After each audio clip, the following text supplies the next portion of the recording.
Nobody in this community saw it. That's how little Metro. Nobody respects Metro at all.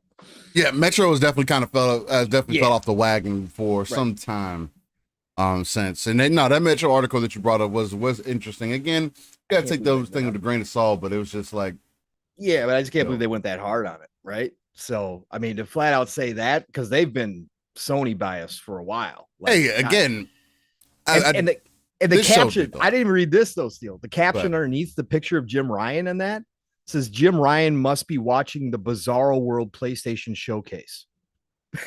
And they put this picture of him with his mouth open. I don't know if you saw it, but my God, bro, like they went all out. I didn't see it. Yeah. That's hilarious. Yeah. 13,000 views. And yes, Eastside Vandal Nix is here. He's rocking and rolling. Night Eternal with Poppin', baby. How you feeling? Beautiful people, as you can tell, we are live. We're backstage, locked and loaded. And I do want to start off with one thing real quick, because we're still working on some things behind the scenes. Getting ready for the show today, because we do have tons to get into. Yeah. One, shout out to K Asante and Everborn, Gamer Circle podcast. It didn't end up going live today. I believe K Asante's on vacation. I believe Everborn is also. Yeah, Everborn is for sure. He's in the DR, baby. He's posting shots and everything else. I heard him talk. I heard him talk about that. So shout out to the guys over there. Much love, nothing but appreciation, and hopefully your day ends up being pretty well. And Kay, if you end up tuning in at some point, we might try to fit you in here for a special episode. Whoa! We might. It depends on what I got set up looking over here, but we might have a little interesting conversation, switch some things up for our episode 104, ladies and gentlemen. You cut out there, by the way. Yeah, I figured I would. Because the way I have my mic adjusted currently, if I give myself too much range, my mic acts up. I haven't fine-tuned it. It takes a lot of time, and I don't have a lot of patience. And those types of things, I like to get it rocking and rolling. But no, welcome to episode 104. This is going to be the end of season 2, going into season 3, right before E3 season, or showcase season, more so it should be called now, which is very unique, right? This would signify that we have been doing this for pretty much 2 years at this point. That's why I broke it down into seasons. That make it easier to keep it up with, and I just feel like it sounds better. But nonetheless, it's been almost 2 going into our 3rd year of doing this podcast straight from the ground. That's not buying subs. That's not, begging for attention. That's not, being in people's DMs and saying, yo, like my channel, subscribe, and share with your buddies, man. Nah, we haven't been doing any of that. I think we need to start going with listen, we need like 50 subs. I need 50 subs in the next 5 minutes. Like, let's get this thing going. We could do that. We could do that with likes. I can appreciate, because our like ratios are pretty like on point. Especially when people come through, we get 300. We get 300 spins or whatever the case. We'll get over 100 likes sometimes. So I feel like that is working pretty well. But episode 104, the biggest thing for me is, especially while we're backstage, the biggest thing for me is just, especially with it being, again, guys, please wish Pong a happy birthday in chat, for one. But the reason I bring that up is because I could never be more grateful to be where we're at today, chopping it up with someone that I have come to find as a brother from another, to me personally. The way we have conversation, the fact that we don't have to, chop it up every day, the fact that he has, even though we do have somewhat of an age difference, right?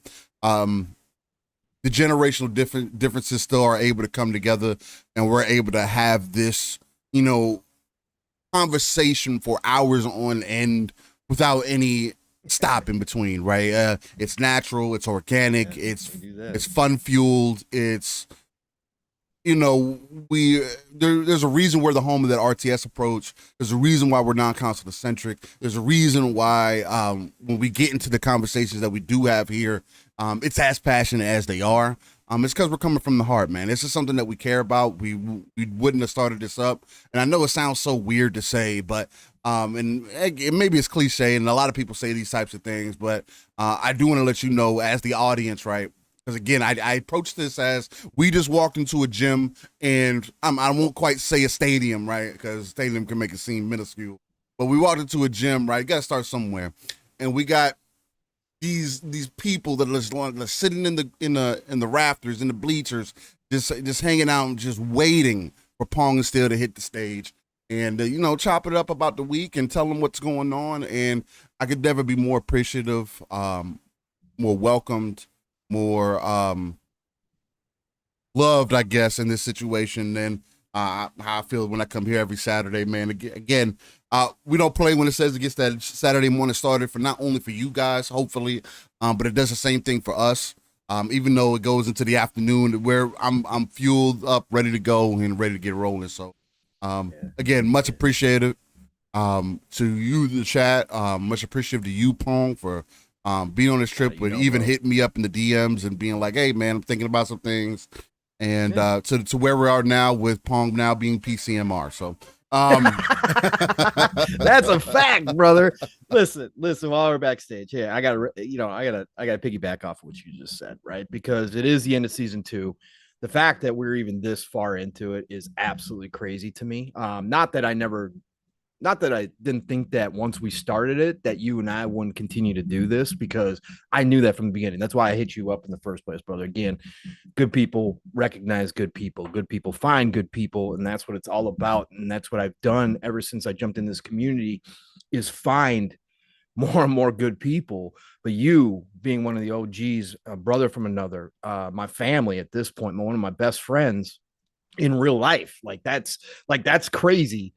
But I knew from the beginning that we were going to have, something good here. And that's what it's turned into. And like you said in the beginning, the organic growth, as is such a popular statement these days, applies to us, because we have been doing it our own way, right? Right. People will tell you, well, you guys should be having guests on all the time. Like, that's how you drive it. You guys need to be doing more content. Sure. That's how you drive it.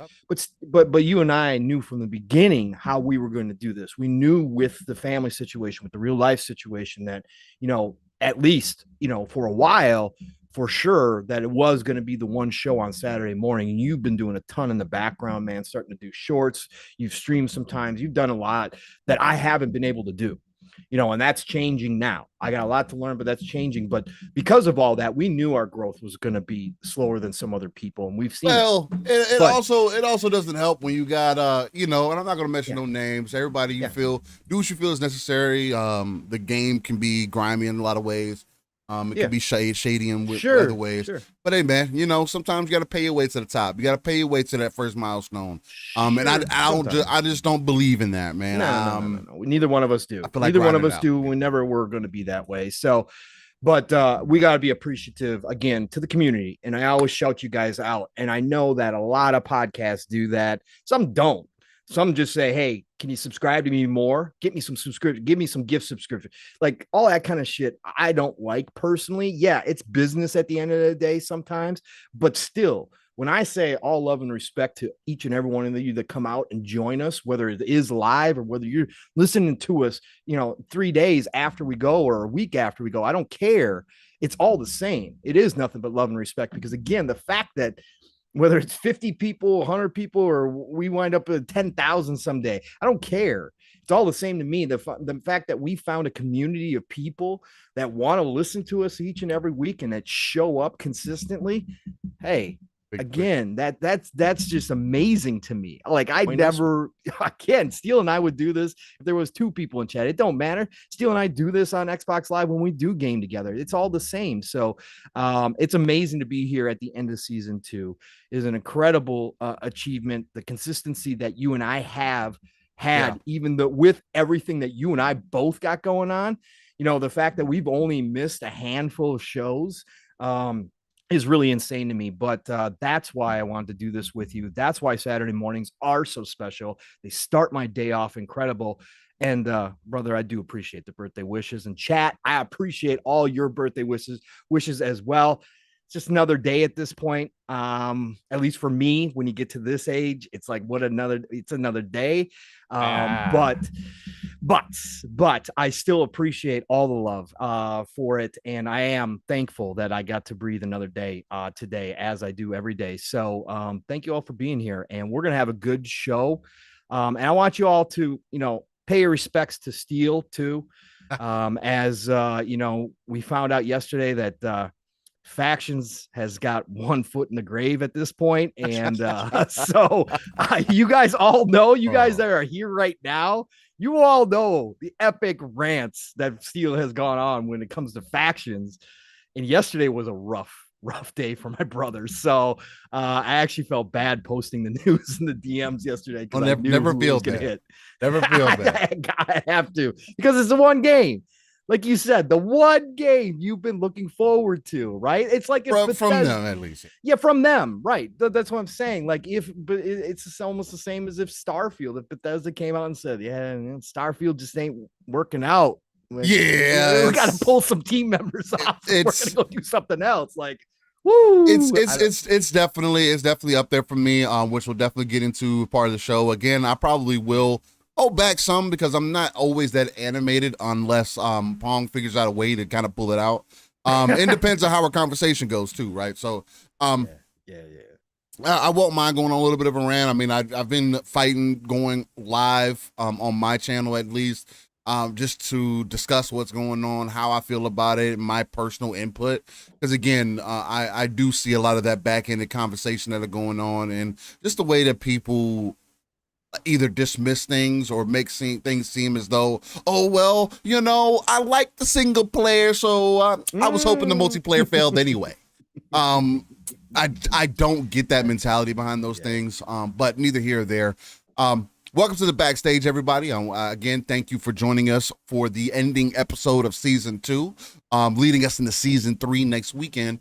Hopefully you guys are locked and loaded. Boogeyman! I haven't seen you in a minute, brother. Shout out to Casket Repair for showing up and knowing who famous was born on this day. You're right. Vincent Price and Christopher Lee, two of the big ones that were born on this day. That's absolutely dope. Yeah, that's super dope. Shout out to you, Casket. Yeah. But guys, I don't know if Pong is quite ready, if you're gonna still get some things ready for us in the background. I'm sending you things, but yeah, that's fine. Go ahead and do that. We're gonna go ahead and start getting this show ramped up, so we can get it live for our audio listeners, and we'll go from there and get into some hard hitting topics here. That's right. Ladies and gentlemen, thank you for being here this morning. Sliding on in, and hopefully we get your Memorial Day weekend started properly. So let's get it going with some of the best music in these YouTube streets that I think we got. So let's get it. Let's go.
beautiful people. I wish I had a knocking noise. I'd do that knocking noise every time. I like your that. mic is definitely cutting out, by the way, too. Is it still cutting out? Yeah, when you go really loud, it does. I don't know why it's doing that. Just letting you know. No, it's all good. I do appreciate that. I do need to work on why that's happening.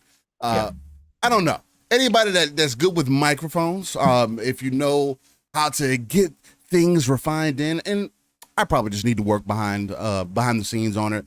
It just takes time, man. But nonetheless, I do have to intro the beautiful people to the episode 104 of season 2. That's right. If you didn't know, you're right here with Living Split Screen. It's the end of season 2. We're rolling into season 3 next weekend, but we gotta wrap up season 2 on a strong note. And just in case you guys didn't know, the other thing too, Pong, is that it may be cutting out for you in Zoom. Yeah. But it's maybe not in OBS because I use a different source. Right. Okay. OBS is pulling directly from my mic, whereas Zoom is going to use its own shit to try to adjust for my microphone. So let's just go with that. If anybody else Game Pass that or anything else, like Boogeyman says, he's not hearing the cutout. Okay. So good. if anybody else, if you do hear some cutouts from my mic, please let me know. I try to make sure to get those things adjusted, especially for the live show. What we're using behind the scenes, it's gonna have its own little things. Nick says it's still audio sounds fine. We'll keep a mind on it. And audio listeners, if my mic sounds ass, please let me know, because I've been thinking about possibly getting a new mic. I was gonna get a Shure SM7B when I first started podcasting and everything. I opted out to get some other things for my budget that were a little bit on the higher end. So I skipped out on the mic a little bit, although from what I know and from what I can tell, and you guys tell me something different, this mic picks up my voice pretty well. I'm not even going front. It sounds good. I know it's not an XLR and it's not the most fancy mic in the world. When I listen back, even when I have to downgrade the quality on our audio side, I feel like it sounds decent. I feel like it sounds pretty good, actually. And Pong's mic too. Even throughout this entire process, I feel like our mics have been like pretty good, damn good, right on the money. Which is something that's extremely important, because see some people that have these more, they got the good mics, and whatever reason their audio quality is still off or whatever, and that's a big part of this experience. But nonetheless, enough of that. Ladies and gentlemen, I am one of your hosts, Steel Rain. That's I, Steel Rain I. That's He is a 7 everywhere. You type into Google, Xbox, PlayStation, doesn't matter where you put that in, you will find all my information. I do have some gameplay of Naraka Blade Point up for those who are tuning in live. I jumped back into Naraka. Again, it was one of those that I've been jumping in and out of since the release on console. And it's been some fun, man. Again, it was always going to be that skill gap there sometimes, but it's one of those games that I like to throw in my rotation, especially as a melee-based battle royale. I like the way the characters look. One of my favorite characters is Yodohime.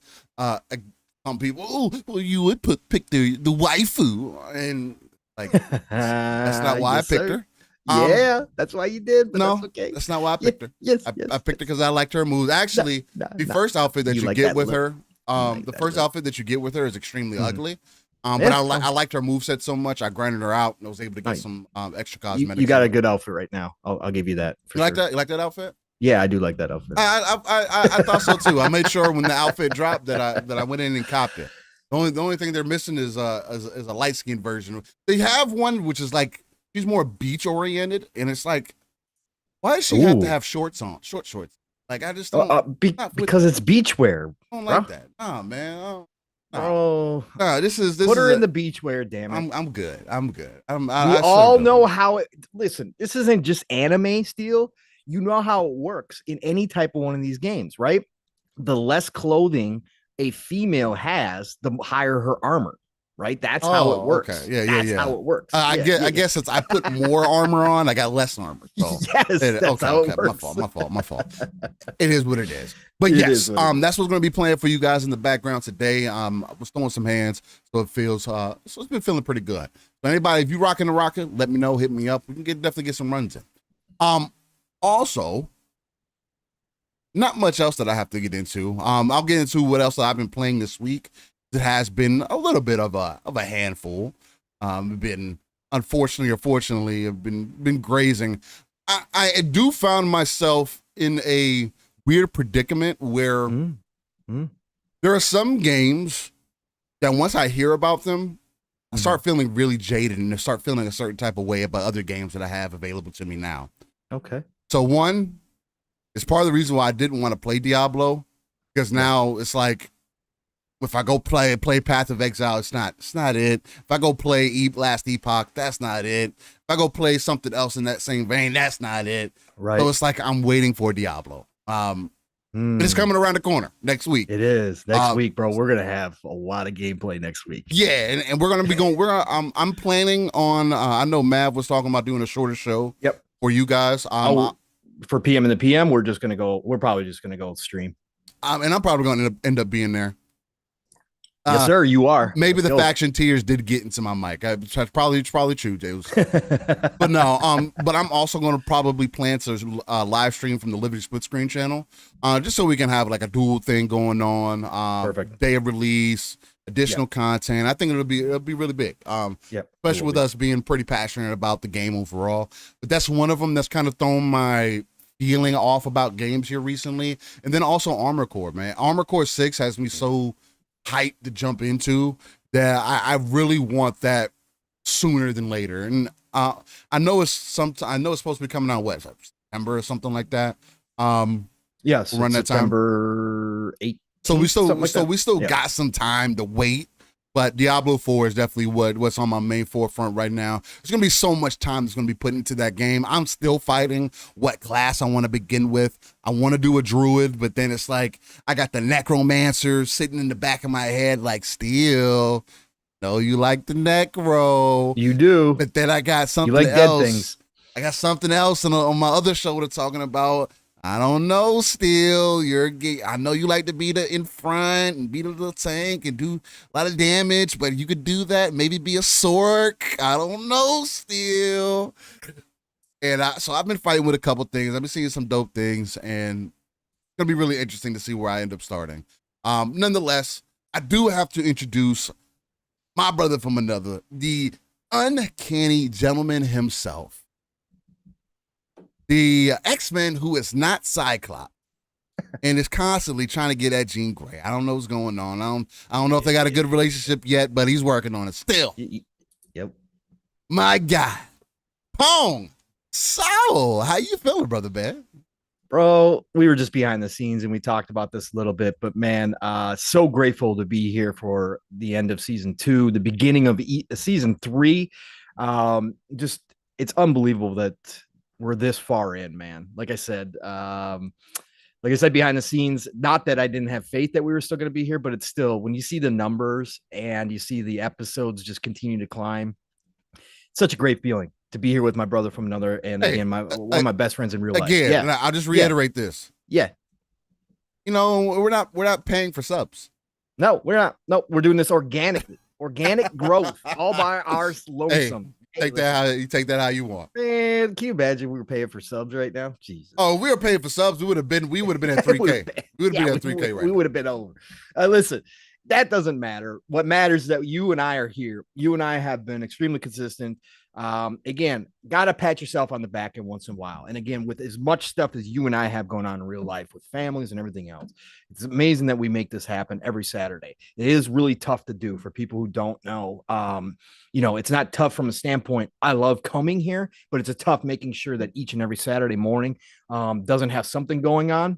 So we've been blessed in that way for sure. And, again, I was blessed last week. It is my birthday. Thank you all for the birthday wishes, first and foremost. Chat, you guys are all amazing. All the familiar faces have been showing up here. A lot of you since day one.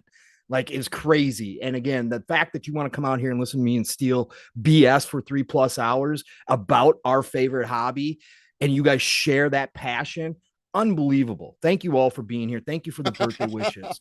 But I was Tom, you stupid. Real quick, Paul. I don't mean to interrupt. Tom from Tsudabi says, we see what happens when you don't grow organically. Bungie starts canceling your game.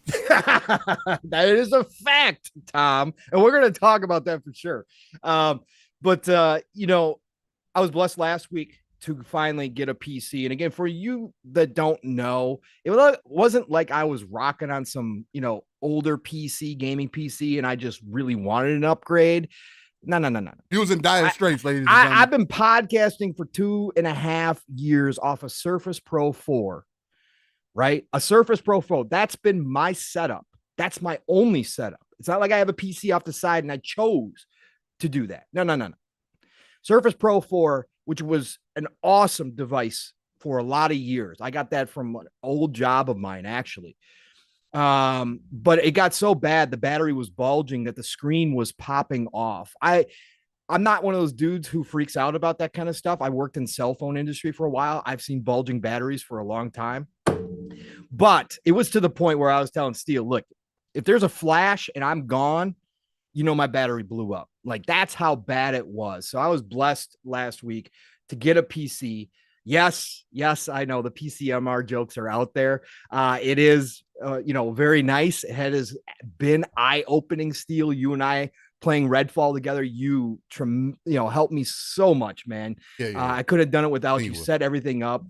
Right. And we got a lot more to do. I got a lot to learn. Again, I'm not no magician, ladies and gentlemen. I'm also not.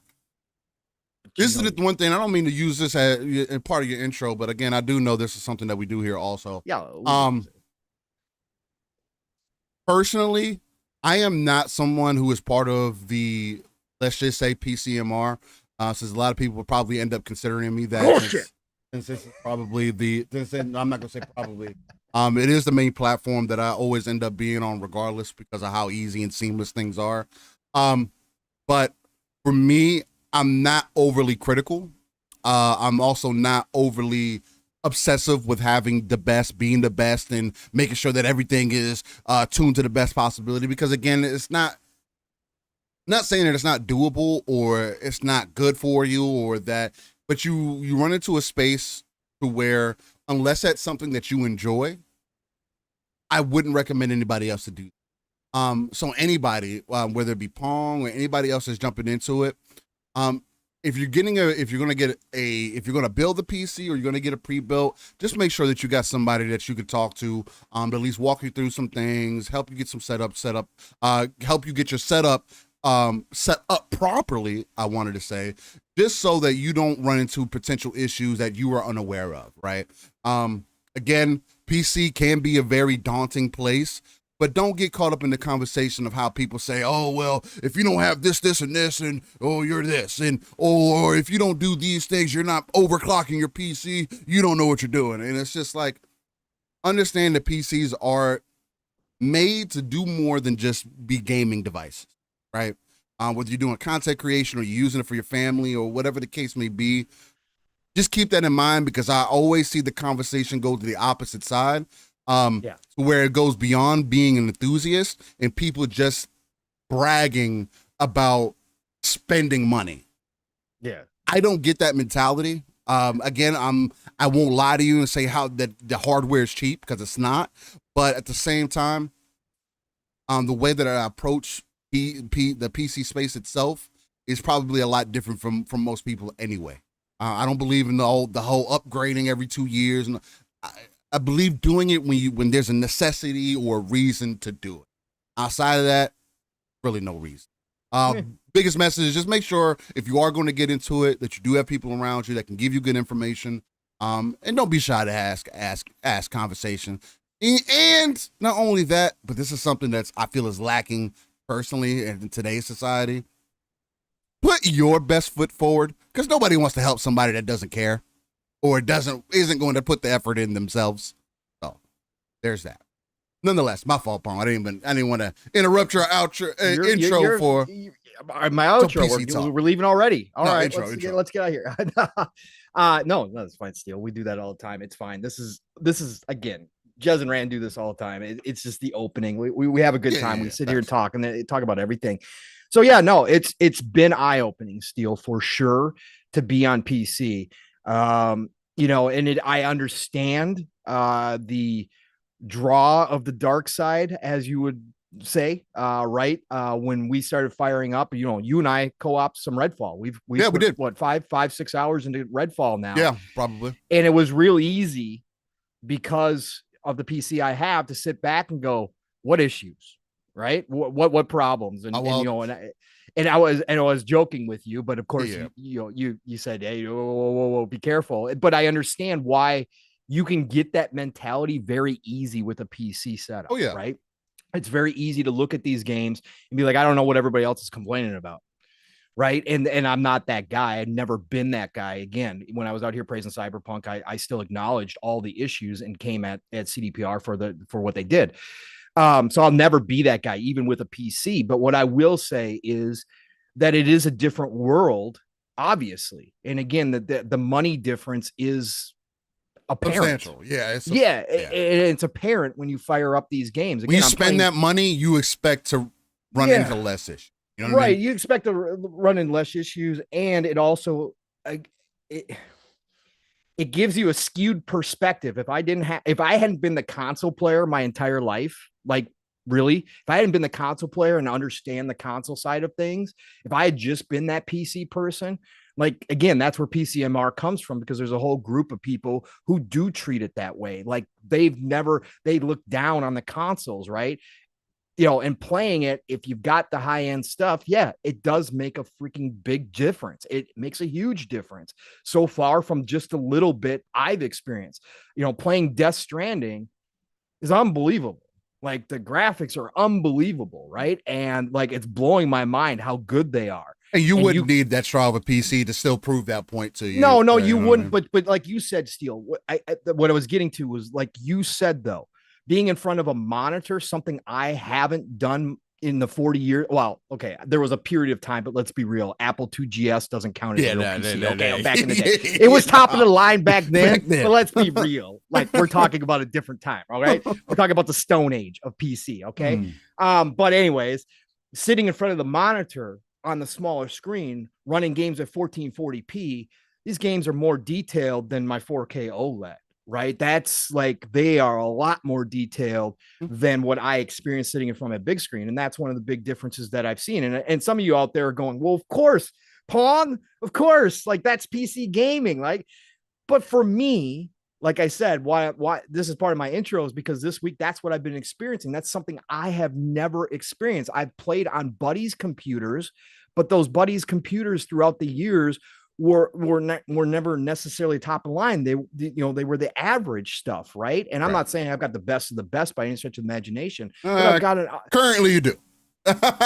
Okay, well, fine. Currently, some people would argue that because it's all AMD that I don't. But anyways, considering the processor and the graphics card that you have, it's top of the line. It would be considered top of the line in the high performance of compared to what anybody else would get. Right. So, but for me, I've just never seen it this way. So it's interesting because, again, now that I'm podcasting, now that I talk about this, the gaming industry, it is cool to get this experience and to start really understanding. I've watched the videos. I've heard people talk about it. Listen to Steele, listen to everybody that's PC game, for years, but I've never experienced it myself. So now I've got the experience, or I'm starting to get the experience of that gaming side of things. And it is eye-opening. It is unbelievable, the difference sometimes in the quality. And you all know, like, so I played Redfall, played Death Stranding. I played some RTSs, got in a full match of Warhammer 40K. Bro. I got in a full match of Warhammer, or Total War, excuse me. I'm about to say they let you into 40K? No, they didn't. I uninstalled it. Okay. Warhammer 40K, Total War Warhammer 3. I got to play a whole match of that. Something I've been wanting to do forever, right? It's just so cool. I've got so many RTSs downloaded. It's ridiculous. Steele, I popped in I popped in. Yeah, I am watching the space. Don't worry. Most of them are pretty damn small, actually, comparatively. That's the other noticeable thing too, though, on PC. Yeah, it is. It really is. But I also played Everspace 2. Steele, I popped that in. Okay. Did you like it? Oh, yeah. Gorgeous, man. Yeah, it's a beautiful game. Graphically gorgeous. Because space games are always gorgeous when they do them right. Yeah. When you got the asteroids floating around, you got the planets in the background, you got that. Beautiful. That deep black space with the stars and all that kind of stuff. It puts you there. Wow. It literally puts you there. Wow. So that's what I did this week. I also did, again, I miss my couch too much to do this full time. Like I really do miss my couch. I probably really am going to wind up cabling. I'll tell you, man, it takes a little bit of effort, and you can play wherever you want. I probably will be doing that at some point. But I sat down and turned on the Xbox and played some Planet of Lana. I played through the opening sequence of Planet of Lana. Gorgeous. The animation, it's just it's like it reminds you of Studio Ghibli, right? So it is one of those styles that just stands out above others. So great intro. I'm not going to spoil it, but it will remind you of a certain famous kind of opening and in a book, movie, TV, radio, blah blah blah. I'm not going to spoil it, but it's great. It's fantastic. Project that, and I also started up Railway 2. I love trains and I love train sims. I've been playing those forever. I played train simulator back on Saturn, for God's sakes. I absolutely love that, building out your tracks, watching the city grow up around what you produce.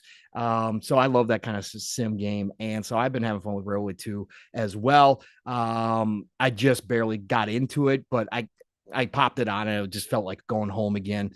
So, having a good time gaming still. It's new, it's fresh, it's strange. It's kind of daunting in some ways.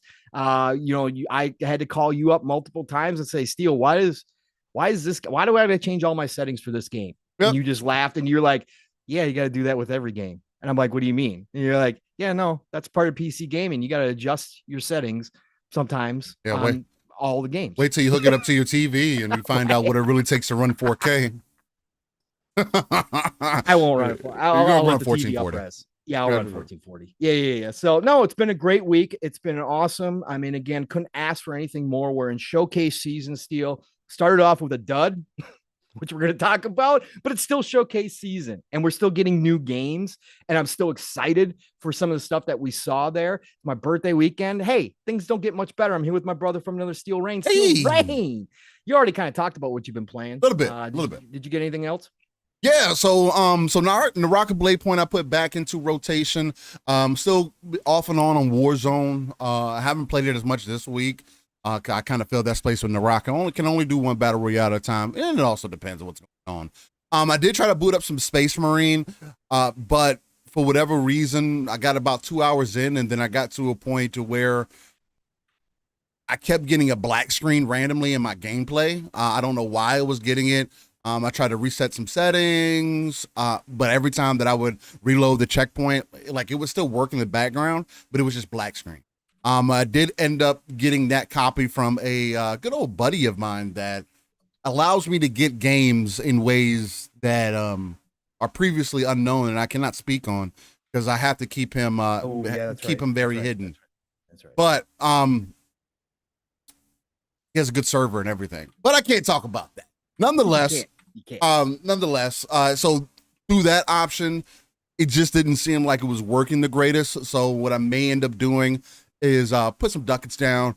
And I think Space Marine right now, it's crazy that the game's still holding as much value as it does. And from what I did play of it, on PC, the game holds up pretty well. I understand why people made the comparison to Gears, because it definitely has the Gears 1, 2 aesthetic as far as like how the world looks and how the game feels overall. And it plays pretty damn dope. I didn't think it would be as cool as it was. And it is. So I might still try to get that in. Again, $15 for that game currently for the anniversary edition. I might put I think I get it actually for cheaper than that. I think I can get it for about right under $10. If I use like one of my special sites, Kingwin or CD Keys, shout out to you guys. I will take a promo if you guys are willing. But no, I do think that's going to end up being a dope experience. But again, with Diablo and Wrong Horizon, I don't know if I'm going to be able to dedicate time to it like that. May just keep my games in rotation that I have. What else did I jump into? Division 2 has been heavily on my rotation recently of the last 2 weeks. Mainly because I'm a podcaster, right? I'm also in the community, so I tend to listen to a lot of what's going on, not only in our community on Twitter, but on YouTube and Facebook, and I'm listening to different people. And it's easy to tune in and play the division because I don't have to be listening to everything that's going on in the division, right? I already beat the story. I'm at endgame. I'm working on builds and things like that. So it's easy for me to go into the summit. It's easy for me to go into a countdown. It's easy for me to go and do these different things while enjoying my content that I'm listening to. It's like riding in a car, listening to the radio. It's the best example that I can give you. So that's been kind of my thing. I've been trying to work on getting a little PvP build together, though I will say I'm not as focused on that as I probably would want to be, mainly because the Dark Zone has been kind of dry from what I can tell too. The couple of times that I did step in there, run around for a little bit, for about an hour or so, I didn't really run into many people. So there's that.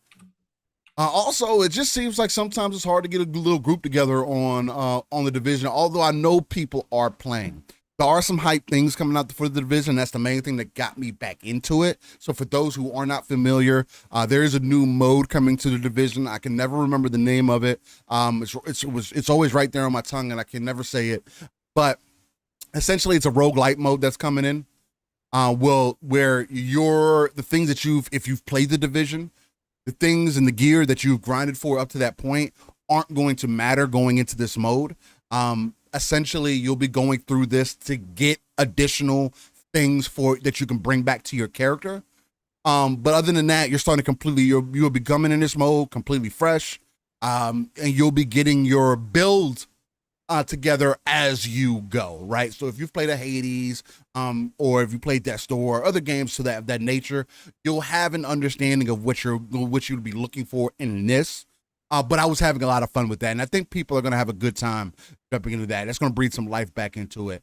There's also another season coming for the division that they announced, which is also, it's like, are you guys going to support this game or are you not going to support this game? Because the last time you said that was going to be the last one that you were going to do, people took it as that, and then now, we coming into this year, and now you saying, oh, well, we got more content. We got another season. Got some more DLC coming.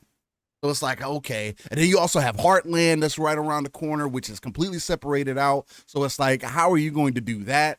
I do think in a lot of ways, Heartland is going to end up being a replacement for the division, because they are doing PvE, VP, and that also. But it's going to be interesting to see how things playing out. I'm really liking what I'm getting from the division. Still one of the more good-looking games currently. That Snowdrop engine does not fail. And it's a good time, man. Get a good build together. Right now, I'm running a striker build, and I'm just messing stuff up. I'm in the face. My play style, I've been able to adjust because I used to play with a shield and whatnot. Camera keeps falling, so let me adjust this part right here. Perfect. Stop smacking it. No, I wasn't smacking. I was trying to adjust it back, but nonetheless. But it's been a really good time. So if anybody's rocking the division, hit me up. We can get into a little group together, and we can see about getting you a little build put up. But other than that, that's the main points of what my week have been. Also, Sword and Fairy 7 is still in my rotation. Don't know if I'm going to end up finishing before Diablo comes out, which is going to be kind of unfortunate depending on how time is looking, but we shall see. Nonetheless, that has been my week. A lot of gaming, a lot of games to be playing out there, and a lot of it is just, I feel like I'm just pushing things out of the way so I can be ready for Diablo when it releases. It's all about Diablo. It's all about really Diablo for a lot of people right now. Like it's crazy how big that is. Like I said last night, I can't believe how many people I'm seeing on Twitter state that it's going to be their first ever Diablo game, and they're so excited. Like this game is taking over. Their marketing, again, shout out to Blizzard. How they've handled the community, how they've been transparent, how they've been out here talking to the community, letting them know step by step. I mean, this is peak Blizzard marketing right here. Like it is phenomenal how they are doing this launch. Again, hats off to them. They are on top of their game right now, and it's showing. People are taking notice. Like this is going to be a giant launch. I still think it has a chance to outsell Tears of the Kingdom this year, just because it's everywhere. I do think this game has that type of pull right now. So yeah, I can't wait till next week's deal. It's going to be so much fun, man. And I do think that Diablo does have the best potential to do something similar. Let me back off my camera now. Trying to make some adjustments on the real here. Audio listeners, you're not going to know unless you come join us live. But I definitely say please do. Again, live gameplay for you guys every weekend. I won't say live gameplay, but gameplay that I have recorded that week, and 95% of the time. Fresh, you're right. Yeah, fresh gameplay on a week-to-week basis. These hot looking dudes on camera. What more can you ask for? No shade to anybody else that thinks they're hot out there. Nothing wrong with that. But yeah. So all right, Pong. Well, do we lead into these beautiful people, the upcoming games, and get that knocked out? I mean, again, one of them is already going to be a conversation. Although one is, it'll be early access. It won't be quite the time for everybody else to jump in, right? Yeah. Be a little bit ahead, but we have to bring it up regardless because it is going to be out. So that's going to be dope to see. But yeah, we can either start there. We can go in with a little bit of a smaller topic to get the people ready and rolling. And shout some people out in the meantime, between time, if you need some time to get ready. No, I'm ready. And just shout out to the chat. I'm getting used to multitasking again. I haven't had this ability. Well, podcasting wise in forever, right? So I'm getting used to actually having access. So I'm getting back into the chat again, which I've been absent from ever since my Surface Pro 4 started acting up. I had to trim back what I was doing each and every week. Right. So I'm getting used to multitasking. I now do have multiple screens, which is insane to me right now. So I'm getting better at this. But yeah, no, I'm getting better. No, I'm ready to rock and roll when you are, Steel. But if you want to shout out the chat, because that's what we normally do at this point anyway. Yeah, I'm definitely going to shout. I definitely want to shout out the chat real quick. There's beautiful people in there. Wilfrey Rosario. Earlier he said he's just started his shift. He's I think he's doing an 8-hour today. I let him know. Hopefully we can get you through half of that potentially. Can't make any promises. As of recent weeks, we had to cut out a little early. We might still try to keep it under that time, but hopefully we can help you power through your day, bro. At least get get it half the way out of there. Dragon Hardy, brother from another, what's popping, baby? Hopefully you are doing all right. Hopefully your week has been solid. Lady Foxfire, I always appreciate you being here because, again, nobody speaks enough about women in gaming enough. There's either one side of the spectrum or the other, where if they either over-sexualizing everything or people constantly trying to find ways to demean women in the space is really super unfortunate. But I super appreciate you being here because it lets us know that our reach is a little further. I know you might be involved, but at least we are reaching those multitudes of audiences. So that's always a beautiful thing to see.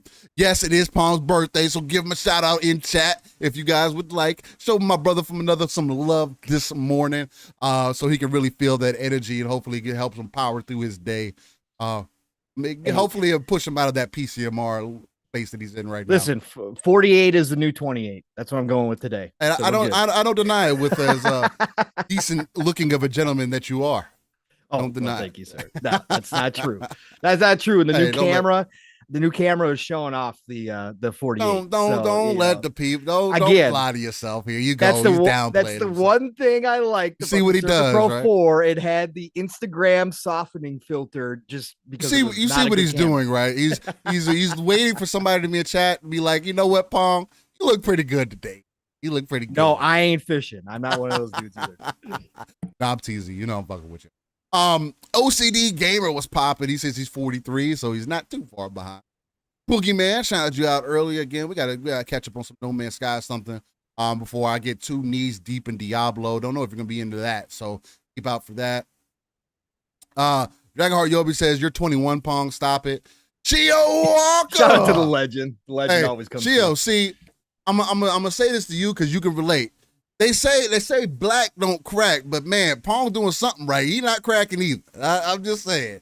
You take good care of yourself. I think you'll be all right. Moisturize. That's, again, I will always point this out. That is one thing throughout. It's one thing throughout history. That's a cultural difference. Women have gotten right, and we have never. And guys stay away from.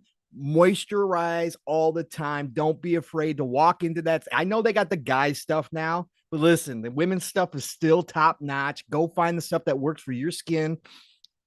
I'm being dead serious, by the way, Steel, because This is true. I've been moisturizing since my 20s, right? So you got to do it. I haven't been as consistent as I should be, but you got to do it. Got to protect that skin. It is the first thing to go, and it's the first thing to show the signs of your age. So you see me. You know. I try to keep it nice and smooth like a baby's bottom, right. And that's your self-care tip of the week. So there you go. Thanks. Hey, you gotta do it. You gotta do it. I feel that is another part, especially as gamers, right? People sometimes you forget. Infinite Umbra, what's going on, Brody? Hey, shout out to the competition out there. Him and Zucker went head to head this week. That was interesting to see how those things play out. But again, that's how we grow, right? I was telling some guys behind the scenes, everybody keeps fighting for the same 1,000 people, especially live. Yeah, guys. Yeah. The only way we expand is by not paying attention to when everybody else is doing their show, or unless you got beef with somebody. I would hope that people aren't doing things to intentionally try to ground you. And if they are, hey, that's the life. That's what competition is. It is what it is. And y'all don't have to be cool. Not everybody has to be happy go cheery that, people got shows around each other. Nah, but try to grow, right? And if you grow, then it helps the community out overall. More people get involved, then that 1,000 turns into 2,000, and then it goes into 3,000, and so on and so forth. That's how I would love to see the community grow. More and more people just jumping in from the different aspects of different people's communities, because not everybody's going to agree with everybody. But the fact that we see so many familiar faces here, right? At least you guys have an idea of what you're looking for. And we're happy to be part of that road. Greatly appreciate it. It's Timmy. I think I shouted you out, but much love to you. Nick's definitely shouted you out. Texas Chainsaw Massacre, I will not be playing. I am good on that. The movie was enough for me, especially after. Kind of fun. It looks kind of fun, but I'm good. I actually enjoyed a little bit of Dead by Daylight. Right. So I really? actually played that. Yeah, I actually did. It doesn't look as scary. It looks like pressure. Yeah, when you're in those, it can still be intense. Right. And I will say, like, the atmosphere is certainly creepy, and it still creeps me out. But the fact that you're playing against other people, like, changes the game for it changes it for me when I'm in a multiplayer kind of scary setting. It's not something I'd sit down and play all the time, but Texas Chainsaw Massacre, it's coming to Game Pass day and date. I might check it out. Yeah. So I don't know. We'll see. I was kind of good off of Texas Chainsaw Massacre, especially the movie back in the day when they said that they never solved the fucking case, that he could still be out there somewhere. How fucked up would it be for a guy to just randomly knock on you or be walking down your street and at night especially, and just rips your face off your head. I gotta give a shout out to all the 40-plussers showing up and giving your ages. We in that group. Steel will be there soon. Let's go. I got a decade to go. I'm good. Oh, and I'll still be nice and young then. Hey, El Nini, we're going to talk about the showcase. Glad you enjoyed it. There is a perspective you can take that where you can enjoy that showcase, because there are things I enjoyed. And like I said, I think there's two different ways to look at that showcase, but we'll get into that later. But shout out to you for dropping in here. I greatly appreciate you, El Nini. You look seem like a newer face here. I don't know if you've been tuning in on the audio side or anything like that, but please let us know what you enjoyed from the showcase. We're definitely going to talk about it. Again, personally, I'll give you a little preview. I gave it a 6 out of 10. Not super terrible as compared just with some other scores. Yeah. But, and I don't mind speaking out exactly why I gave that score, but we'll get into it. Yeah, absolutely. BZ McNasty, shout out to you. Much love. Appreciate you. Calorie, what's going on, Brady? How you feeling? Cajun War Cry was popping, Brady. Black Card Day, what's going on? Who else we got in here? And again, if I ever forget to shout out to anybody, because I like to try to go through this pretty decently, and I know it can take away from the show. South Mo, shout out to you for subscribing. Really appreciate that. Dune Reaper, what's poppin', baby? How you feeling? I shouted that time from Tsunami earlier. He said some pretty dope things. Tony Grasso, I got to shout you out. Hertog came through. Game Pass Dad, Pickle Papa himself stepped on through. Hertog Vin, what's poppin', bro? Nam Omar, what's poppin', my guy? Asshole 1977, Web Dave, Razor NZ, what's going on? Live Supremacy. Man, he's showing us some love. Showing out everybody in the chat. Appreciate you doing that. Also, greatly appreciate you guys being as active as you are in chat with each other too. Builds a little bit of his family foundation here, right? Just a little bit. Bad boy horror. What's going on, man? How you feeling? We had X Chandelier. What's going on? It's stepping through. Diablo 4 is going to consume my life. I love the beta. Can't wait for first. Hey, we're right in that same camp again. Since I played the beta, those are one of the reasons why I didn't want to play it.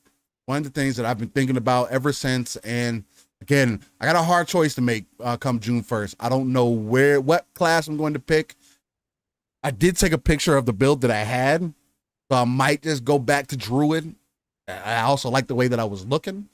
And from what I'm hearing from the squad so far, it sounds like we need some more people that are going to be up front and in the face of some enemies. So I might stick with the Druid. Other people can play Rogue and Sword and have their good time. Shout out to John Wolf showing on up in here. John Wolf. Shout out to you, buddy. Yeah. Appreciate you coming through. Fifth Horseman. Doom Reaper. Doom Reaper doing the yard work, man. Get out. Hey, you're touching grass today, Doom. I appreciate that. The kid actually got out and did the yard work for me the other day. Oh, really? I don't know if it was intentional. Sometimes he just gets a bug up his butt and decides to go and do something. He did the entire yard the other day when I came home. I was like, damn, thank you. Because that means I don't have to do it for my birthday. Appreciate you. Maybe he was thinking about your birthday. Maybe. I don't know if I can give him that much credit to remember that it's my birthday, but we'll see. Maybe maybe 16, 17-year-olds, you ain't thinking about anybody else but yourself most of the time. Maybe he was doing it to get a little extra cash in his pocket or something. I don't know. Yeah, no. He works hard. So he works hard. He's got a job, so he works hard at McDonald's. So he's putting in the hours. So maybe just wanted to help out. Maybe he just sometimes likes to do it. He counts it as a workout. So good for him. That's dope. That's super dope. But yeah, anybody else that I didn't end up shouting out here, please let me know. Dog50 says, in Silence of the Lambs, serial killer named Ed Gaines, if I'm saying that incorrectly. Yeah, Silence of the Lambs is another one of those where it's just like, okay. All right. Come on, Hannibal the Cannibal. Come on, man. Let's go. Silence. Let's go. And yeah, Vandal, them showing a movie trailer at the showcase, that was a big miss. We're going to talk about it. We are going to talk about it. Because go ahead. No, I was going to say, with that, let's get into these upcoming games so we can get that out of the way, and we'll definitely start off with the showcase so we can get our hot and shaky opinions out there. Let's do it. God, I gotta figure this out again. Slow-mo backslash. What? Slow-mo jumping in here? Oh man, Slow-mo, what's going on, brother? Saw you last night at Xbox Ultimate chat as well. Great to see you, Slow-mo. Slow-mo, you like myself. I heard you talk about this the other day where he intentionally, like, his name is one of those where he could put it in anywhere, and 9 times out of 10, nobody else has his name. That's what I find dope about my name also, especially since I've added the eyes in. I feel like I've kind of doomed myself before that, because I was regular Steel Rain, like, across everything before, and then I changed it because we were doing clan shit back in the day, and then I tried to change it back when they opened up the gamer tag and said, hey, your gamer tags might be back. And so somebody else, I guess, knows what Steel Rain was and fucking grabbed it. I don't know how, but you know what? People who know what Steel Rain I take back your greeting, Slow-mo. You're gonna come in here and pull that garbage with me. See, he started this. Oh God, he said 63rd birthday. Yeah. Paul, see, you're old. Listen, when he guessed it on the shop a couple weeks back, right? This is what he started. He's treating me like he treats Gaming Forte. And I don't appreciate it, Slow-mo. I'm not your forte. Okay, you go. I like the way you did that. It worked in multiple ways. I'm not your forte. I see what you did there. You know what those guys do. You got bars this morning. Mr. Kima, what's going on? Great to see you dropping in here as well. All right, let's get into this upcoming game. Yeah, we're going to be here all day just talking to the chat. Upcoming week of gaming. That is right, folks. It is the week of the 29th. Shout out to, first of all, Anybody in the U.S. celebrating Memorial weekend this week. First of all, I hope you have a great extended weekend if you got Monday off. But again, shout out to all the service members out there across the entire globe. That's what this weekend is about, is remembering who sacrificed, their lives for us. So keep that in mind this weekend, but happy Memorial weekend. And Memorial Day is Monday, the 29th. And that's where we're going to start this week, Steele, for sure. Let's get into this. Let's see. We are starting off with Chicory, A Colorful Tale, coming out to Xbox Series. And actually, this has already been out on PlayStation 5, PlayStation 4, PC, and Mac back on June of 2021. It hit the Switch December of 2021. And this is finally coming to the Xbox side. Xbox Series, Xbox One, May the 30th. This is from single developer, Greg Lobanoff. And it's published by Finji, and it is an action game. Looks interesting. Very, very cool kind of cartoonish style. It looks like almost like a Game Boy Advance game from back in the day, or Game Boy Color game. Go check out that. And then what do we got coming up next here? We got Company of Heroes 3. Listen, the PC kind of changed the budget a little bit. I'm going to be picking up Company of Heroes 3. It is finally coming to consoles after all this time. It has already been out on PC. We just got news this week that unfortunately Relic has been hit by layoffs. Sega made a decision to lay off a portion of the team. Some people are speculating that Company of Heroes 3 may not have performed as well as expected on the PC side of things. Sad news. Again, shout out to all the developers who are unfortunately losing their jobs. But they said they're going to continue to support this game. This game has got really good reviews. I'm just happy it's coming to consoles finally. You guys know my love of strategy RTS games. This is World War II, which is I love history. World War II has been a big part of my life. I've studied a lot of it. And I was looking forward to buying this day and date. But with the budget changing due to the PC, I'm going to have to hold off on Company Heroes 3. Plus, we do have Diablo next week. And I'm really not going to have time for it. But if you are into RTSs, please go support. If you're on console, go support these developers for bringing this game to the console side of things. That's what I'm doing this year. That's what I focused my budget on. Again, PC kind of messed all that up, but that's what I've been doing. I've been buying all the RTSs that are coming out to console finally, because that's a part of being the golden age of gaming. And yes, I know now having a PC, does that change my perspective because I have access to RTSs? It does, but at the same time, I'm still going to support the developers that are bringing the console because I like sitting on my couch and being able to play those RTSs still. And I think that that's a genre that, again, last generation was ignored. 360, we actually did get our RTSs. You've heard me talk about it. You've heard Mav talk about it. Again, we used to get those RTSs all the time. But coming into the Xbox One, PS4 generation, that all stopped.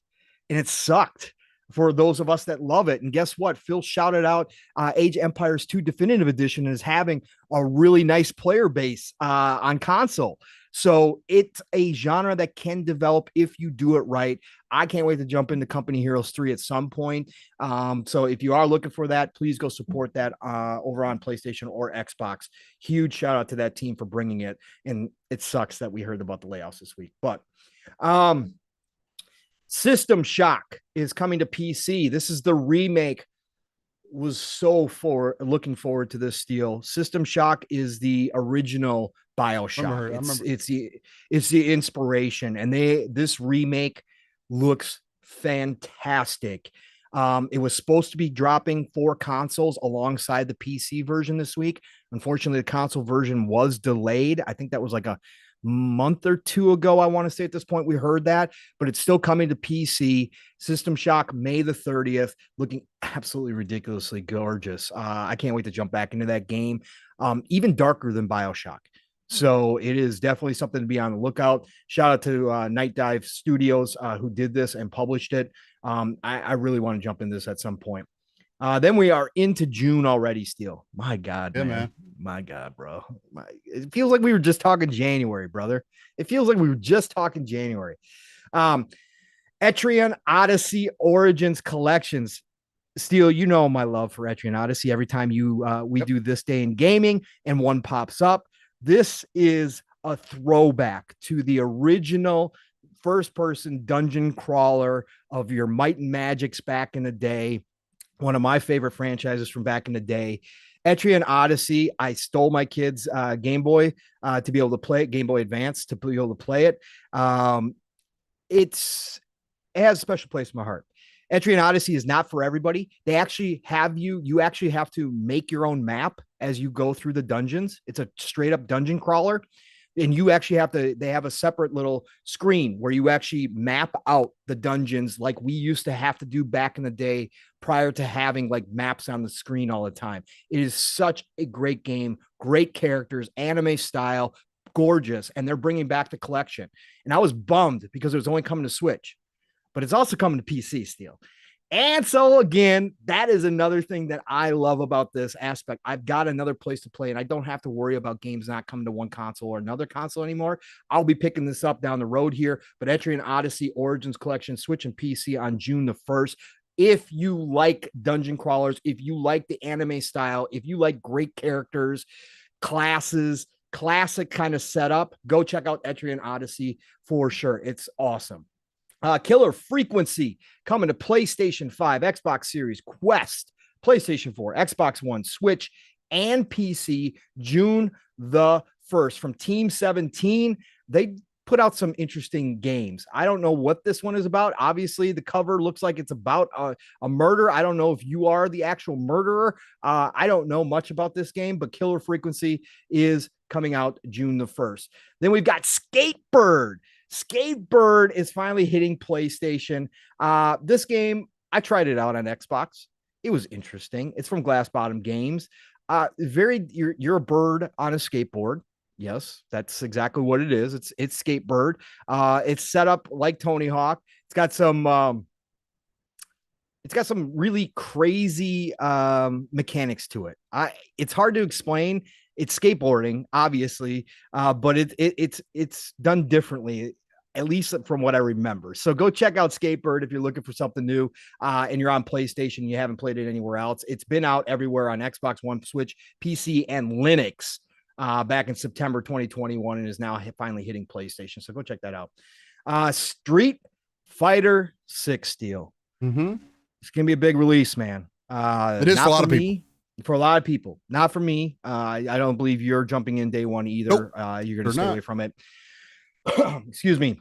Street Fighter 6 looks great. I played the demo on the series console. It's really a good looking game. And I still have interest in that open world aspect, but me as the casual fighter, the guy who is a button masher, but still plays all types of fighters because I enjoy the stories. I enjoy the animations. I enjoy all that part of it. I'm just not going to get competitive. I'm not going to get sweaty and I'm not going to learn all the moves. Okay. I just like to go in and beat people up AI and that's it.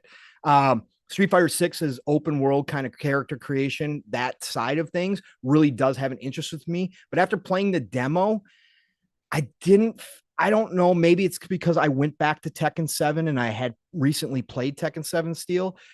I didn't feel that the moves, the hits came with any kind of power, any kind of oomph. It just didn't feel like satisfying to me fighting. And I don't know what it was. Colors are great. Again, animations are off the charts. It looks fantastic. So this is going to be a big release for Capcom. And I know a lot of people are already playing it and going to have a good time with this. They're playing the demos and that kind of stuff. Steel, you got any extra thoughts on Street Fighter 6 at all? For you? I don't have any extra thoughts on Street Fighter. I was actually, okay. I'm currently trying to see if I can change my name, actually. I'm looking at some things. But no, might have to change some branding here. But no, as far as Street Fighter 6 goes, after what I have seen from Mortal Kombat, I'm not investing any time into Street Fighter. I'm also the guy that since Street Fighter 2, I kind of established with myself that Street Fighter isn't for me, and it's nothing that to do with skill or anything like that. Sure. I just don't get the enjoyment of why people enjoy that game, right? Personally. But I am more of the Tekken, Dead or Alive, Soul Calibur, Mortal Kombat, typically on that when it's a 2D platformer. It's the furthest I tend to go, unless it's more your anime based ones like Blaz Blue, Guilty Gear, things of that nature. Yep, correct. Or more so the ones that I will or am more willing to jump into. Street Fighter 6 looks cool. Character creation looks fine. But I just, outside of a few characters in Street Fighter overall, it's not enough to get me to be like, oh yeah, I need to play this game. I can care less personally. And Diablo's going to be out, so it's like, yeah. Yeah. Right, exactly. And I think after seeing Mortal Kombat and the Tekken 8 stuff, I was just like, whatever. I like I said, it had like some impact on the fighting, like right. it had a that's what you were saying that way. Yeah, it's just different for me. I don't know why. Maybe it's because I haven't played Street Fighter in a while. But it just didn't hit me the right way. So I think I'm gonna hold off. Not to say down the road when it's on sale, deep sales, that I won't pick it up at some point. I wind up picking a lot of fighters up on sale. I'm not the day one guy because again, I don't play them that way. So I just picked up Mortal Kombat 11. What, Steel? 4 months ago, when it was like the Ultimate Edition was like $8. And I was like, okay, right? And I started playing through it, loved it. But after seeing the new Mortal Kombat 1 trailer and the Tekken 8 trailer, I'm looking forward to those two more than anything right now. But shout out to everybody who's going to be playing Street Fighter 6. I know some of you fans out here, I've seen some stuff. Shout out to K Mega, shout out to brother. He's been posting videos. I know it's going to get interesting because it is cross play. So PlayStation versus Xbox guys on the Street Fighter, it's going to be fun. I'm sure we'll be seeing a lot of videos out here from the community. So shout out to all of you. It is a big launch. Shout out to Capcom for doing the right thing and making it multi-plat again and not taking the bag that they don't need it anymore. So good on them. Another game that's looking really cool. It's not for everybody, but Super Mega Baseball 4 is coming out on June the 2nd. PlayStation 5, Xbox Series, PlayStation 4, Xbox One, Switch, and PC. Super Mega Baseball in general, that franchise has quietly become one of those things that people do buy yearly. They don't talk about it a whole lot. It's never had licensed players. Obviously, MLB The Show's got the license. So Super Mega Baseball doesn't have it. But Steel, this year, Super Mega Baseball did go out and get some licenses for some actual old-time players. So retired baseball players are in this game, right? So this makes it much more interesting. It looks like they did a great job with it. It is a fun experience. Me as not even a baseball fan, I do enjoy baseball games from time to time. Right. Super Mega Baseball is just a fun, more arcadey type game to get into, but don't let it fool you. This game ain't easy. Okay, there is some skill to hitting and pitching for sure. So go check out Super Mega Baseball 4 on June 2nd. Let's touch on Diablo 4 maybe for a minute here still. The official launch isn't until next week. So we will be shouting out Diablo 4 again next week. You don't want to talk about We Love Katamari Reroll plus Royale? Wait, I do have one more. Let's get the Katamari Reroll because I love Katamari. I didn't even see it on my list. Thank you for correcting me here. We Love Katamari Reroll plus Royal Reverie is coming out this week. PlayStation 5, Xbox Series, PlayStation 4, Xbox One, Switch, and PC. Published, of course, by Bandai Namco. Developed by Monkey Craft. Shout out to Katamari. Talk about a game where you just sit down and chill and just that's all you do. It's such a chill game. The music is awesome. The characters are the weirdest things of all time. I don't care. I love it. I think it's fun. I've played multiple Katamaris in my past. Not like a lot, but I've certainly had them in my library and played them. So shout out to Katamari, who just continues to roll on. All right. So Katamari is coming out this week, June 2nd as well. All right. So let's do this. There's going to be millions of people playing Diablo this week, Steel. So it's the unofficial early launch. Well, it's the official early launch week.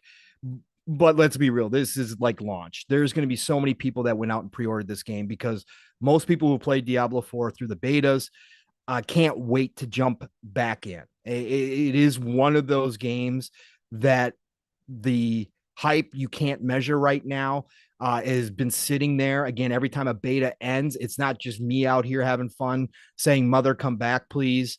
There is millions of people asking for this game to launch. And Diablo 4 is going to be a powerhouse, potential game of the year type game as we get through the rest of 2023. It's a part of that group of games, Steel, why we talk about 2023 potentially being historical in the terms of the games industry. And when we look back on 2023, how we're going to talk about this year, and we might talk about it in hushed tones of respect, right? For what type of year in gaming this was overall, not one platform in general, just overall.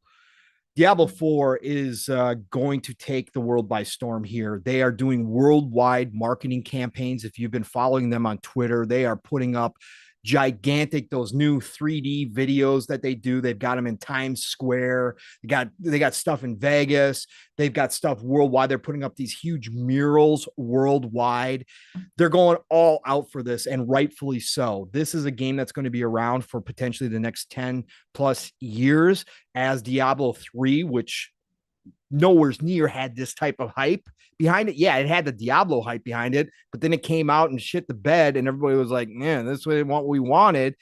And it soldiered on. Blizzard continued to work on Diablo 3 and turned it into a really great Diablo game by the end of it. People are still playing it. They're still doing seasons. It's fantastic. But Diablo 4 is starting off completely different than Diablo 3. And we're in a completely different space. And we're in a completely different space than we were back in the 360 PS3 era, just from the size of this industry. So Diablo 4, like I said earlier, I'm seeing people on Twitter saying this is going to be my first Diablo game. Shout out to PTK Blam, who just recently found out through Torchlight 3 that he likes action RPGs like this, looters, and that he's into this. And this is going to be his real first Diablo launch as well. He's played some Diablo 3 now and stuff, but this is going to be his first real Diablo game launch time. The impact can't be denied with what Blizzard's launching here. Again, I'm so excited. We are going to be doing, again, as if you didn't hear us earlier, normally Mav and I have PM in the PM on Thursday night. Mav and I talked about it. We are just going to do a live early launch stream because it goes live actually when we usually do on PM and the PM. Steel said here, Steel's going to be jumping in with us. We're going to have a big group. We'll probably have our clan going already that night. Steel's going to jump in, co-stream it as well, do that as well over here on Living Split Screen.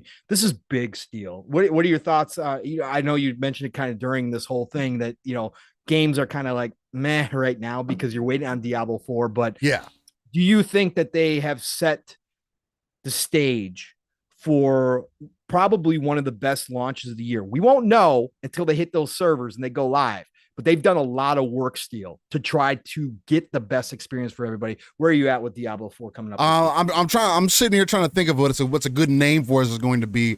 So far, I got the split screen speculators. Ooh, let's go. That's gonna be the name of the clan. I like it. Split screen speculators. Triple S. Triple S. Triple S's. The triple S's. But no, for me, someone that has been playing Diablo since Diablo 2, played Diablo 3 on release. Felt the game wasn't as strong on release. And then it kind of grew over time. Again, that's another decade game. Diablo 2 was pretty much the same if you really consider it. I think the pattern for Diablo 4 has kind of been lining up in the stars for quite some time, especially when Rod Ferguson ended up going over there. The time that he's been there at this point, I can't recall exactly what his tenure has been at Blizzard at this point. If you could find that out for me real quick, Paul. How long he's been with Blizzard. But he's pretty much been there since the inception of this game for the most part, if I'm not mistaken. And for Rod to come in there, somebody who is known to get games out and release them successfully. Again, for anybody that's listened to Cliffy B, the creator of Gears of War, he always attributes a lot of his success to Rod Ferguson, being the guy that is like, hey, when we needed to get it together, I was able to depend. He even stated that he was able to depend on Rod. Himself, of course, you got to give himself some credit. March 2020, Steel. March 2020. So that's when he was official. I know he's been with them behind the scenes before that, in conversation or whatnot. But Rod is a closer, right? Yes. Yes. And Cliffy called him that. yeah, he did. And seeing how his impact has affected this game, because we heard some rumors that, they're going through development issues and we don't know if the game's going to come together on release, and then getting all the information that we've got from the game at this point, right? Whether it be like the little dev diaries that they've been doing where they break down the game, or whether it be the changes that they go out and address to the community, or just blatantly saying, hey, we're listening to you guys' input, we're changing the game, we're adjusting, we're going to continue to look and adjust. And I have to take their words at face value because, again, they've done the same for their previous games. The main difference for me in this one, and again, I'm not super sweaty when it comes to these isometric games, but the thing for me this time around that makes Diablo 4 different compared to Diablo 3 and even 2 was a phenomenon on itself, but it did what it needed to do coming over from 1 and iterating and being successful. I think 4 is going to be the one that finally is recognizable by everybody. Everyone knows what it is. It's going to be the easiest access point that anybody's ever had as far as Diablo goes. And you can take that as negatives or positives because you're going to have people that fall off too. I mean, there's PvP that's going to be in this game. Depending on how you play the game, you may fall off. And again, I also think that this is going to be one of the most most put together Diablos, especially when you compare it to 3, that we've seen in some time, right? There's just so many positive things that are going into this release that at least get me excited, that are also getting the community excited, that I do think is going to work in their favor very well. This does, again, with this being on every platform, it does have the high possibility to probably be the highest selling game of the year. If it does end up, playing really well. Servers are good. Servers are holding up. That there's a good overall, not only new player experience, but also for mature players who've been playing for some time, for them to have that experience. And people like us who are getting in June 1st. Again, a lot of people don't like this either, where we're getting that kind of a boost ahead for paying the additional extra ducats to be there ahead of time. And I can understand that conversation. Well, all these Blizzard and them making people pay money so you can get in ahead of time. Again, I can hear that conversation, and I even understand it. And there is something that they have to do about that. I don't like the fact that the season isn't starting day 1. That's really off-putting to me, at least on first initial release date. So June 6th. It's coming out a month later. Yeah, but why was that off-putting to you?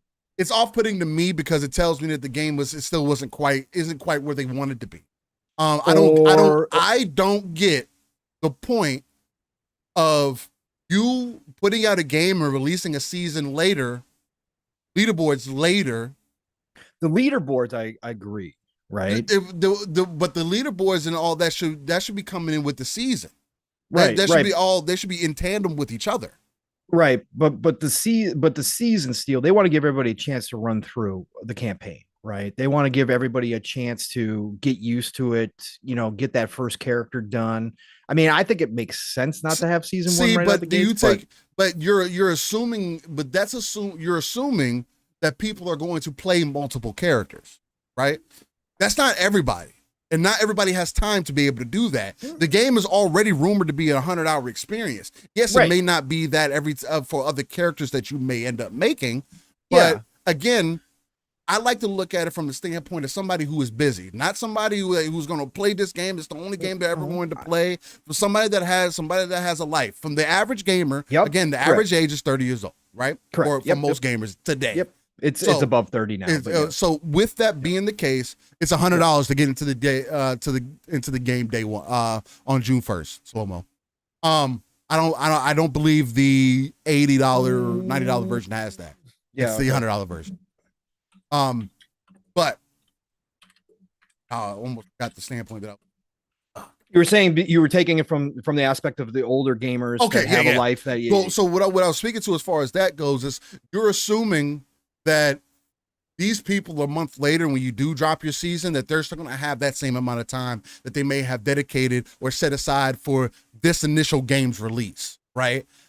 They could decide on release how much time or investment they want to make into the season, right?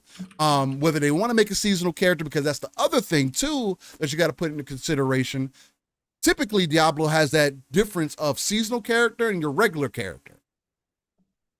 And again, yeah, and Rip Sonorta, that could very well be the thing. Seasons may not be for me. Seasons may not be for a lot of people, right? I'm not typically personally, I'm not saying this is going to be everybody. I just would have rather seen them drop a season for any game needs to come out day one. That's when your first season starts. This isn't a GTA. Steel, it's Ultimate or Deluxe editions both give you access. Oh, both do? Yep. How much is the Deluxe? The Deluxe, I believe, is, I want to say $79.99. Is it 80? Is it 20? Yeah, it's $80, I think. Hold on. I'll look it up. Yeah, look it up. So. I know there's some price differences there, but yeah. He said, I'll see you guys June 6th. Hey, nothing wrong with that. Hey, it's worth it, Slow-Mo. Come on, man. Nothing wrong with that. Yeah, Fifth Horseman says the season starts later and you have to start a new character for the season to access seasonal mechanics and power. I don't get that. What I might as well been able to, you should have gave me that option to do that from the beginning. Not, it's not quite ready yet, we're going to do it a month later. That doesn't make sense to me. That tells me that the game still isn't where you want it to be yet, but it may be a month later. Because now what you're doing is giving yourself ample opportunity to say, well, if it doesn't release next month, you can say, we ran into some issues, we got to push it out another month. So your game's not fully ready. That is a problem to me. That becomes a conversation of time respect. I want to experience it's $89.99. $89.99? Yep. Oh, so you might as well just pay the $100. Right. At that point, like so it's $100. I'm going to say it's $100. $10 is not going to, whatever. At that point, you might as well. Yeah, but Steel, let me jump in here. Go ahead. Let me jump in here real quick, because we rarely have one of these instances where I've got to push back on you. Yeah, and push back on me. So, this is fun. This is what it's about. For those people, though, are those people really going to invest in the season? They might. You don't give them the opportunity to if you cut it off. But you have to start a new character in season 2 anyways. Right?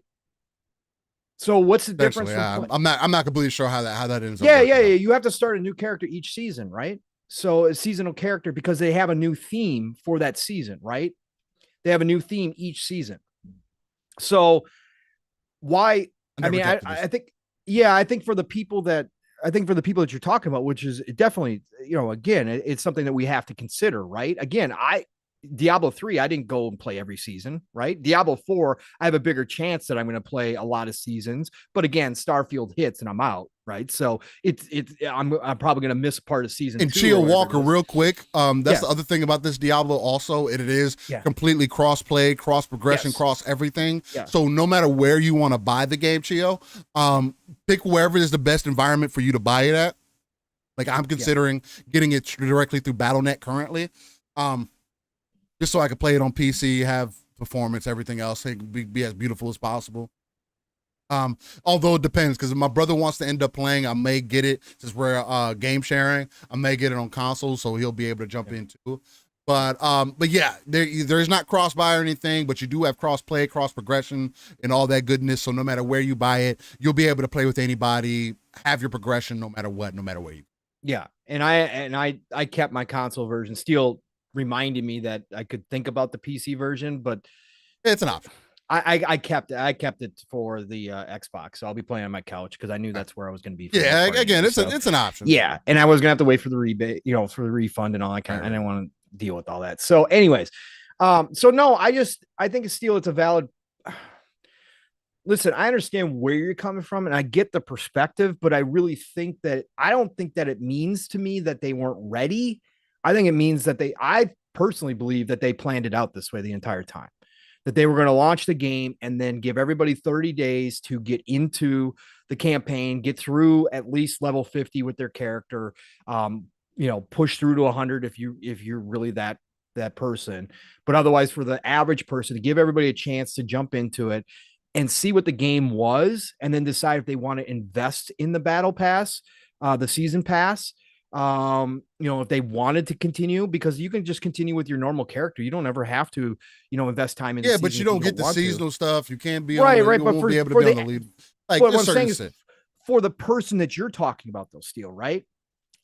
Are they going to invest the time necessary to go through the entire season? Because the season is 100 levels, right? I mean, that's the thing. Yeah.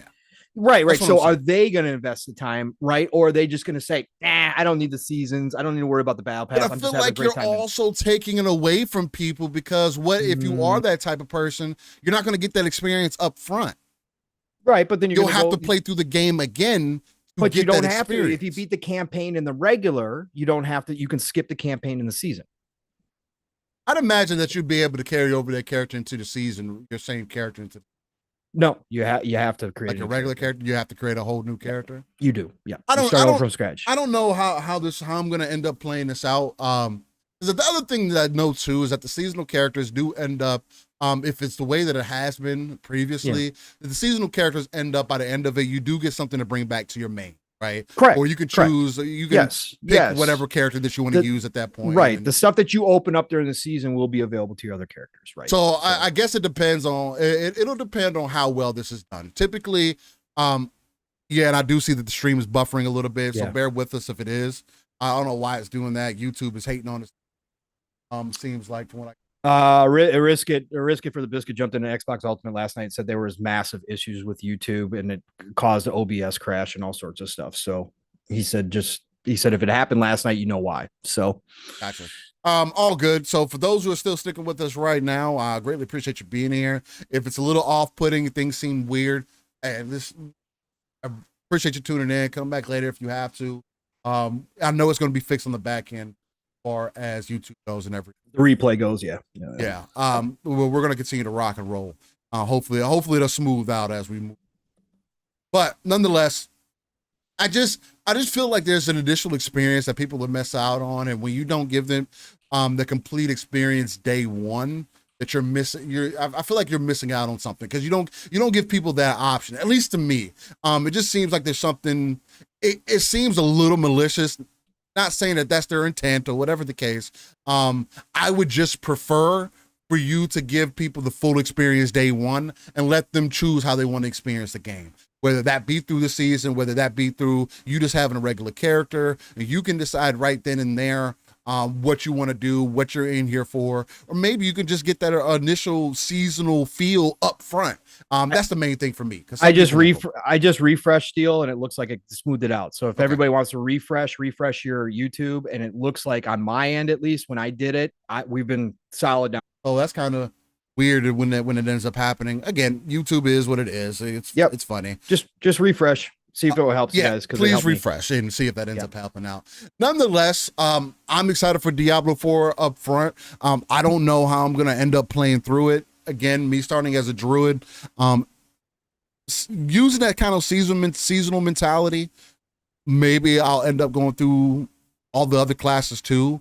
Yeah, I guess we'll see. It depends on how well Diablo pulls me in, what that gameplay loop is feeling like, how other people are around, because that's going to be another impact too, where depending on who you have around is going to depend on how you kind of treat your experience overall Diablo. That's the other thing that makes this unique, right? If it's completely solo, if you're more so like the gamer that I was speaking to earlier, then you may or may not go through the season, right? You might just play your character. Nothing's going to prevent you from leveling up your character still. You're still going to be able to upgrade, work on your build, make them stronger. But I do know that the seasonal, for what they talked about at least, is by the end of it, bare minimum, is going to give you additional content that you can bring back to your main character. So there is that mechanic that you got to keep in mind. Right. Exactly. No, I agree from that standpoint still. I see your perspective and I do get it. I don't think it means that they weren't ready. I think there are some things that show they weren't ready a little bit, but again, with a game this massive, I'm not going to make excuses. I'm always about launching a complete game, but from what we played in the beta, Steel, it's ridiculously huge. Like just that one small section, and there's four of them now, or 5 of them now. They show it off the world map. It's huge. there's so much content already in this game. Like, this is not like one of those games where you're going to be like, well, what do I do now? It's missing all this content. There was so much, and we didn't even see all of it. Like, they didn't put all of the aspects in there. So that's my thing, Eastside Vandal. It's like, because he says my problem is they got the shop ready before the leaderboards. Yeah, like, you knew that was gonna happen. Priority like, number one is money. Again, see, it's like you could have had the season ready first, right? You worried about the shop, have the season ready. Come on. We know what age we're in. This is Activision Blizzard. Indeed, what's going on?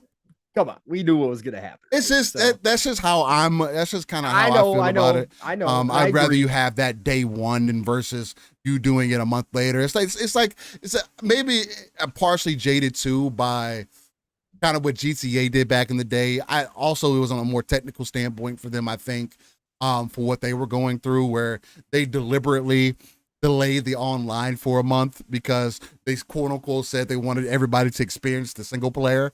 Right. I think it was more so for technical reasons, as we found out, because online didn't fucking work for like another month after GTA Online came out.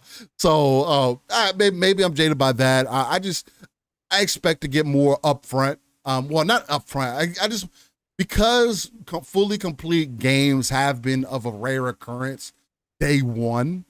Yeah. I just been wanting to, I wanted more of that. I will continue to stand for getting more of that. Because that should be the expectation. I get it. But nonetheless, I get it. Nope. Understandable. No matter what, it's going to be ridiculously good. We now know a bunch of people in the community have had access to this and have been playing for weeks. Yeah, none of their stuff carries over though. All the big sites. Ains over at Season Gaming, obviously Jez. So everybody's going to be putting up reviews next week. And we're going to get to really see how this game is playing now that people have had their hands on it, the entire game. So I can't wait for these, Steel. There's going to be some interesting ones. And if you're looking for somebody who is a hardcore old school Diablo player who knows the ins and outs of Diablo, go check out at Ains, Porsche Power, Season Gaming. He is an old school fanatic. I had a great discussion with him on the Shop podcast about a month ago. He knows his Diablo stuff. So if you want somebody with that keen eye and want to get a really good feel for Diablo 4, wait for his review over on Season Gaming next week. I know it's going to be spectacular. So that's 100%. Yeah, there's going to be a lot of content there. And again, you'll be able to get our day one experience. Yes. We'll probably have multiple streams that end up going live for Diablo for foreseeable future until something else happens. But we'll be continuously talking about it and chopping it up and all that. You are locked in on Druid, right? Yeah, right now I am, unless something miraculously changes and I want to play Necro. Yeah, Ains is going to have a monster Druid build guide as well, because that's what he went with. So his class, I'm not going to follow his build. I know you're not going to follow it, but if you're just curious looking at it, it's I probably won't even look at it. Okay, all right, fine. I'll get you then. No, I know you're too good. You're too good. I'm that hard-headed when it comes to that. Yeah, you're just too good. I know. No, I don't look at any of that stuff until towards the end, or unless there's a deliberate, like, oh, this is the meta now. I won't look into that stuff again. Fine. That's just me. That's just the way that I do those things, unfortunately. Mm-hmm. No, that's fine, Stu. Got to set your own standard, right? Can't be jaded by all these other people's opinions. Whatever, man. Got to go for what you like. Whatever, man. No, I would definitely suggest everybody at least day one, or at least for the first month or so, unless you're really just having a hard time trying to figure out what works for your build. Just try to get in there and wing it a little bit, so that way get a baseline of what's going on, and just get that upfront experience. Correct. All right. Well, that's been this upcoming week in gaming. Ooh. Holy cow. We slammed that out the park. Yeah, we definitely did. But I think we just gotta jump into it here, Steel. Yeah, exactly. See, slow mo, they say is exactly. That's how I do my builds. Less chance of the devs nerfing it if it's not meta. No, I don't do the meta stuff either. I don't, because and then sometimes they just nerf everything else to the ground, where meta is like the only thing that works. In we saw what they did to Necro during the beta. Hey, shout out to Division 2 that can't beat the meta. No, if you don't play a certain way, it fucking doesn't matter. Forget that. I hate that stuff too. And they took out fucking the conflict mode in the Division. Oh, really? Yeah, the little like straight up PvP mode that they had or whatever. Mode. Yeah. Check it out. At least I can't find it. Steel, what time you got? Because YouTube refresh. So I'm at an hour and 40. Hour 40? Hour 40, okay. Hour 40, 40. 40. Got it. Well, just do. Yeah, I never do seconds, but that's fine. All right. TMHW Gaming, what's popping? How you feeling? My partner that I normally run with said he's making the road because it reminds him of Diablo 3 Monk and Demon Hunter. Yeah, some good comparisons there. I played Monk on Diablo 3 when it first came out. Then I moved over to Necro later, around Reaper Souls. So that's dope. Slow-mo Mr. Division over here. My 21 million damage sniper build is still going strong so far. Yeah, I mean, I feel that. I feel that. Again. Yeah. But that's like one of Slow-mo's main games, though, you know? Right. I hope he's putting in that damage. Nonetheless. Eastside Vandal says, Pong Soul uses cocoa butter. He is light-skinned. Shout out to Pong, light-skinned Pong gang. No. Not gonna make fake claims out here. All right. God, we're not doing that. I just like cocoa butter. It does work. I have dry skin, so cocoa butter works for me. Yes. It works good for a lot of people. Yes, it does. All right. It is time for us to get in here with some smoke. Yep. We are going to be pulling this article from Destructoid. What's up, Paul? Give it to the people. What we getting into? No. I was just gonna say. I was hoping you were just gonna jump right into the showcase because it's time. Let's jump into the showcase. It is definitely time to get into some showcase action here. Let me see if I can. Or state of play, whatever you want to call it. Showcase, state of play. I'm gonna call it a showcase. That's what they called it, right? Yep. More like with that said, let's see what we got going on here. So this week, PlayStation had a showcase that was actually quite interesting. I pulled a few games out of it that I thought were pretty decent. And again, anytime that I'm able to pull out at least a few games, I feel like it was an overall decent showcase. But it is not a decent showcase when typically these showcases are supposed to be more so to highlight your first party. First party seems to be an issue for PlayStation currently, especially when it comes to your showcase. Man, what happened? Where did it go? I don't know. But it came across more in presentation standpoint, as something that in the same vein of what an Xbox would do. As far as, showing your third-party games, your deals, showing the variety of titles that you were going to have coming to your console. Now, the main difference from this one that I have noticed from previous is that this one really lacked the branding that I would typically expect from PlayStation. I didn't see very many exclusive to PlayStation, console exclusive. I didn't see really many titles of that I saw coming to PlayStation, which is very different for me, at least, from what I was expecting. Just to give you guys a little bit of what I thought we were going to see. I thought Sony was going to kick us in the teeth, right? I thought Sony was going to come out here, show everybody a reason why they needed to jump in here and get a PlayStation. Personally, if you're newer here, I personally do not still have a reason to jump into that ecosystem because none of their games speak to me enough to jump into that ecosystem. God of War isn't enough. Ghost of Tsushima isn't enough. I can wait on those. I have waited on, for example, God of War, and I can't get through the first game, so I'm not going to play the second game. That's the type of gamer that I am personally. There's been some other titles. Last of Us came to PC. I played The Last of Us originally on PlayStation 3, so there's no need for me to go back to that. I also watched the show recently, so I was reminded in many ways of what and was given a refresher if I was missing something in many ways. So for me, the PlayStation Showcase was a very missed opportunity personally. Again, especially when there was so much anticipation for a show that speaking of PlayStation, hasn't done in a couple years. So I was really expecting for Stellar Blade to be there, Last Soulacide to be there, maybe some MMO deals that they got in there, like they showed Tower of Fantasy, which is a dying game currently. And I think if you do a little bit of research on YouTube for people who play those gacha style games, A lot of people still are like, yeah, overall Genshin's probably the better game, although Tower Fantasy has a decent base, but it hasn't been consistent for them, unfortunately. I don't know why Pong's mic is going crazy today. I don't know what that's about.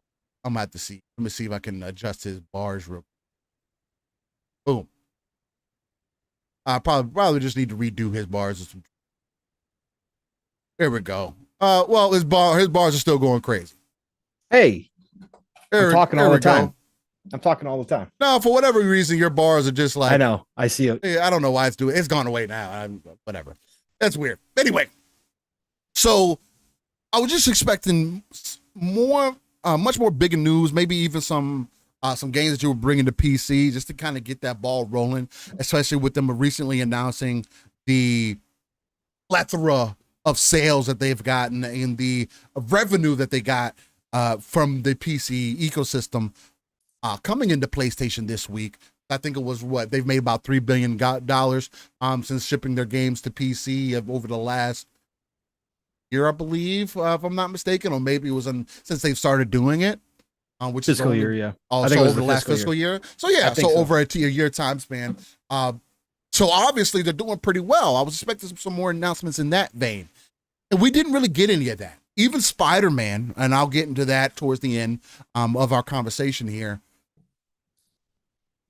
felt, at least for me personally, felt a little weak. And again, nothing against the gameplay. I know what to expect out of Spider-Man. I know Spider-Man is going to be a good game, right? I'm not saying that it's going to be a bad game, but it wasn't as polished, and I don't think that was the best trailer for you to build hype for your game, personally. And I'll get into that here in a minute. Yep. But a lot of what we've seen was something that is extremely similar to an Xbox Showcase. Main difference, and this is something that Palm brought up throughout the week, and it is something that I was also thinking about behind the scenes, was the main difference here is that if PlayStation had a service that they were putting some of these games into day one, then they would have had a much stronger, I personally think, a reception, and it probably would have been maybe more so like a 7 out of 10 for a lot of people. Mm-hmm. What I'm coming to find is that a lot of people find the show to be a 2 out of 10 or 3 out of 10, somewhere in that range. It was less than average, which is not what you expect out of a PlayStation Showcase. Again, Showcase. One of the other things, too, that I noticed about the Showcase is that it did feel more like a state of play. Now, I mentioned this during the show. What I mean by that is state of play before was where you would show your in-between titles. Over the last couple of years, since they haven't had a showcase, they have used their state of plays to show off their first-party games or to show more attention to specific games. Maybe throw an extra one in there. But outside of that, it's like they flip-flopped, right? Because the showcase was no longer in existence at that point. They took a little bit of a hiatus. So their state of plays took that place. Now you do a showcase, and your showcase is doing the things that your state of plays are doing before. So did the mentality change? I think it's kind of obvious that the mentality changed, because you wouldn't have, and also we're hearing some things behind the scenes where even Jim Ryan thinks that they had an excellent variety of titles up there to display. So that's also an interesting aspect. And again, not saying that they didn't have a good variety or nothing like that, but it just wasn't what people expected from a PlayStation showcase that you typically sell your dreams through, right? Really weird. Pong, so I want to pass it off to you to start it off. I did all this build up and lead up. Yeah. There is, I have a list of some of the games that I pulled through personally, but I want to go over what was your overall assessment of the PlayStation Showcase, them being being something that was anticipated for 2 years, something that was anticipated to hear a lot of news from, for us being in the kind of know, I would say, we were expecting something that was going to be over the moon and beyond to really start off. Because again, this is also another opportunity for this PlayStation doing a showcase so close to Xbox, and it's some of these other showcases, Summer Game Fest that Jeff Keighley's doing, for these other shows that are happening, was kind of told me in the lead up that there was going to be some pressure here. You get it, and there's not the pressure that we was anticipating. What was your overall feeling about it, man? Nearly perfect, Steele. Ooh, okay. Foam Stars really did it for you? Yeah, Foam Stars did it. I was at a 7, but it brought me to a 9. Foam Stars. Ooh, okay. If you guys don't know, I'm pulling things from the journalists, the professional journalists this week. No. What's really interesting, Steele, here's this sentiment. It crosses. It doesn't have any plastic lines to it, right? It doesn't matter if you're Xbox. It doesn't matter if you're PlayStation. It doesn't matter if you're a console warrior that's hardcore. It doesn't matter any of that right now.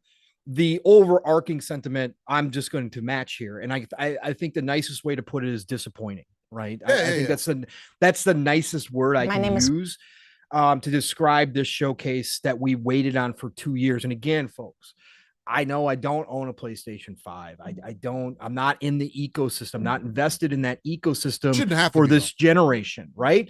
I look at this as a gamer, and I still go into, I watch Nintendo showcases, for God's sakes. Okay. And you guys all know I have zero interest in Nintendo, but I watch their showcases because I'm a gamer and I like to see the games coming out and I like to see new ideas from devs and I like all of it. So I go into these showcases still with excitement. I was excited to watch this. We live streamed it over on Fun Speculations channel. And I think Nick's echoed our sentiments while we were watching it live. He put in there and said it felt like an Xbox show. We said that about 30 minutes in, right?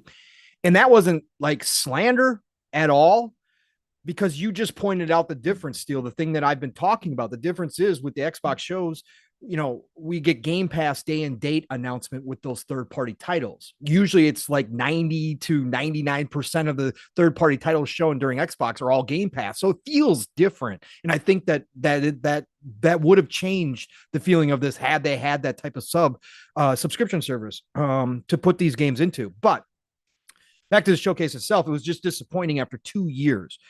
Looking at this from the perspective as a Sony showcase, as a first, what generally speaking, yes, every showcase, whether it doesn't matter who it is filled with third-party titles and indie titles, right? It is filled with that. That's the majority bulk of any showcase. But usually this is a time when first party shows up and shows out. And that's what we were all expecting from Sony. I think everybody was. I don't think there was too many people that were out there saying temper your expectations. Don't expect Sony to show much. I think it was the complete opposite, that after 2 years, pretty much to a T, everybody was thinking that Sony was going to do another Hopes and Dreams, like they did back in 2015, 2016, whatever it was. And they just didn't. And, some of it might have to do with the fact that we all knew that Spider-Man 2 was going to be here. Spider-Man 2 is a known quantity at this point. Yeah. It's going to sell like gangbusters. It'll probably be up for Game of the Year awards. Okay. There is no denying the power of that IP. It's one of the most powerful IPs in the video game industry, in the entertainment industry right now. Spider-Man is gigantic, and Sony has every right to sit back and just go, we got this in the bag. So Spider-Man, Spider-Man's already going to seal this for us. But when you watch the show, it's less of an impact with those known quantities, right? It's less of an impact when it's another sequel to a game that we've gotten 2 games out of it, plus, a PS5 version. So you can say kind of almost 2.5 games at this point over the past, since 5 years. Yeah. So it's just one of those feelings. And had Insomniac, well, never mind. We'll save that for Spider-Man 2. So I think that being your main game for the showcase, your shining jewel, right, for the showcase, it just doesn't shine as bright. So then you got to look at the rest of the showcase, and you bring some first party, some of your newer first party there. Haven, right out the gate, Fair Games, right? Show that's the first game. That is the way you do it. Yeah. And I don't care that it's a CGI trailer. Again, I'm not one of those people that says only show me gameplay. I'm not. I know there's a lot of people out there who feel differently, and I totally respect your opinion on that. 100%. I understand why some people hate CGI trailers. I thought they did a great job with the Fair Games one specifically in Haven, giving us an idea of what that game was going to be. Because if you're going to show a CGI trailer, and I'm making this point for a reason, because we're going to go down the road here. If you're going to do this if you're going to show a CGI trailer, then you got to show us what the game is about. Like, right. Give us an idea. It doesn't have to explain everything, but give us an idea, a glimpse. And with Fair Games right away, we all said Payday. Yeah. And that's what it winds up being. It's going to be an extraction co-op PvP, right? Shooter. And it's going to be a Payday type heist kind of game. So I thought that started off great. And I'm not going to get into specifics because I know we're going to cover different games here, but we'll go through the showcase. I'm trying to give you my overall feel. Why I said that was because those are your two bookends, right? So you bookend it with you start with a first party title, brand new IP from one of your newly acquired studios. Thought that was great. Haven, sure, it was just CGI, but I still looked at the game and I said, okay, I know what they're doing. And now we got to see more because we got to see how it's going to differentiate itself. But it was a great trailer. I enjoyed it. It was colorful, all of that. The name is forgettable. Fair Games is hard to remember for some reason, but that's okay. And then you bookend it with Spider-Man 2. So in between there, you had other first-party titles, very few. And then you had a bulk of it third-party, indie titles, third-party, AA, AAA games. And I think that just wasn't what anybody was looking for. You were looking for an impact game from your first party, Spider-Man 2 or Spider-Man aside, right? Right. You're looking for another impact. Hopes and dreams. Right. What I'm looking for. But CGI trailers, while they sell you some hopes and dreams, they don't have impact per se. As showing off the power of the PS5. And we'll save that. So I think overall, this show was disappointing. If I look at this from a first party Sony showcase perspective, this show was a 3 for me. Okay. If I'm looking at it just from that, if I look at it purely from the gamer perspective and the games that I saw and things that I was excited about, I'd probably put it at about a 6.5, maybe. So overall, I gave this show a 5, right? So if I balance those two out, if I average them out or just weighting them out. So I think there's different ways to look at this. But again, we're going to specifically look at it from a Sony standpoint. This is not what Sony needed. Sony needed to come out and wow everybody, to start showing the roadmap, because still the questions are starting being asked. And it's not just Xbox guys. It's not that nonsense. It's Sony guys now, really big Sony guys, MBGs, right? I don't usually shout people out by names, but again, when it comes to this type of talk, sometimes it's important to realize that some of the bigger PlayStation guys are now questioning what the roadmap looks like. What are the games going to be? They're starting to realize still that they don't know what's coming in 2024, 2025. We'll sit here and call it out and say that 2022 first parties, Sony, it's light. It's not good. Just having Spider-Man is not good enough for how many studios you have and for the type of production you put out. Right. But they were due for one of these years, right? They've been consistent. Through the pandemic, they were consistent. Up until now, they were consistent. So this was due. But everybody's looking ahead now, still going, what's 2024? What's 2025? Yeah. Normally by now we know that. So I think that's why everybody was expecting Sony to show up here and give us a glimpse. Sure, you can say, well, we've got Fair Games and we got, Firewalk's game to look forward to, but when 2025, because we just got CGI trailers. So how far out? That's what it looks like. 25, 26, maybe. Like we don't know, right? And that's the problem that Sony has right now. And as far as this nonsense of them holding back, that makes absolutely no fucking sense. It makes no matter how I try to dice it up, I can get that Jeff Keighley might end up getting a decent audience, but your PlayStation. you have a bigger audience than him no matter what you do. Right. If you would have put a good show together, like you see the way the water looks right now on screen, they focused in on this. This is supposed to be what the PS5 is capable of. Everything else is dope, but when you're displaying stuff like this, it just doesn't show well. The impact is not there. Yeah, that's absolutely correct, Stu. And we'll talk about Spider-Man 2 directly. Well, we'll talk about, I'm just we'll talk about it on to why the feelings are kind of there. Right. No, and I totally understand, because it is an important part, because it does affect the entire showcase when you have your big game, not necessarily like wow everybody. Like, and I'm not talking that it wasn't impressive at points there, the movement, all that, but it didn't wow. So then that takes away from the rest of the showcase itself.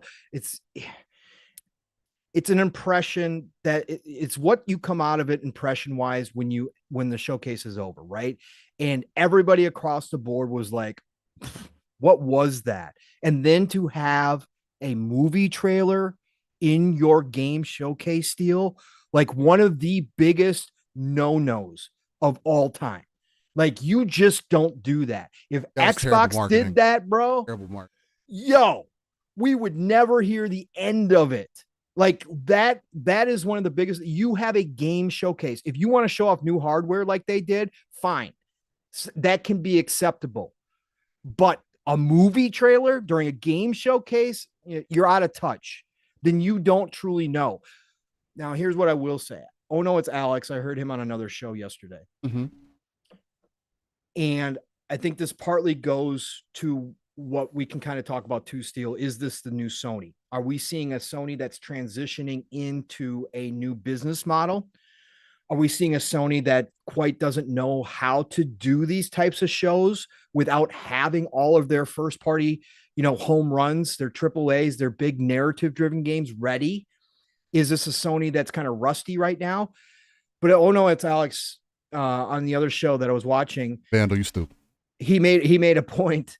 He made a point to say that everybody, all of us enthusiasts, all of us that are the small percentage of gamers, have to start realizing that these companies are no longer marketing to us, that they are going for the bigger audiences, and that they're going to be showing things that don't necessarily appeal to us as the enthusiast, right? That they're not going to be catering every showcase to us anymore. Oh, yeah. That they're looking at the other generations, right? That they're looking at the other generations who play Fortnite, right? That's so it's no longer just about us. There was only one game at the showcase that I can recall, at least, that really spoke to that.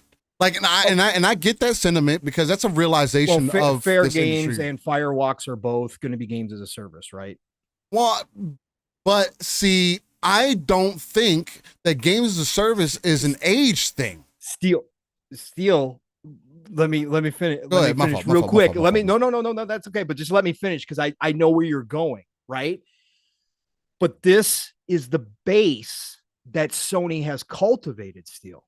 That's different. Yeah, that's different. But that, right? This is the base. This is they set themselves up for this moment the wrong way, because they've trained their base to only think 1,000,000%. Nobody could argue that. Person narrative driven games. Nobody could argue that. Are the only premium experience. Single player games are the premium experience. Games, right? No. Are the only premium experience that you can only find on PlayStation, right? That's what they've done. And it was wildly successful for them.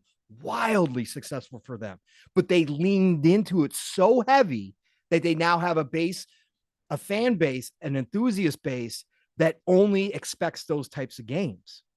And anything outside of that wheelhouse, if it's first party, especially, is like, what's this? This isn't why I bought my PlayStation 5. Yeah. Well, what is this guy? I'm co-op, multiplayer, games as a service. Whoa. No. Don't get me started. That's what that trash Xbox does. We don't do that over here. Right. And I think that's what a lot of it was that we saw too.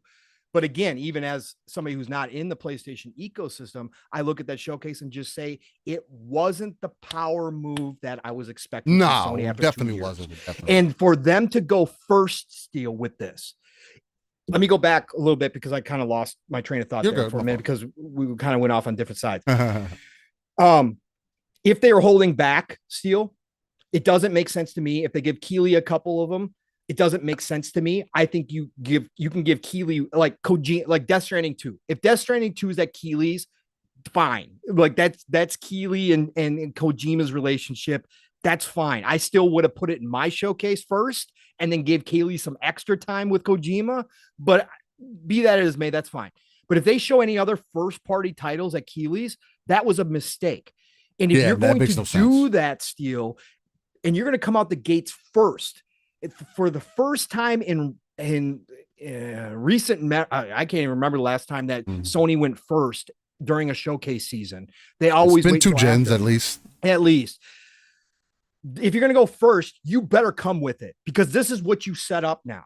Now the talk of the town is going to be the Xbox showcase. The Xbox has got a layup, as everybody's been saying. And I know there's some people going, well, it's Xbox. They can fumble. They could. Bro, this probability is of that 99.9% the easiest layup of all freaking. This is a breakaway layup for an NBA We say that, and then they act like they can't get their fucking but they don't together. have to do a whole lot. Anyways, but what I was going to finish with was if you're going to do it this way, then why not just wait, Steel? Why not wait until a couple weeks after June 11th? Why not wait until July and do a full-blown showcase? If you weren't ready for this or if you're holding back, why not just wait and then see what Xbox does? It doesn't matter. You're not going to change your showcase based upon that in great, grand ways. But then you come out afterwards and you hit everybody with everything you got. But maybe they don't have it Steel. And we got to realize that too. Maybe they aren't ready. And Lady brings up a good point too. Yeah. She says, true, but who watches these shows more? The hardcore, right? Not the casuals. Right. Correct. But the IGNs pick up on it and then it gets to the masses, right? As we've seen the IGN crowd, that's because they cover this stuff. And that's why you saw all these journalists writing, a lot of journalists, not everyone, a lot of journalists writing rosy, saying ignore social media. One article said ignore social media. This showcase was fantastic. Come on, man. Read the room. But again, that's how it gets out to the wider audience, right? And they don't look, you're right, Lady. They don't look at, the games showing when everybody's talking about the games and go, oh, I wonder if that's exclusive to PlayStation. They don't care about that nonsense. They just look at it and say, man, Sony showed off like almost 30 games. Like, wow, we're eating good over on PlayStation. Well, that also depends on how you look at that too, because the other side, the other wall that people kind of forget about sometimes is that you also have to keep in mind that people do watch these things afterwards. And for there to be such a lack of first party outside of Spider-Man and then your third party deals being Final Fantasy 16, which a lot of people would try to conflate with first party. So that helps you out a lot. Outside of that, what else are you offering people here versus games that, again, not up front. And again, that's when the hardcore matter. But on the back end, when you see people like Xbox actually taking advantage of the situation and putting up trailers, putting up posts and saying that these games are also coming to our platform. You are then seeing competition that we as the hardcore have also been asking for because that's what the casuals are going to end up seeing. Oh, wow. Well, that game isn't on only PlayStation. It's on Xbox too. I saw that trailer over here. It opens it up because there isn't these exclusive. The point, like the biggest thing for me for this showcase still overall thus far is typically these were supposed to be why you have a PlayStation. This was more a let's respond to Xbox. And you didn't need to. That's how this came across to me. Oh, let's respond to Xbox. Let's show people that we have a variety of games. You didn't need to. And still with the with the games that you have on paper. You didn't need to do this. And it lined up with their presentation where Jim Ryan and Herman Holst were there, right? And they announced that they were going more diverse, right? This all lined up with the kind of the week of the talk, right? They had this planned out because they had that more business-like meeting where they talked about their future plans. They talked about PSVR 2 doing better than what other people were reporting. They talked about the growth. They talked about how they are moving financing to more of games as a service and diversifying their lineup. They talked about all this, and then they had this showcase where they showed that stuff, not the first party, third person narrative driven games. They showed everything but that here, except for Spider-Man, obviously, but they showed everything but that to kind of prove to everybody that they meant what they're saying, that they are changing. And like I said, is this the new Sony from here on out? Now, Nick's, you might be right. They might have another showcase where they do the full blowout of first person. Again, nobody's denying that they don't have big games in the works. Of course they do. They got big games. They got third person narrative driven games. They talked about it. They always do. They always will. But the fact is they weren't ready for this one. And so the expectation after 2 years of silence outside of state of plays was that this was going to be that one. And unfortunately for Sony, that wasn't what they had planned. Again, there's nothing against the games that were there, but like the other point that we made in the very beginning, if this would be something as, say, hey, these variety of games are coming to not only your ecosystem, but into a service that you, to give you more value, the conversation would be different in that aspect. Right. But you can't do something similar to what Xbox is doing, that what people complain about, and say that, oh, well, they don't have any first party games, and then excuse this game. I mean, excuse the showcase, because it's the exact same thing that people complained about outside of Spider-Man and Final Fantasy 16 being there. Right. As much as out of all of that, again, Helldivers was more so something that really was like, wow, that was different. I wasn't expecting that. Yeah. And when I came away from that, like, wow, and it's coming to PC, bam, I wasn't expecting for them. That was the other thing with this showcase. It was a multi-platform showcase. Yep. This isn't, again, like I mentioned in the beginning, where was that exclusive to PlayStation or console exclusive? It was all coming to, not the other side. So that was the other thing that was just different. Again, I give the show overall a 6 out of 10.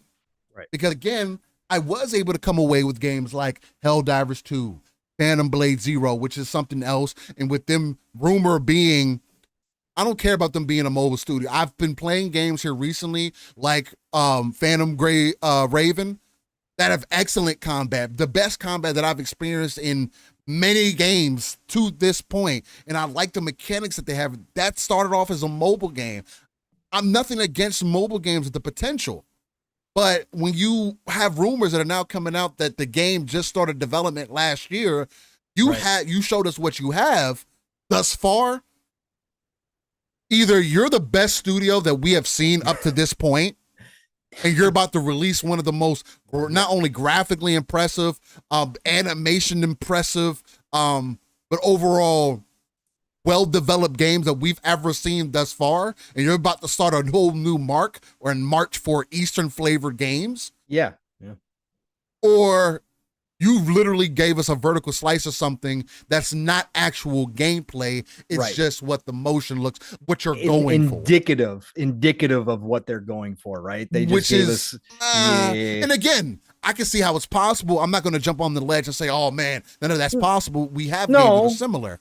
Long has shown me that you can take something that could be a little difficult, but add a pairing mechanic that is varying enough and reliable enough for a wide audience to enjoy it, right?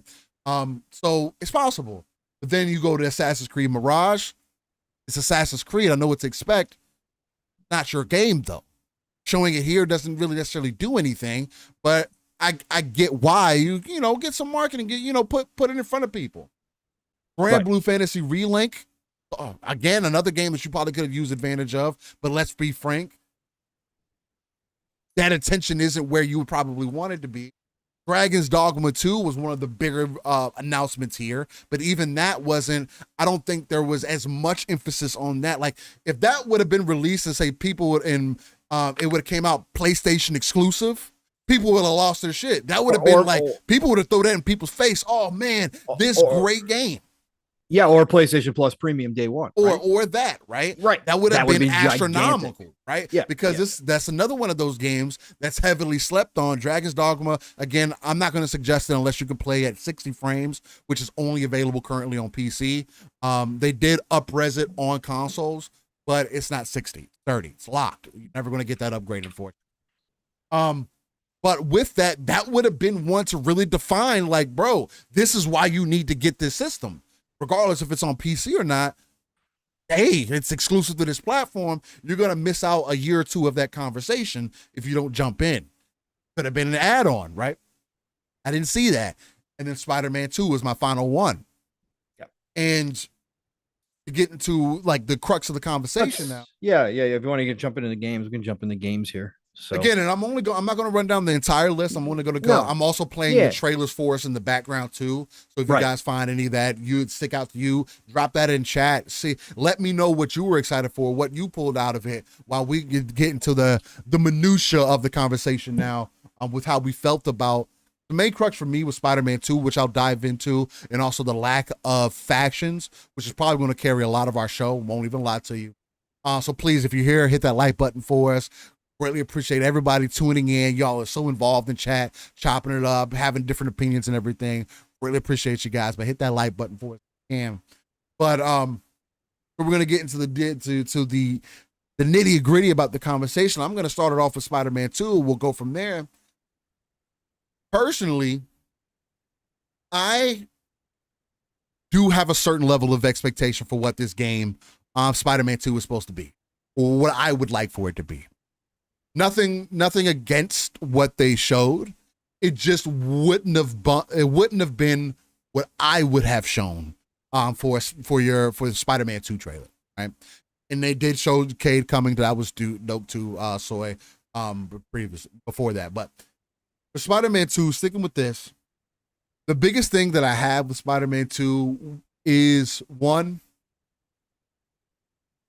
Now, Insomniac has this level of, let's say, development talent and quality that a lot of people glamour for, and a lot of people say that, hey, man, they have a certain level, they have this expectation, so you know what you're going to get. This trailer was a bit weaker for me because of how they presented everything, right? I get that graphics got her. That's something that you can continue to polish. The way that the symbiote suit looked on Spider-Man himself was a little off. It was a little too shiny for me, right? And I mean, that's what Psycho said, right?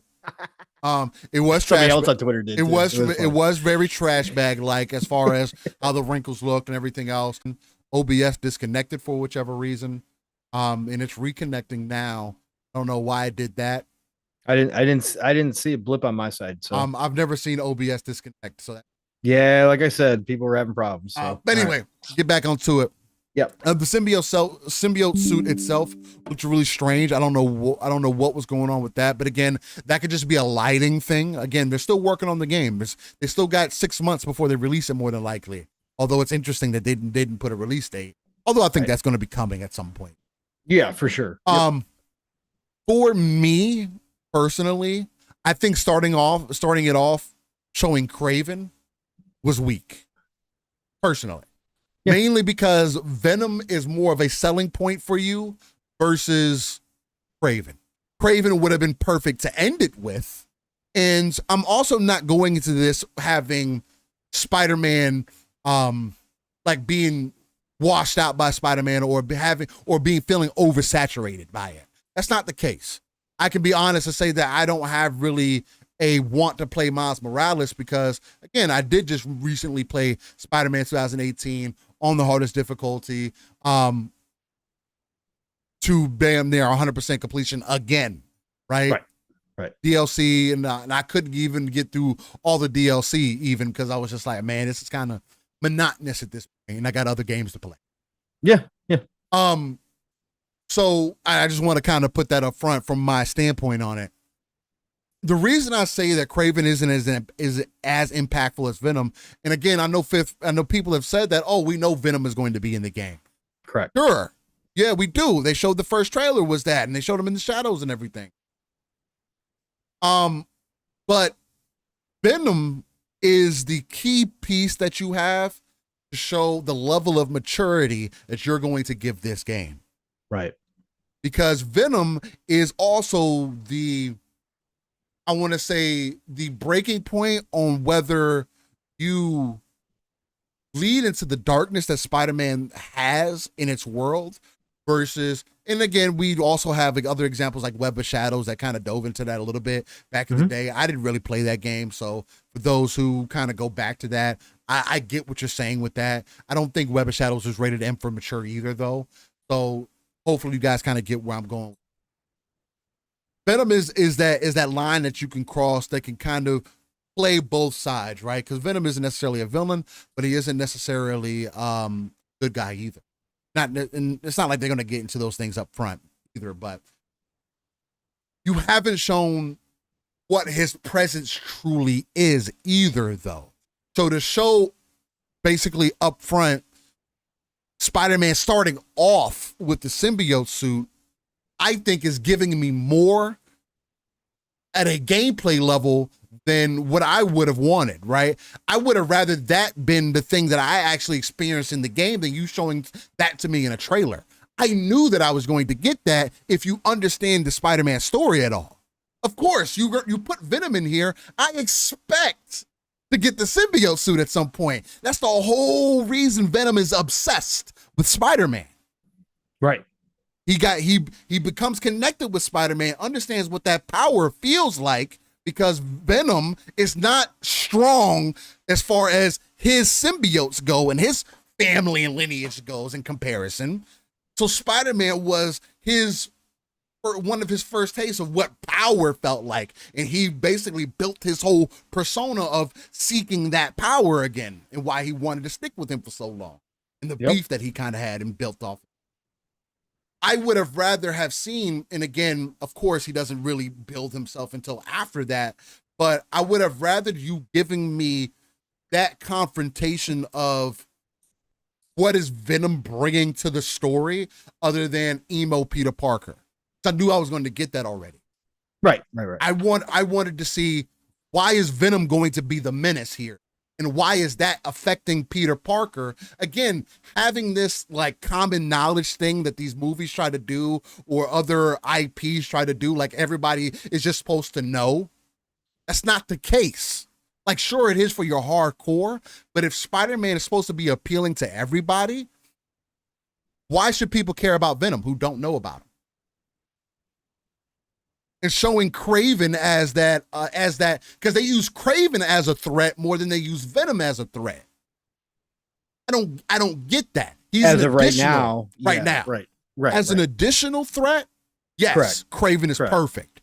Because that's an underlying thing that Spider-Man has already, that's an additional thing that Spider-Man has to deal with outside of what he's dealing with in front of him. Can I ask you this real quick? Side tangent, Steele, real quick. Just sidebar. Yeah. Does Kraven hunt Venom too? No. He does. His obsession is Spider. No, he has nothing to do with Venom. I thought he was just a big game hunter, so that's why I was curious. No, he's a big game hunter, but no. Yeah. If he would have hunted Venom, Venom would have killed him. Yeah. Okay. Guaranteed. So he stayed away from Venom completely. Yeah, no. He chased Spider-Man. His obsession was Spider-Man. Okay. That was I was just curious if it ever happened where he started chasing Spider-Man. Was his big prize. His big prize. That was the whole reason he even started, because he heard about Spider-Man. It was like, no way, I gotta kill the spider. That is now my new goal. Okay, sorry. Especially when he saw how great of a superhero he was and all that. And he was jealous of that and wanted to really say that was the game of his life. Got you. Okay. Somo says they did that because people were openly wondering what was going to be different with the gameplay. If you look at the gameplay sequences, we saw what was different. Gameplay is, I do agree with you in some facets on that, Slow-Mo, but it also, what it did for me was, say there's going to be more QTEs in this game. Is that one of the major changes that you're going to make here? Because again, telling me that Venom's gameplay was going to be like Prototype with the symbiote suit was going to be like Prototype. Like I've seen it before. I can imagine this before. Web of Shadows did the same thing. I can already have I have an idea of what that's going to be like, right? So on a gameplay standpoint, it's like, I don't know. I'm not saying that you couldn't have put that in there, and nothing against that. I thought the flying in the trailer was dope. I thought it was unique because the swinging already feels perfect. How do you add extra verticality or speed to the game, or make you feel more like you are Spider-Man? I think the wingsuit was perfect. I'm gonna love being able to do, because you'll be able to go in between, swing real quick, and then boom, glide. I thought that was super dope. That was actually a highlight for me. I was just imagining how much time I'm gonna spend getting lost in just doing that by itself, right? Just going through the city. Another thing too is saying that, oh well, they showed you a different part of the map. No, they didn't. They didn't show me. They didn't show me how big it was going to be. They didn't show me how much more depth that this is going to have. We didn't go through the subways. There wasn't all this underwater level or this underground area that you could go to. Slomo says the movement through the city was also impossible when it was PS4 and cross-gen game. That's very true. I agree with that. And again, I'm not taking anything away from the gameplay. For me, it was more so how they presented it. I would have preferred something different, or more so a focus on Venom and what he's providing to the game, with the ending scene being Kraven. I felt like that would have built more hype and anticipation and more conversation for me personally, right? Again, yes, on a gameplay standpoint, I see the evolution. I'm not blind. I played the fucking game like twice now. You know what I mean? Like there's almost 200 hours of Spider-Man gameplay for this game, for the 2018 and the PC version. So it's like I get where they were going, but it's like, and then someone also said, well, they kind of did show new parts of the map. The waterfront, the neighborhoods aren't in the previous games, but I get why it may not have been what everyone was looking for. Yeah, it was one of the main concerns for me going into this game. It is showing that, how do you open this up more? I shouldn't be limited by bridges. I shouldn't be limited by the lack of traversal. Give me the map, right? And of course, I want it to be fleshed out. The other thing too is, let's be real, unless you were playing on PC, the city didn't feel very alive. And that's another thing that they didn't add to in this trailer, is that you didn't tell me whether this city was going to be more alive. And I can understand that's a very minuscule thing. You're not really paying attention to that, but it's a detail thing. That if you're making this for PlayStation 5, or quote unquote ground up, for an example, I want to see more of those details, because you do notice that after 20 hours of playing Spider-Man, after 10 hours of swinging through the city, playing this game, and you're dealing with crimes, and there's the lack of variety, the lack of detail through the city, the lack of the city just feeling like it is breathing, like it's its own entity that other games do end up doing very well, or that people tend to not give the same credence to, is what I was personally looking for as a fan of the game itself, and was expecting a little bit more. Steel, no. I was just going to ask you while we're here, because I'll just get kind of my thoughts in here too, because Spider-Man to me it was Spider-Man. Yeah, you say it's whatever. It's whatever for me. Again, 2018 was fine. It was a good game. I understand why people liked it, but it's not for me again. Let me ask you this: we were hoping, we had talked about this previously, that we had hoped that Insomniac was going to set the bar again, right? Insomniac are wizards, right? And we thought that this time around, not having the cross-gen, that they might add something, and they did. Again, don't get me wrong. I'm not one of those people saying that, oh, it looks the same or worse than the old ones. I'm not saying that at all. There was certain sequences in there. You can definitely see a lot of improvement from the previous ones. Yeah. But for us, we were talking about, what is Insomniac going to do? Outside of the story, outside of introducing Venom and now obviously Kraven, what are they going to do to push that Spider-Man experience a little more. And we had, speculated on, the co-op aspect and all that kind of stuff. Co-op would have been such a hitter, bro. It would have been. You know how much conversation would have been around that. It would have been gigantic. I get it. People are like, oh, single player storage. It's like, I get you, bro, but just having the option co-op, it doesn't have to affect the story in any way, shape, or form, right? If that was something that they considered up front, and again, they could do it in Spider-Man 3, sure. Yep. Maybe they never do. It could be its own separate thing. But how dope would that have been? It would have been awesome. And Eastside Vandal, this is what I'm getting to, because this is exactly what I'm getting to.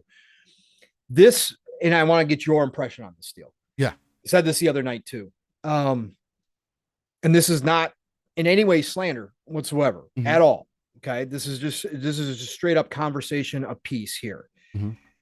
Does it feel like Sony looked at their roadmap and realized the gaping hole that they had in 2023, and they turned to Insomniac? They're potentially, as far as their bread and butter consistency goes, and obviously the pace that they can make games. They turned to Insomniac and said, look, we'd love to give you a full dev time for your next Spider-Man. We'd love to give you the opportunity to put in things like co-op, but we need a game for 2023. What can you guys do? Is that why we're not seeing the leap in all aspects that we thought we might see with them going to PS5 only? Is that why we might be missing things like a co-op mode? Do you think that that's potentially, because it feels like this is, and I don't want to say rushed, okay, because it's obviously it looks very good. It looks like you're done, but it just looks like if I were to imagine after Miles Morales, Sony went to Insomniac and said, hey, you guys got 5 years, put the work in on Spider-Man 2, bring everything you can out of the PlayStation 5, introduce whatever you want to introduce as new modes, new mechanics, whatever the case may be.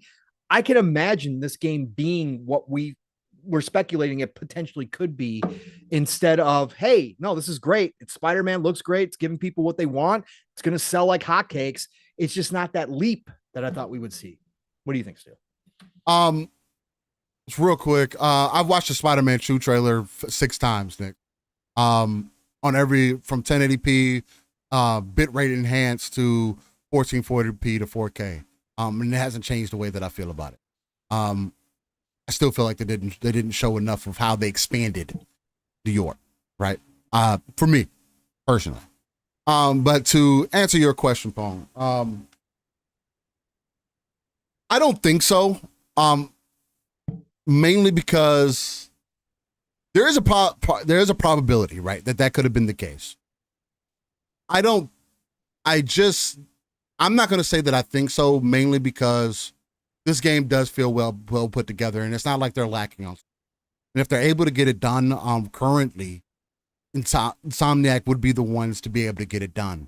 Now, if it comes out to a point to where it can be felt that the game was missing some things, then it'll be a conversation at that point that I think I would open up. I don't think that this is necessarily rushed. And that I know that's not the wrong word. You know what I meant. I get what you're saying. Forced, more like, hey, you got a cutoff date. Like you got. We need a game. You're probably the closest to finish. Right. Can you get it done by this date? No, matter of fact, get it done by this date. Right. We need like a casual please, but not really like a nice nasty type of situation. Right. That could be very well the case. I don't think that PlayStation would do that to Insomniac, especially with Insomniac being really they're carrying. I don't think that Sony would undervalue them to the point that they'd put unnecessary pressure on them. Okay. If anything, I do think that Insomniac probably would put unnecessary pressure on themselves, because they understand that they do need to evolutionize the game. It's like Starfield for Xbox, right? This is the first game that you're going to be really putting on PlayStation 5. How do you define what this console can do? I would have to put the same expectation on it. Even though Starfield is a newer IP, this isn't Ragnarok only coming to PlayStation 5. Because I would have put that extra pressure on Ragnarok also of War would have wanted that if that would have been the case. Santa Monica, Let me, what's going to be interesting, Steve, I'll just throw this out here. What's going to be really interesting, and we won't know for a couple years, but what's going to be really interesting, Steel, I just wonder if this was a case of, hey, we can get this game turned out in time for Sony. We can give them something in 2023. We already have, assets, everything. We've got this. Again, yes, they added things. And again, I'm not taking anything away. They added things to this, but let's say they got the majority of Spider-Man figured out. And he's not changing locale, so you're not starting from scratch. Right, you're adding some mechanics. You're adding, Venom, and the symbiote suit and all that kind of stuff. So you are adding things.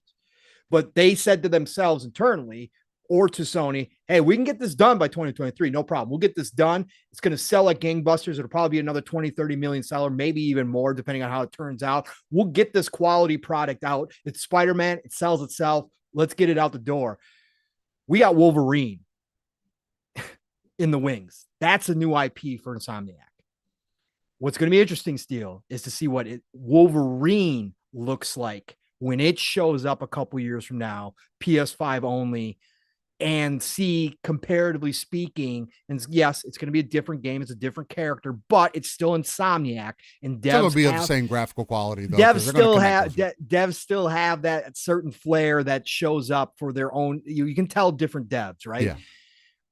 That's what will be interesting to see. Because if Wolverine comes out and is like a leap and like, oh my God, like Insomniac knock this one out. Holy cow, look at this. Then I think we can look back and say, maybe, just maybe they just said, hey, we know we can get this done by 2023. Let's get this out the door and then put our whole team focused towards Wolverine. Right. And that's just curiosity for my sake. I just want to see how that turns out. No, and that is going to be one of the most interesting things to see how that plays out, because they are also going to connect those worlds, right? So they're going to carry over the same style of same art style. There you go. The overall look, the aesthetic. Yeah, the overall look and aesthetic. It's going to be necessarily the same. You think so? I think it's going to, yes. It has to be. There has to be consistency there, because you're not going to make a Wolverine game and not connect the universes at some point. Again, it's true. They could be. This is Sony's opportunity to create their own cinematic universe. Yeah. They started off with Spider-Man, which is typically the proper way if you want to go that way. But although Iron Man has done it for us for the cinematic, this is the way to do it for the gaming version of that, right? But maybe they take the Marvel gaming universe, MG. And I agree that overall maybe the look will stay the same. But let's say they take a leap, Steel, and Wolverine is on a different level than Spider-Man is. They could certainly, if they're going to merge the two worlds, they can bring Spider-Man up to that. I think there will be that'll be continue. But I just think that this current art style of Spider-Man, it's going to get more graphically impressive.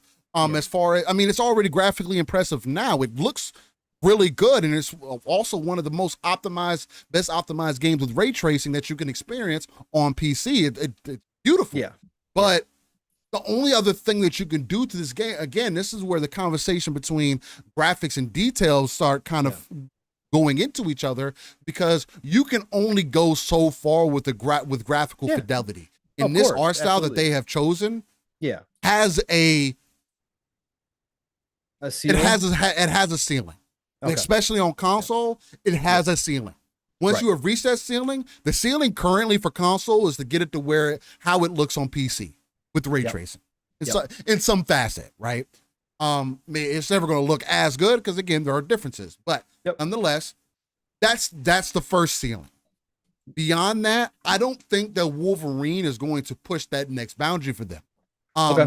Now, it will as far as detail, because Dismemberment, they can level up how we see that level of detail.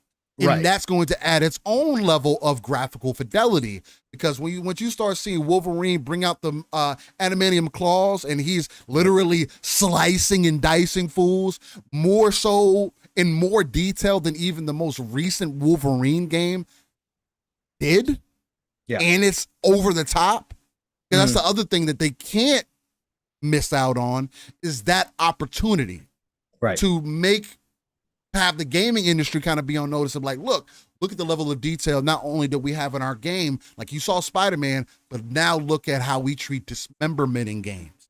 It's gonna be different. It's gonna be different to see an Insomniac game with that kind of violence. There's a lot of levels to it, but again, it opens them up to an adult version. Again, this is what people are asking for from Xbox too, but I think this is where PlayStation is trying to go, is in a more adult version of Spider-Man, right? Yep. Overall, it doesn't matter if it's trying to, again, you can act like kids ain't playing mature games.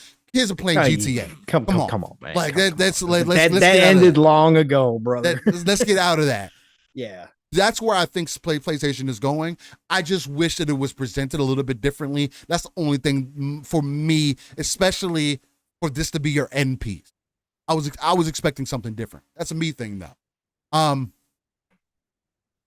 mean, but other than that, like just getting off of like Spider-Man, and I hope that it's not going to be 30 frames. They better not release that game. You know they're not. They had six frames. They had 6 performance modes in Miles or whatever. And Spider-Man at 60, bro. There's no way you're playing that game at 30. Yeah, that's not even a concern. That was a false thing that started running. I hate that nonsense. We already know what Insomniac does. Again, they haven't changed. The game isn't changed that much that they're not going to be able to get performance modes in there. They're going to have all types of performance modes. Yeah, no, 100%. That's not even a concern. I'm going to kind of go down my list. I know some of these games are probably going to be in your list too, Pong. For the games that I picked out, I'll jump in. We can fill. If I want to add any more, I'll add in. Yeah. But I'll start off with the next one. I'll be kind of working in reverse order here. So the next one, before the Spider-Man snafu and whatnot, is going to be Dragon's Dogma 2.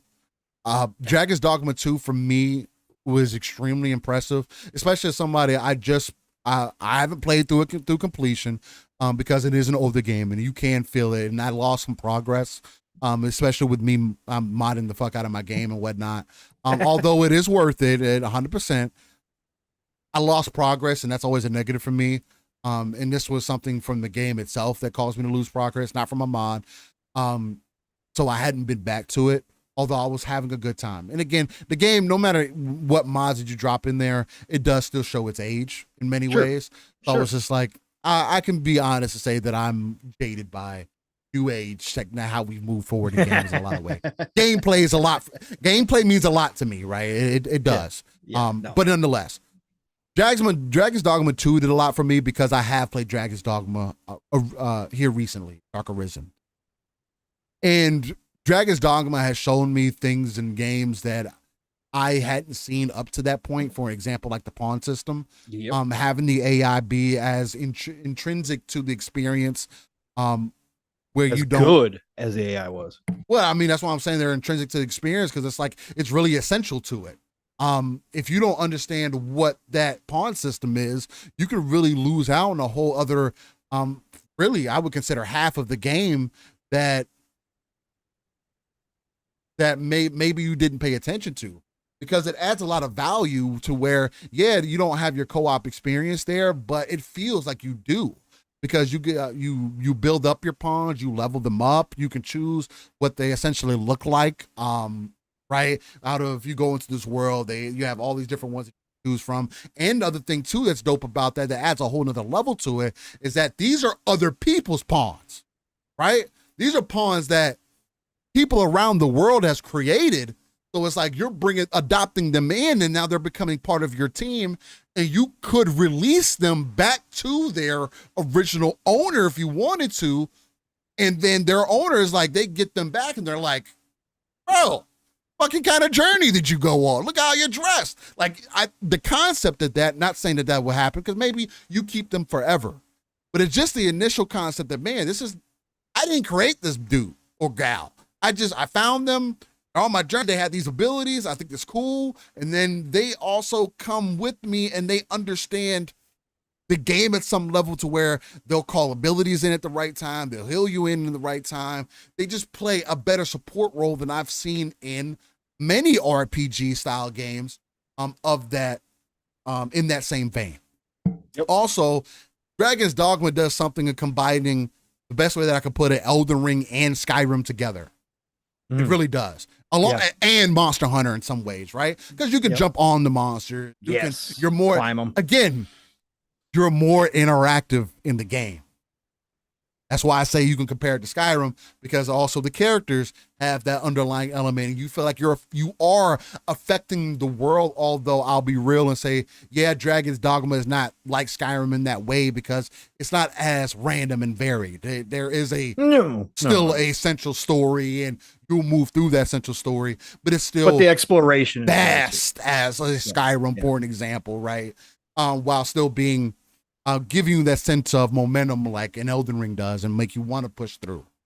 So if you're into that, I think Dragon's Dogma 2 is going to be exactly that game that you may be looking for. That's going to be the next main WRPG that I'll be really excited for, that I'm really on on the edge of my chair for, because if you look at the gameplay trailer, it looked amazing.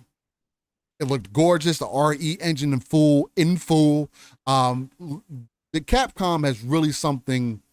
I don't know what technical prowess have they've made over the last decade, but they have hit something within that Resident Evil engine, the RE engine, and it works for multiple styles of games. Yes. Exoprimal is another good example of that, where that's a more mech style PvP game, where they've also announced it's going to have more PvE modes in there too, which is fine. I like the overall aesthetic of the game, so I think that it'll have me in there. But it's just so unique in how it makes the characters look. It's not overly trying to be realistic, but it's also artistic enough to stand out. It's great. So that's one for me. How do you feel about Dragon's Dogma, Paul? Yeah, Dragon's Dogma, you know my love. I'm the one that started talking about it before you started jumping back into it again. You got me into it, honestly. Yeah, Dragon's Dogma is so it was so underappreciated for so long, and then it finally started growing a fan base years later. They wound up doing the up-res version for the Xbox One and PS4, which gained it more popularity. Obviously, on PC with the modding community, it has been alive and well there. But the fact that nobody has attempted to copy the pawn system in any meaningful way all these years later is crazy to me. But it also shows you how unique that system actually was. And the fact that that came out during the 360 generation, think about what that was. That's crazy. You got to think about that. Crazy. That team, the Dragon's Dogma team, just again, it was such a mix too, Steel, of Eastern flavor with Western RPG, right? It was such a great combination. The spell effects for a 360 generation game were second to none. And this right here with Dragon's Dogma 2, what I saw in that trailer, Steel, like I said, called it out live when we were doing our reaction show. That meteorite, when he called in the meteorite coming out of the sky, natural as fuck. Listen, we've seen, if you're as old as me, or even if you're Steel's age, you've played enough RPGs to have seen a meteorite spell. It's one of the classic spells that have been around forever. It goes back to D&D. The only games that looks right in is isometric games, because it comes literally down from the top of the screen. Right, comes down from the top of the screen. For this perspective, when that thing showed up out of the sky, I was like, oh my God, did you just see that meteorite? It looked like it came from outer space. Looked like it came from outer space. That was crazy. Upped everything in this version from what we're seeing. The RE engine, as Steel just pointed out, is going to showcase what this team can do and what Dragon's Dogma originally was and why it was ahead of its time. It was. In a lot of ways. It definitely was. They need to remaster the first one, honestly. It did. And it's unfortunate, but Dragon's Dogma came out at a time when we had Oblivion, right? And Oblivion was dominating. Oblivion definitely. It just obliterated everything. It did. Okay. It really did. So, but again, now Dragon's Dogma has that following. People know Dragon's Dogma, and now a sequel that a lot of us fans thought was never going to happen because of where Capcom was, because Capcom was in a bad spot. Steel, they couldn't go do this. But the fact that now we get peak Capcom, we get their latest and greatest RE engine on this IP, that they are now in a position they can bring back their old IP and they understand and have heard the fans and the love that is for Dragon's Dogma, we're in for something special. The fact to keeping the pawn system, which was key to everything, and just upping the ante on all the things that made Dragon's Dogma look great. The trailer was on earlier. I hope you all got to see it. The monsters, the detail in the monsters, even in the original game, were so so great. This new dragon, the new dragon, and Medusa. Oh, bro, she was man. She was wild. Dragon's Dogma 2 is hitting at the right time. RPGs are at a peak right now. Everybody's playing RPGs. The genre has expanded way beyond whatever was in the 360 generation, especially the Western style RPGs are now all the rage. Dragon's Dogma 2, when this thing launches, we don't have a date. I'm assuming probably 2025 on this one. I could be wrong. Maybe they're ready next year. Whenever this hits, it doesn't matter what's around it. Dragon Dogma 2 is going to be a big time seller for this team. As long as they got to pull everything off. Obviously, there's a lot of mechanics in RPGs, but if they pull everything off, I saw that they still have the climbing of the monsters. They got all that kind of stuff. This game is going to bring a lot of attention to the Dragon Dogma series, because there are going to be people who never played the original. Like you said, Steel, on console, it's still 30 frames. There's going to be people who go, I'm not playing that. It's 30 frames. It's got that old school jank to it. Like you said, Steel, it does show its age. People are going to jump into this game and be like, damn, now I know what all these people were talking about when it comes to Dragon's Dogma. This is a great experience. This is a great RPG. So I can't wait, Steel. And I'm really curious, Steel, to see what they do to expand the pawn system. I think they're going to add something to it, because if they can grow the pawn system even more, and I don't really have any great ideas off the tip of my fingers. I don't have anything great to present, but I think they could expand that pawn system. And if they up that AI even more, Steel, those were already intelligent. The only thing that I would like to see from maybe the pawn system is if maybe there's some form of a ranking system or some way that they could have more of a personality from who they came from. Right. So maybe you need to get you're given some pawns, right? Maybe like 3 pawns, for an example. You can only ever have 3 pawns, but what you can do is, those 3 pawns, they have to level up with you to a certain point, like level 20, for an example. Yep, I got you. And then at level 20, you can decide to say, hey, been with me for some time. I want to send you off. You can put them on the corner? No, not on the corner. Put them on the streets? Not on the streets, but you can put them in some form of what it is. You can call it what you want. Call it what you want, Paul. You're being funny. No, but you can put them in this like adoption thing and say, hey, I have this pawn that can be used, has been rocking with me, and has basically a personality that's based off how you've been playing the game, right? So now when people bring that pawn in, they can either say, hey, this pawn fits my play style, or it doesn't. Right. And so what will make it more unique is if you get your pawns back the next day and somebody can like leave a note and say, hey, this pawn just does whatever the fuck it wants. You could be like, oh, okay, well, maybe I need to stop fucking, I need to pay a little bit more attention to what these guys are doing. Maybe make sure they're together. And it just helps you build another level of like not just build diversity, but more of a relationship to the game itself and to the in-game mechanics. Because just like you're sending your buddies out, and maybe your buddies can come back after a certain level, or something to that nature, I think would be super dope to see.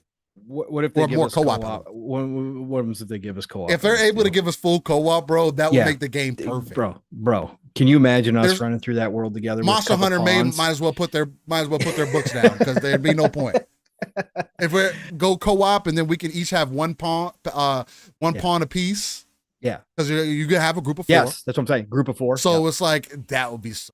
It'd be so. Oh man, it'd be so. I think co-op. Even if they don't, if they just say, hey, well, co-op, you can have up to 4 people, but It's like what they were going to do with Dragon's Dogma Online. Right. Right. That was what they were going to do before. They did 2 before that, and that shut down. It kind of kept going on the eastern side of things. I can definitely see that as being one of the aspects they do. I hope so. Steel. So do I. It's gonna be fun. That would add so much more. Go with one of your next ones. One of my next ones. Let's see, which one do I want to highlight? Helldivers 2. Let's do Helldivers 2. Helldivers 2 is not first party. It is an independent studio. It's second party. They have a great relationship with it. Helldivers 1 on PS4 was a isometric top-down twin stick shooter. And so it was fantastic. It's not like the biggest name by any stretch of imagination, but it definitely had a following. And there was definitely a group of people. Now, it was definitely set up for co-op. But I did play it single player. Again, I wasn't doing a whole lot of multiplayer back then outside of COD and Battlefield. So I played single player, and the twin stick shooter was absolutely awesome. And again, it's set up. The story is a lot like Starship Troopers. Again, they take a lot from Starship Troopers. Even the advertising we saw in Helldivers 2 during the trailer still was Starship Troopers. Okay, let's be real. Yeah. But I don't care. Again, when a game takes influence from something but does it great, I don't care where you got it from, right? It doesn't matter to me. But what they did here, Steel, because people have been the people who do love Helldivers, this has been going around for a long time that they were working on a Helldivers 2. Something where people started asking, where is Helldivers 2? Like, this should have been out already. Well, when this trailer showed up, Steel, we found out why it's taken so long. They've changed the entire game. Like, okay, no, it's still you suited up, Space Marine style, Starship Troopers style, right? Fighting bugs, right? Fighting alien creatures. It's still that, but they took out the isometric view. They took out I'm assuming they took out the twin stick shooter view, twin stick shooter mechanic as well. They changed this to a third person over the shoulder Gears of War type game. Yeah. And for me, that is impressive because you already had it. Cool. Now we got to wait and see if they pulled it off, because you are changing like the overall feel of the entire game. And Helldivers 1 was beloved for that isometric twin stick shooter game. So now you're taking that winning formula and saying, no, we're going big. But you're changing everything about the game. And now you're kind of in a new kind of class of shooter, right? So can this team pull it off? And this is Arrowhead, by the way, as the developers. They are still an independent studio. Excuse me. They work exclusively with Sony, but they are still an independent studio. But what I did see in the trailer, Steel, impressed me. I loved everything I saw about it. You know, I'm an old Gears head. I love third-person shooters. I love all that. I love that look. I love the feel of them. And it still felt like they kept the chaoticness of the original, because the original was chaotic. There was a lot of stuff being thrown at you. Again, think of Starship Troopers. I know we got a Starship Troopers game that's coming out on PC now too. But that you think of masses of bugs coming after you. It feels like they kept that through the trailer. And so that part of it is not going to change. And I can't wait to get my hands on this, Steel. I can't wait to see what Arrowhead has done after all these years to pull this off and to present it in a new way, to present Helldivers in a new way. I'm excited for this. And why I'm excited? Because it's coming to PC as well. So you know what? Now, like I said, that changes the way I would have been excited anyways, just to see Helldivers 2, because I would have been excited as a gamer. But I would have had that side kind of like, it's PlayStation. I'm not going to be playing it anytime soon. But now I got a PC. So now I know I'm going to be able to play this. And now that I've got co-op buddies like you, Steel, it's going to bring a new level to this game. But I just loved what I saw the studio do. I like when studio step outside of their comfort zone and try to do something. And yes, this is a sequel, but the fact that they're moving it to a third-person shooter, that changes everything. So I can't wait to see. I can't wait to see it, man. That's for sure. Steel, do you have any thoughts on Helldivers 2? Yeah, for me, Helldivers 2 was definitely a standout, at least. Again, there's not many like PvE games that I like to get into. that pull my attention. But when you pull off a game that's aesthetically pleasing, has guys in suits, and has over the top enemies, it's something that I could possibly find myself getting lost in, right? Now, again, no, this isn't something, speaking to the showcase, that would make me want to buy a console or anything. But for an edition, if I did have one, or it being available to me on PC, I'm damn right I'm interested, because it's speaking to all the right things, and the gameplay actually looks to be a lot of fun, right?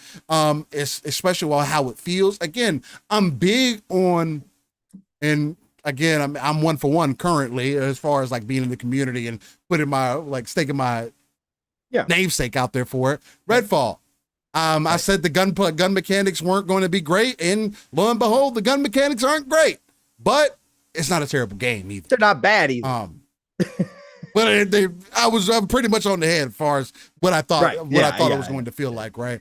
And in this one, it feels extremely impactful, like how you would want it to be, especially like when you have that, something like a Gears horde mode that has set that standard of what it should feel like, that pressure, how the enemies are designed.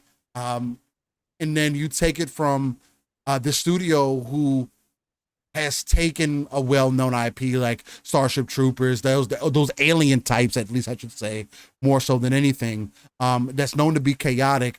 And you drop down the camera, you apply that horde formula into this and make it more dynamic. You have a lot of opportunity to bring in people, especially nowadays, to bring in a huge audience of people who could really be into this, right? Yep. The one thing that I will say is that Aliens, the Aliens game, Fireteam Elite, I believe it is, has unfortunately not been able to do this formula successfully, from what I've heard. I did play a little bit of it, and if you're an Aliens fan, if you're a fan, you can get into it, right? You can find some enjoyment. Yeah, I've put like 20 plus hours, probably maybe 30 hours into that game. So you got some time into it, but like for me, it's just like there's something that's missing there. I guess it's the modernization of it, right? Yeah, it's a double A. If they would have made that Alien game look like how this Helldivers game looks, we'd be having a different conversation. Because I don't know, there is something that still speaks to how games present to you overall and what that feeling is. And again, I always speak to that anyway. That's something that I'm always going to look at first, or try to get experience of first. Nix, the bots are stupid as hell in that game. That's another problem with it. Let's be real. Yeah, it's still good because if you're an Aliens fan, you get the experience, and the sound and the look are all there. But the bots are one of the worst parts of that game. Yeah, they're not good. They're not good at all. Not for what you would want in that experience, especially if it's just you want to get some runs in. Yeah, that's what kind of turned me off of the game, because I was playing by myself, especially at and I had the bots, and I like to play on harder levels. Yeah, I have found out, side tangent, that because I play on harder difficulty most of the time in a lot of my games, that I find the issues in these games before anybody else does. Like what the underlying issues are. Like I run into these things, and then it's just like, yo, this completely takes me out of the experience. I don't know. Maybe it's just me. I know other people probably, hey, if you play harder difficulty games, let me know if you have run into a similar thing where it's just like, where you start questioning game design. You're like, bro, there is no way that nobody saw this. But again, normal is there for a reason. And that's typically the initial how they want people to play. I don't, Nix, I don't expect a 1-for-1 for human, but we just talked about a game from the 360 era in Dragon's Dogma that has incredible AI for your bots, right? Your pawns. That games have done bots well. Again, bots are never going to replace another human being, obviously. Well, they will eventually because we got AI coming. But for right now, they will never replace another human being. I'm just saying those bots in Aliens Fire Team were extraordinarily stupid. That's toxic. He said, I completed the mission with bots for me, so they work. All right. So here. Okay. So now we're talking about a skill gap, Nix. Then I'll just admit that I'm just not as good a player as you. Let's put it that way. All right. We'll just leave it at that. No matter what, I was able to do it, so it was good. Again, Redfall plays flawlessly, so I don't know what anybody's talking about. A bunch of crybabies. There you go. See, we can definitely have that conversation. It's a whole different thing. We're talking about minutia. Anyway, yeah. Yeah, so Helldivers 2, definitely both on our on both of our radars for sure. That's gonna be a good game. 1000%. Yeah, I have that one. The next one that I have lined up for myself is going to be Grand Blue Fantasy Relink. Of course. That is a game that I'm probably going to end up playing, hopefully day one. It is coming to PC also, if I'm not mistaken. If it's not, I'll just wait on it. It's not that serious. But I do like what they present. Again, I am a fan of that anime style of games. Again, this is another one of those where it's just like, not always graphics that matter, right? A good story, good gameplay. This is seemingly doing a lot of those things. The main turnoff for me for Punishing Gray Raven, as an example, is it's too much start and stop. I don't like that in my games. And again, it being a mobile game initially, is, I get it, but when you have too much of that start and go, and I can't like just sink myself in the experience, and then I choose when I can pause the experience or when I want to stop. It's kind of a turnoff for me in Grand Blue Fantasy Relink, and I know a lot of the Tales games do some of the similar things, but I also don't like when there's mad and this is something that a lot of those anime-esque games do fall into, to like a trope for them, to where in the middle of all your action, now there's all this content. But there are some, like Scarlet Nexus, for an example, some people found that in between boring. The story was good enough for me to be like, okay, I'm in. I like this transitions that they have, the story building, all those, like this flip book thing, and the characters aren't moving. The way they presented the story is done well. So there's that, and I think Grand Blue Fantasy is also going to have that. How did you have any feelings about Grand Blue Fantasy, Pong? You're on mute. Professional. I wish my PC could artificially AI just could know when I'm talking and to turn it back on. Grand Blue Fantasy Relink. Yeah. Animation was so gorgeous, stunning. Colors were stunning. I love the animation. Anime style games. I haven't played a whole lot recently, but I always love them. Like you said, Scarlet Nexus was amazing. Really good game. I'm looking forward to Grand Blue. It's coming to PC, right? Yeah, so far from what we know. Yeah, so it's definitely something I'm supposed to come to everywhere, if I'm not mistaken. I looked it up, and it's only PS5 and PC, I think, right now. I could be wrong on that. I asked you about the PC because I wasn't even sure about the PC. I know it's PS5, but I didn't see any mentions of Xbox in any of the stuff I was reading. But be that as may, doesn't matter. If it's available to me, this will definitely be something I'm looking forward to. I really think PlayStation and Windows. Okay, perfect. So it's definitely something I'm looking forward to. It's right up my alley. Definitely something I think about hopping into for sure. So yeah, no, it was gorgeous. That's all I could say about it. It looked fun. I love those style of games. So it's definitely right. It's definitely my wheelhouse. Something I'm gonna be looking forward to for sure. What's the next one for you, my guy? Let's go Alan Wake 2. Okay. Alan Wake 2. Listen, I'm an old yeah. I'm an old school Alan Wake guy. So I played the original on 360. I have not played the remaster yet. I'm definitely going to pick it up at some point before Alan Wake 2 hits, depending on Starfield and how many hours I'm playing. But Alan Wake 2 is something I want to definitely dive into. The Alan Wake story is fascinating to me. This looks like, Mav and I talked about this on Thursday too.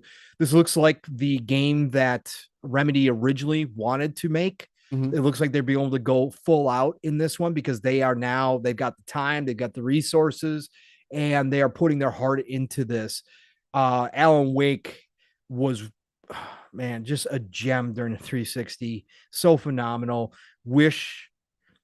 I really wish, and again, I don't care about exclusivity, but this is one that Xbox missed out on. They should have kept this IP. They should have had Remedy do this for them. I know they're not in that stage anymore, but Alan Wake is just, God, it's so many fond memories. Alan Wake 2, with them showing the trailer and introducing the fact that you're going to be playing multiple characters, the FBI agent and Alan Wake. That is super cool to me.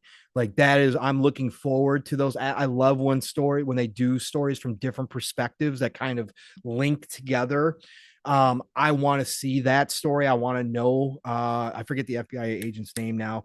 I want to know her backstory and how she's involved in this and what Alan Wake's writing is doing and how it's impacting the world. So this is right up my alley, Steel. Again, this is more psychological than straight up horror. That's why I can play the Alan Wake game.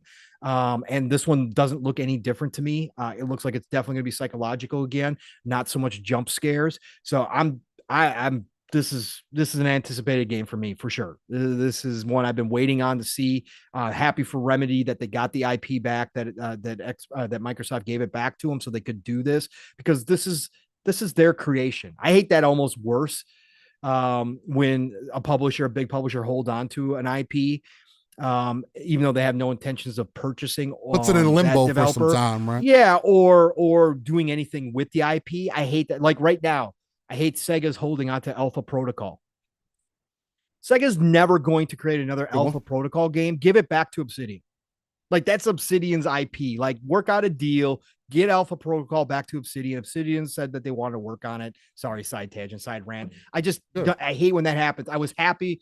Like I said, I would have loved to see Xbox put the money into this one for Remedy, and because Alan Wake was such a big deal on the 360. But if they were not going to do that, they weren't going to do anything with that IP. Give it back to the original devs who created. Let them do something with it, right? Work out a deal. Again, it's business. Good point. I understand, but it's money. So I was happy to see that. So I'm happy for Remedy. Looking forward to this coming up here, Steel, for sure. Yeah, and I'll just be real and say I don't care about Alan Wake. Yeah, I know you don't. I played the first one. It was okay. Yeah. But yeah, it's just not for me, man.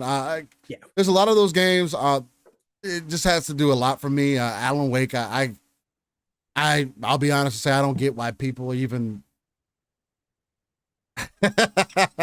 I'll leave it alone. It's just not for you. I feel it. I'm glad you guys like it. I'm glad you guys are getting the second one. This has been one that has been in limbo for quite some time. What does interest me about it though is the fact that it's connected to control, right? And I don't have any relationship to control either. I didn't play that game. And it's kind of one of those things that now that I hear that Alan Wake is connected to control, it's like same universe. Yep. That stuff like that interests me because you don't see that happen in games much anymore. And I like when games tie into each other, so it adds that extra level of maybe I should go play it. I like a little story, you know. Right. But it's just it hasn't been enough for me. It's the same thing with Quantum Break. Like so many, or Rise, it's like so many people say so many great things about these games, and I'm just sitting there like, I think I'll just keep playing Naraka, huh?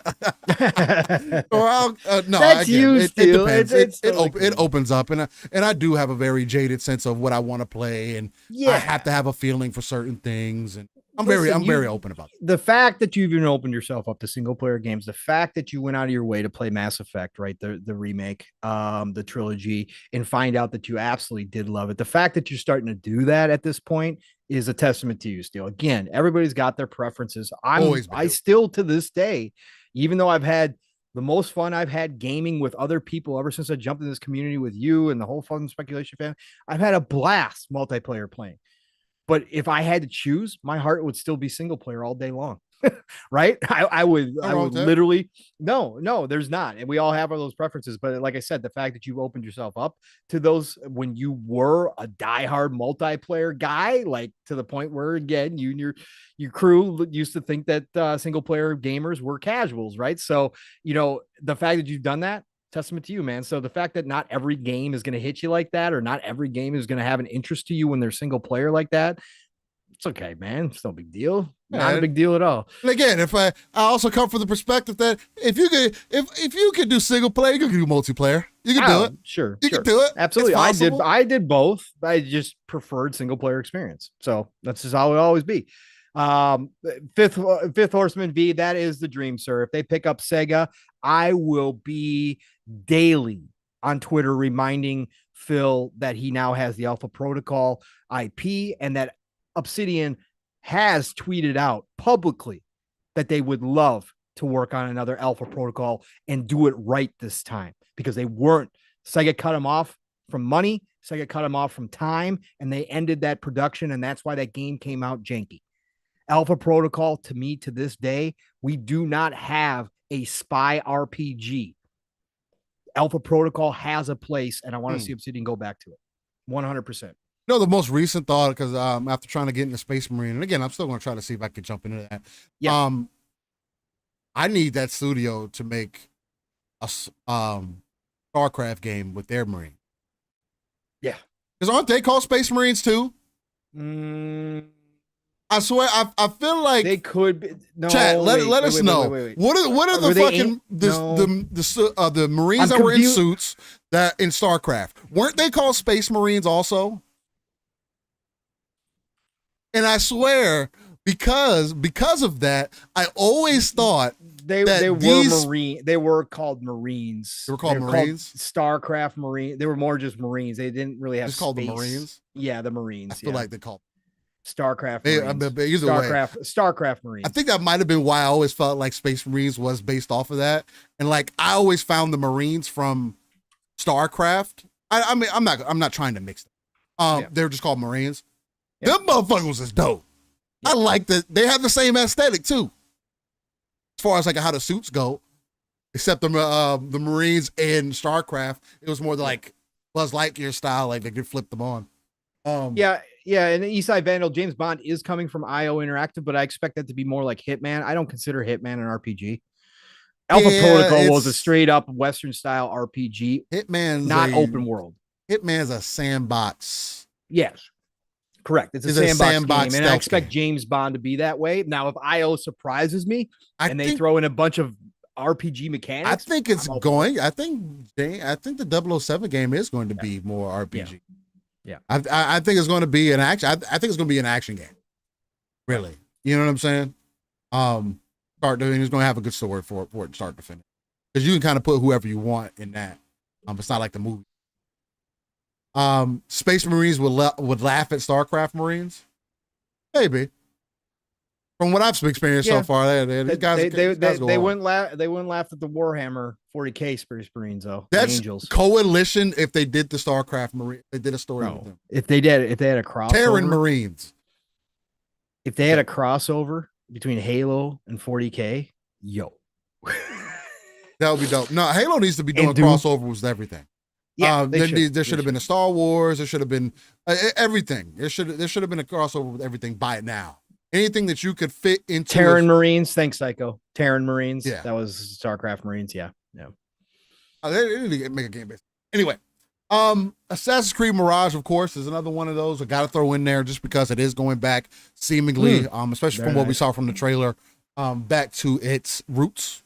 So that's always going to be dope to see again.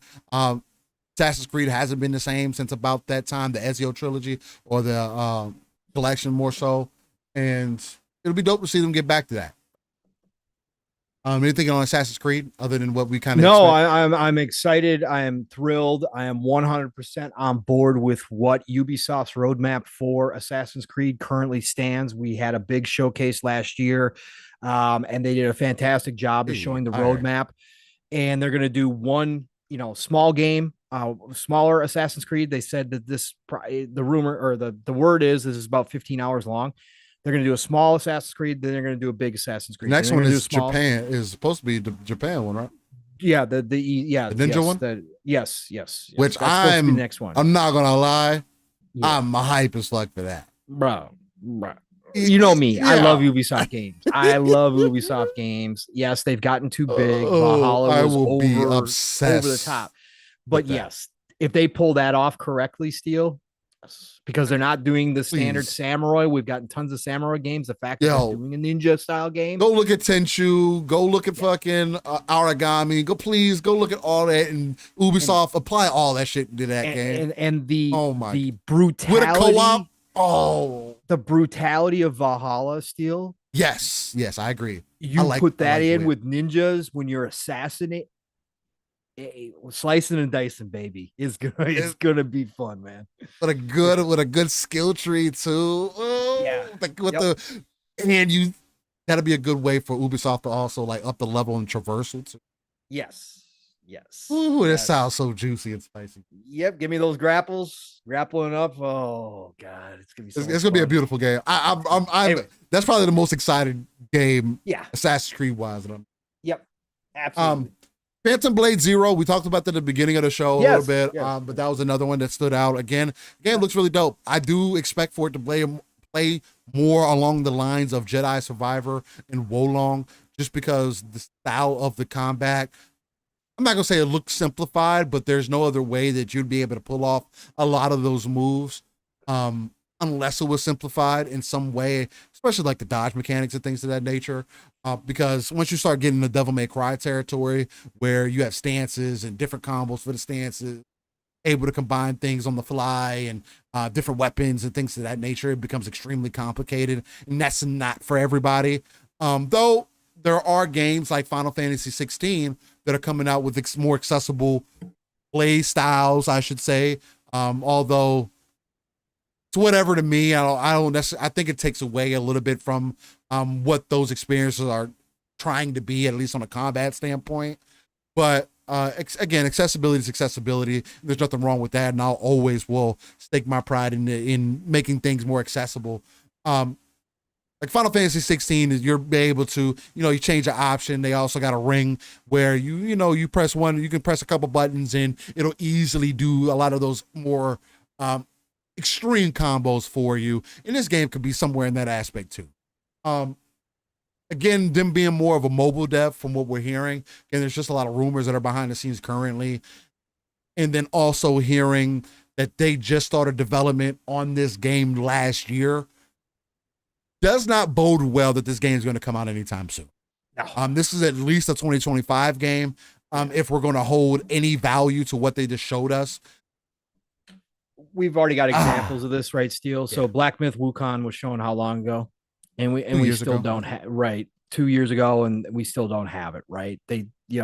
So that's why I put up that was also a solo dev, and but his team's a little bit bigger. Yeah. No, and again, I put up the caution flags yesterday in the DMs, right, just because we've seen stuff over the past couple of years, again, that we got to have our caution flags up that, hey, this doesn't make a whole lot of sense. That vertical slice that they gave us was a little bit too much for only a year in development. That's all I'm going to say. Again, like Steele said in the beginning, maybe this team are geniuses and they've been stuck on mobile and they just took the leap naturally. And my God, these are some of the greatest devs out there. Again, talent's popping up everywhere. You just never know.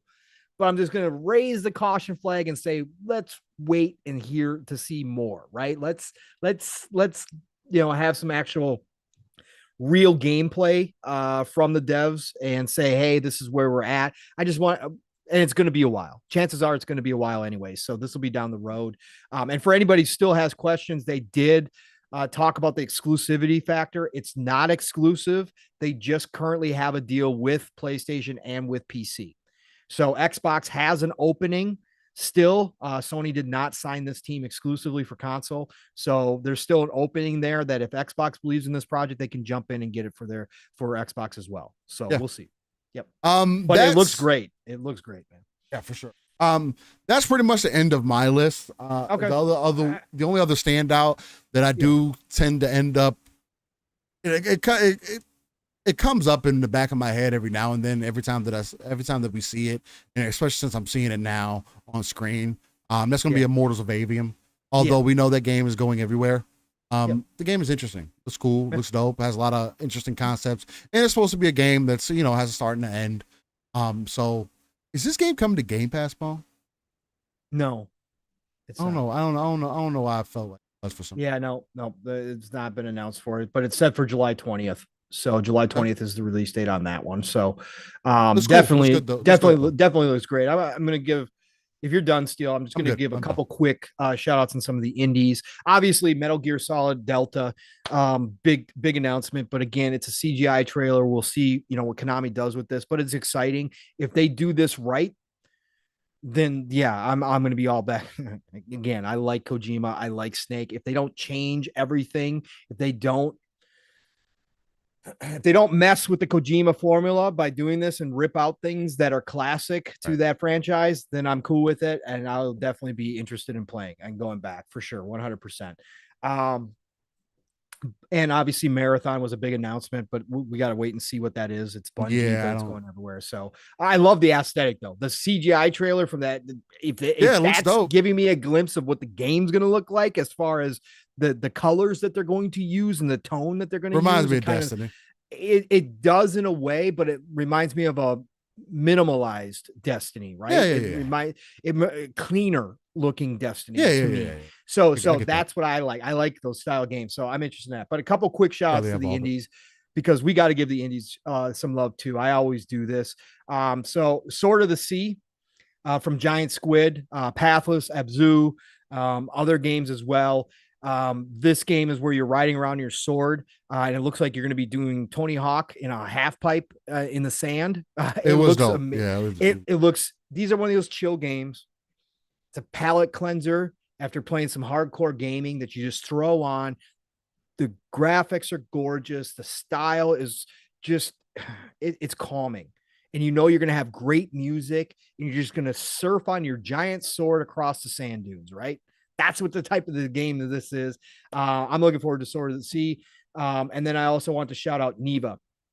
Neva this is from the Gris developers. And if you ever play Gris, you will know the style that I'm talking about. If you haven't seen the trailer, this is the one with the girl who watched that. This remind me of Princess Mononoke Steel. This is that one where it had the wolf with the antlers and it got dragged down by the shadow monsters and it died. And she's upset and she's down by it and she's upset. And the baby wolf comes over and you said that it looks like they're going to be delving into some afterlife stuff or rebirth stuff, reincarnation style. So that looks really cool too. So I wanted to give those two a shout out for sure. Man, I think that's it. The most important one that you forgot about. Foam Stars. Oh, you already know. Like I said at the beginning, already know. So, somebody from IGN said it raised their score from a 7 to a 9 because of Foam Stars. Look, man, this game might be the next hit. Look at it. Look, man. Look. As somebody that likes a little bit of PvP, hey, we might as well get some Foam Stars in. Are you playing Splatoon? No, I'm not playing. Are you playing Splatoon? I'm not playing on Switch. Why not? I'm not playing in a Switch. I'm not playing at 30 frames. Up 30 frames. Mr. Joanna Dark, shout out to him. He'll tell you it's the best multiplayer game out there. If it's not at 60, it's not great. There are also internet services are terrible. I'm not dealing with that. If I'm gonna be picky and talk about Halo and its desync, I'm definitely not playing that shit. Hey, so this could be the one that works, man. I'm telling you, watch. Foam Stars are going to come out. They're going to release some characters. It's just going to hit harder than people are expecting. Watch. It's just going to be crazy. I think it's corny, and I think it's funny as hell that they even announced it, period. And it's going to be super unfortunate if they're going to ask for money for this game. I hope, wait until they put NFTs in there. I hope it's free to play. Just wait until this is an NFT game, though. Hey, Foam Stars will be the next big one that just carries over for generations. Oh my God. It's going to replace Fortnite. Splendifers in the house. Go on, Splend. You gotta get used to this view, sir. This is my new camera with my new setup. So you'll be seeing more of my t-shirt today. So this is old school Destiny t-shirt, by the way. You'll be seeing more of this. So, anyways. But nonetheless. So that's pretty much our biggest my biggest takeaways from this Dragon's Dogma 2. It's bro. The characters look good. The world looks good. No, I know. I saw some people saying the faces weren't right. That they were kind of janky. They got a little bit to it. Again, this is also part of their art style too. So that is something that you got to keep in mind. And this is early. The game is at least a year out. If they end up releasing this game this year, I'd be extremely surprised. I don't think this is going to release until at least fall 2024. End of 2024, beginning of 2025. Yeah, that's what I would say too. There's still got some time on it. They'll get it right. Again, the first game that the animations fit for when that game released, and I'd imagine it's going to be similar. I'll give faith to that team because they know what they're doing. Oh, we forgot about Crossfire X VR too. Negative. That's a big negative. Ghost Rider pattern is full. Hey, all right. Sappho, you can't deny that Foam Stars, if it's free to play, might be the biggest hit on the Sony platform. Sappho, you're right. Sappho, they don't play. Anywhere else. They don't play multiplayer games over there very often, outside of the big ones. All right, Vandal. I was trying to get around it. He says, "Still, I can't believe you're ignoring me. I need to know more about what this car movie thing is. Just wow. You know, I think it's a game where you get to direct the new Gran Turismo movie. Maybe they even give you a little vertical slice and you get to get some gameplay in, maybe do a lap or two. You know, they're doing something unique with the cloud, right? I think this is their first foray into using Microsoft's cloud servers that they've been, you know, holding off on for so long. I think this is what they're going to do. Let's not give people the wrong impression, Steele. We don't give out false information on this channel, sir. Oh, that's not what they're doing? No. Oh, that's what somebody told me. It was called, you know what that's called, Eastside Vandal? That's called filler. And you want to know, I thought it was a game. You want to know why they needed filler for a games showcase? Because they pulled a game out of there. No way. And you want to know what game that was, Steele? What game they pulled out of there? Factions 2. Think so? Guarantee it. I don't know, obviously, but I'll guarantee it. Think they pulled it? Bungie walked in and said, and they pulled it. You think that happened recently? Yep. According to Schreier's report, it did. In case people don't know what we're talking about. look at all you got to do is look at it and see. I'll let you get into the story. No, go ahead. No, but look at what's happened. They did a mass review across all studios, right? Mm-hmm. So that's why Deviant's studios project got canceled, and they had massive layoffs. That's why Fire Sprites. Well, we still don't know if it's canceled, but we assume they laid off over half their staff. So you don't do that if you're going to continue producing a game. So that's why that happened. So they had a mass review of all the games across the board in their studios prior to this showcase deal. And I can guarantee you Factions 2 was going to be shown here. You and I both know they had to have a slice of something from it. And Bungie walked in, looked over at Jim and Herman and said, "You ain't got nothing here." And that was it. And they pulled it and they plopped that movie in there because they had nothing else to plop in there because they had already committed to Keeley. Committed to Keeley for what, though? Death Stranding 2 or other games that they were going to show? Yeah, whatever games there for Summer Games Fest. Yeah. They had already committed that and they weren't going to pull any of those. So if you can, Paul, can you lead that topic for me for what is going on with Factions? What was the news that came out? And let the people know, not only who are here live, but also on the audio side. And maybe if you're new, what's going on with this whole Factions situation? Again, Factions is a multiplayer mode for The Last of Us. Promised how many years ago, Steele? This has been since 2019, I believe. Okay, so 4 years. When they initially delayed Factions, it was 6 months. Yeah. It was 6 months before the game. But they had announced it was coming with The Last of Us 2. Yes. Original. It was supposed to be coming with The Last of Us 2. It got delayed 6 months before the release of Last of Us.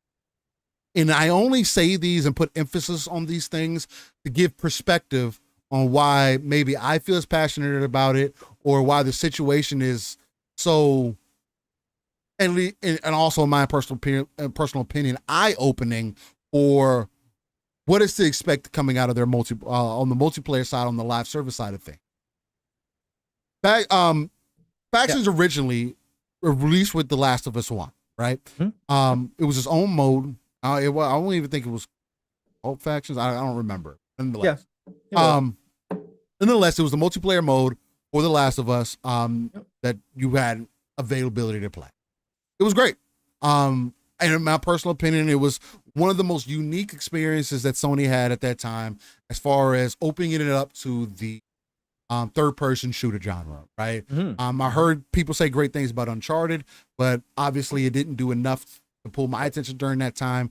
And Uncharted comparatively to Gears of War, there is no comparison. At least in that playstyle multiplayer, carrying over from story and multiplayer. Although, albeit I haven't played Uncharted either, people say that story is cool too. Nonetheless, it is. Uncharted 2 is a goat. Which is for those who have played it, that's dope to hear. I have no interest to go play it personally. I'd rather play Tomb Raider. Catch up on Tomb Raider or something. I love you still. It is what. I just love when you go into hard-headed mode. Let's go. It is what it is. I know it is what it is. So there's other games to play, man. All right. So you wanted me to finish this off and get you rolling? Yeah, no, I definitely wanted you to start off to get me rolling, but I wanted to finish off with the intro, a little bit of the intro. It was Faction was its own mode within The Last of Us that was pulled out that was going to carry over to Last of Us 2, and they pulled it away. It was unique in its own way. In the best way that I can compare it to is what Gears did for Xbox, is what I felt that Factions could do for PlayStation. It was the only thing of its kind on that system. PlayStation didn't have very many other first-party multiplayer games to speak of, and still don't. And they dropped the ball on it. They didn't support it. Even their own internal base didn't support it either, and it fell to the wayside, from my understanding. Again, I know there was still a core of people that continue to play the game. It's kind of like how people see Halo right now. That's kind of how it was with that game. And I'll never understand why the support went missing for that game outside of, we need to work on the next game, and that they were going to incorporate this mode and iterate on it within this next game. So now we're at where we're at now. With delay 6 months prior to the release in 2019. I believe it was when Factions 2 was The Last of Us 2 was released, right, Pong? That's 2019? Correct, sir. So the mode was delayed in 2018 because it happened that prior year. So again, 6 months before.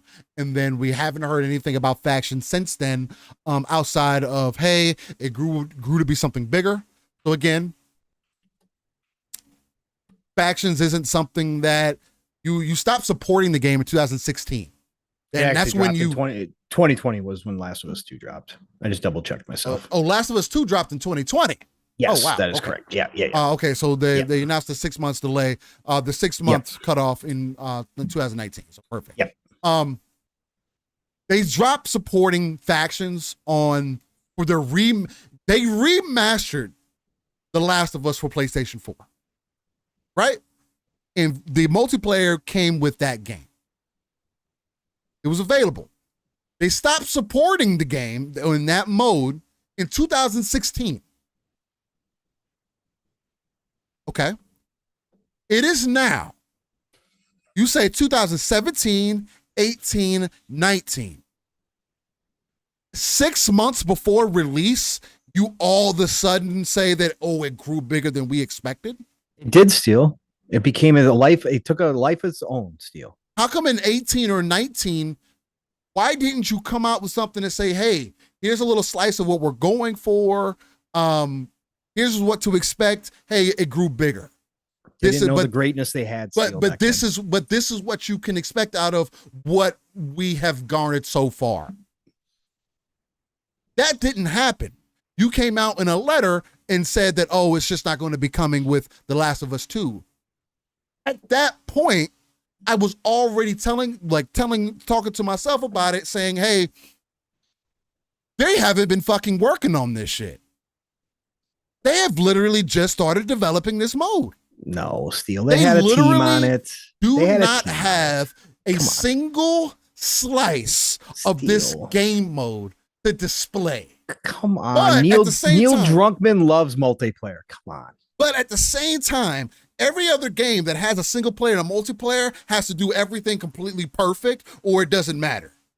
Anyway, nonetheless, but Naughty Dog, who can only put out a game once a decade, they are not GTA, don't get the same attention as a Grand Theft Auto does. It costs hundreds of millions of dollars to make their game. You remove a mode again, remastering your first game after your second game came out with nothing.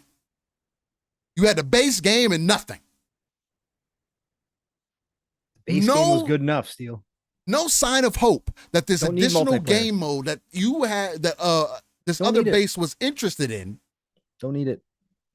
You had the other side of that base say, oh, Naughty Dog, man, this game is 10 out of 10s, 9 out of 10s. It's the greatest game that we've ever seen. Oh, man, who cares about multiplayer? Nobody wanted that anyway, Naughty Dog. You're great. This is the most decisive story that you've ever created. Man, that's the only thing that's wrong with this game is the gay people in it. That riles me up. Multiplayer doesn't count, Steele. It doesn't matter. So not the mode that you removed, not only from your second game, didn't say anything about. And again, I know that I'm coming from a very selfish standpoint in this. But I also think it's a very subjective standpoint that I think people purposely push it aside when they get into this conversation in the minutia of live service games, these studios who are creating these games, what it takes to create games, and the differences of expectation. That's what gets me amped up about this conversation, about this whole topic. Steele, we don't want that from Sony. Is that point right there? Because Sony has garnered themselves to be a single player focused ecosystem. You have a diamond and you say, you know what? It's just a fucking pebble. Who cares? I'm not going to support that shit. Nobody likes that shit anyway. We have 130 million consoles sold. Who wants to support multiplayer? You know what? I think we'll do one better. Not only are we going to re-release The Last of Us 1 and call it part 1, I got an even better idea. We're just going to completely remove the mode we had in there. Nobody cared about it, Steele. Nobody was playing it. Nobody cared about it. Remastered the game and included the mode for PlayStation 4 for your experience, so you can see what that was. But drop support because your fucking fan base is so damn fickle, is obsessed with cinema-driven, uncompetitive, casual-friendly bullshit that you will never evolve into something greater, in my personal opinion. Factions, well, it's coming to PC too, so this doesn't fucking matter now. But Factions is literally the only game that I will buy a PlayStation 4 currently. Spider-Man is going to come to PC. Proven. You don't make $3 billion in a year and say, nah, we're not going to put games to PC. It's guaranteed. So I can't wait on that. Also, guess what else is great about single-player games that people forget? And it's also something that I still have a hard time fighting against. Single-player games have always been better later. 6 months, a year, 2 years later, you get the most complete, no bug-filled, content-filled experience than you would have ever had day one. And people really sit here and act like they go back to these games. Nobody's going back to Forspoken after this DLC just dropped. And I bought the DLC. Luckily, I haven't played the game yet. So I played about an hour of it. That's not playing the game. But nobody's going to go back to that damn DLC because nobody fucking liked the game. What good did that do? You think people, once they beat Final Fantasy 16, they're really going to wait 6 months to a year to play this game again? And they already said they're going to get the complete game day one. Oh, there's not going to be any DLC. We're releasing a full game. So maybe you don't have to worry about that. But there are too many games, in my experience, that have released. And a year later, They're a better experience than they ever have been day one. So why should I invest into your ecosystem unless it's my main platform? Because again, we can't have these conversations and be ignorant like people don't have main platforms. Everybody has a main platform. It's like you have a main platform for your phone. You made a decision, Android or iPhone. Well, depending on which one you chose, hey, that's the one you're going to be invested in for Lord knows how long. Unless you were frustrated, upset, and you choose to swap sides and try the other side out. That's always going to be there. But why would I own a device that I am not personally going to use?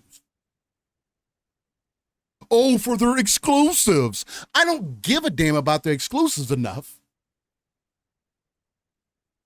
to jump into an experience, because the type of gamer that I am, I like to sink my time into these experiences, especially if it's a game that I really like and I really enjoy. Spider-Man. The first time I played it in 2018, I put over 100 hours into it. Playing on Spectacular, the hardest mode, to unlocking everything. I did it again when it came to PC because I wanted to see the difference. There's a 4 or 5 year difference between that release when it came to PC. There have been hardware changes since that time. Ray tracing has been better implemented since that time. And it was visually proven, shown, demonstrated.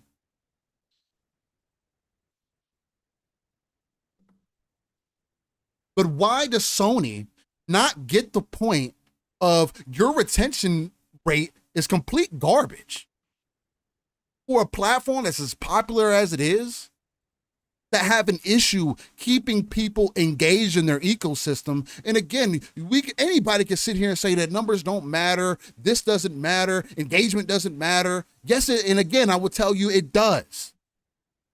You want people to spend more money within your ecosystem? How do you do that? Get them to constantly engage. And no, people aren't going to buy games all the time. That's the problem right now, that people aren't buying games.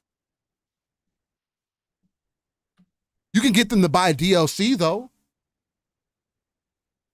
You can get them by releasing other content sooner. You know what else could get them? Oh, a simple fix that has been working since 2001, since multiplayer games have become fucking a phenomenon. Shout out to Xbox. Multiplayer. Especially when you already have something that is in stone. What you had with factions could literally have been its own thing, and you could have took whatever build that you had or whatever you're creating still to this day, and it could have been its own separate thing. And you could have dropped that in and said, oh man, we're finally releasing Factions 2. But Factions by itself still could have been its own thing. And to purposely, it's the issue that I have with Call of Duty right now. You purposely ignore part of your fan base for what? And then complain that your games aren't selling well. Oh, the cost of games is too high. Oh, well, what if you had a good multiplayer mode in Factions? You think you would have made some money from that, maybe? Potentially? Maybe sold a couple skins. Those skins would have looked real dope in that game. Because that was still one of the most, to this day, The Last of Us, the first game, is still a very visually impressive game when you consider the time that it came out. It would have damaged the premium quality steel. And I don't get that concept of damaging the premium quality. That's not what Last of Us is about. Are your studios great or are they not? I'm confused. Oh, they are. They are. So your studio's only great, for an example, when you focus on one thing. Correct. That's it. Third person narrative games. That's what we want. That's premium. Yeah. Multiplayer is casual shit. Man. I'm dumbfounded, ladies and gentlemen. Like I really don't know why people put so much emphasis in Sony's greatness is Sony has literally done nothing but follows Apple's strategy in marketing since Apple has become as big as they have. And that's just feeding off the fan base who just goes to them because it's popular. Y'all don't play your fucking games anyway. As much as people are on these streets, again, hardcore talking about trophies and shit like that. Nobody else gets those damn trophies. Nobody else gives a damn about that shit. You got all this huge player base. Because they're not real gamers still. You have this huge player base and it compares to your competitor. Why is that even a thing? So, mate, you're not like Apple because you can't even brainwash your people enough to continue to invest in your ecosystem, because if you don't deliver a certain quality of game, then it doesn't matter. Because your shit will just sit and people will make excuses for it because you're Sony, and then people are turning around and be like, oh, but I got a good game. God of War Ragnarok's great, although the pacing ain't great. Oh, Horizon is great. But man, Aloy ain't great. You talk too much. The story is slow. I thought your studios were great. Like, how does that go hand in hand with each other? Nick says, still, you might not understand because those games ecosystems don't hit for you. But I've also acknowledged that. I start the conversation with that. I know who I am as a gamer, and I know and I understand that other people feel as they do. But 90% of the time, those people don't know who they are as gamers. They're literally just following a trend. I can give a fuck less if the games are for me or not. Obviously, the games ain't for everybody, Nix, but people will be buying more games. If it trends, it's the best ever, Steel. And that's all Sony does is trend with their games.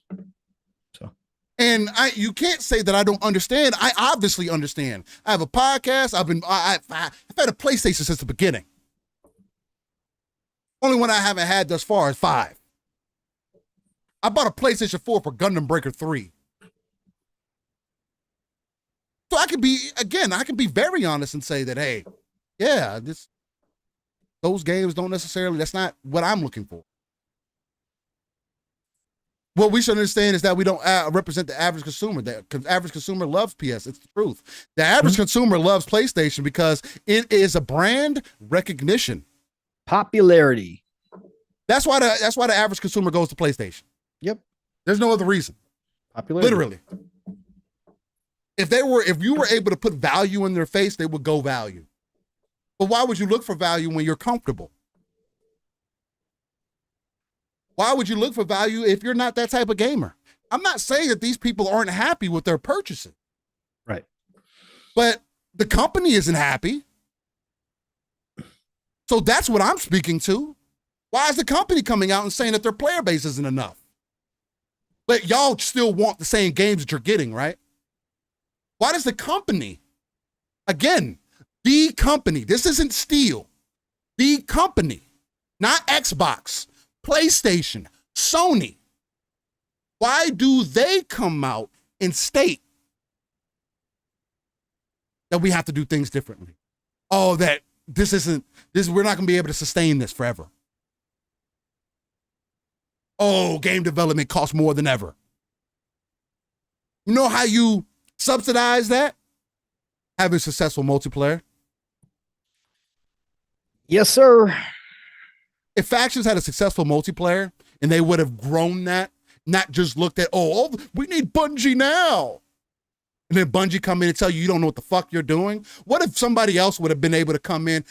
People act like these people in the industry don't talk to each other. That's the other thing that pisses me off about it, because it's like all these people are hand in hand with each other. They know each other. They talk. That's why Halo coming out the way that it does and having a content issue, the fucking problem.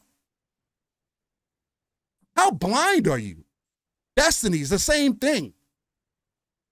Bungie, how blind are you that thinking that taking away content from people that you make them pay hundreds of dollars for is okay? Oh, but your fan base accepts it, so it's okay. Well, that's fair. I can't do nothing about that, and it's a good game, so I keep playing. Knicks, brand recognition has literally carried PlayStation 4 decades. 4 decades. It helps when you have good games that help back up your brand recognition. That helps. But if it wasn't for Xbox, where the fuck do you think you would be at right now? And what type of games do you think you'd be playing?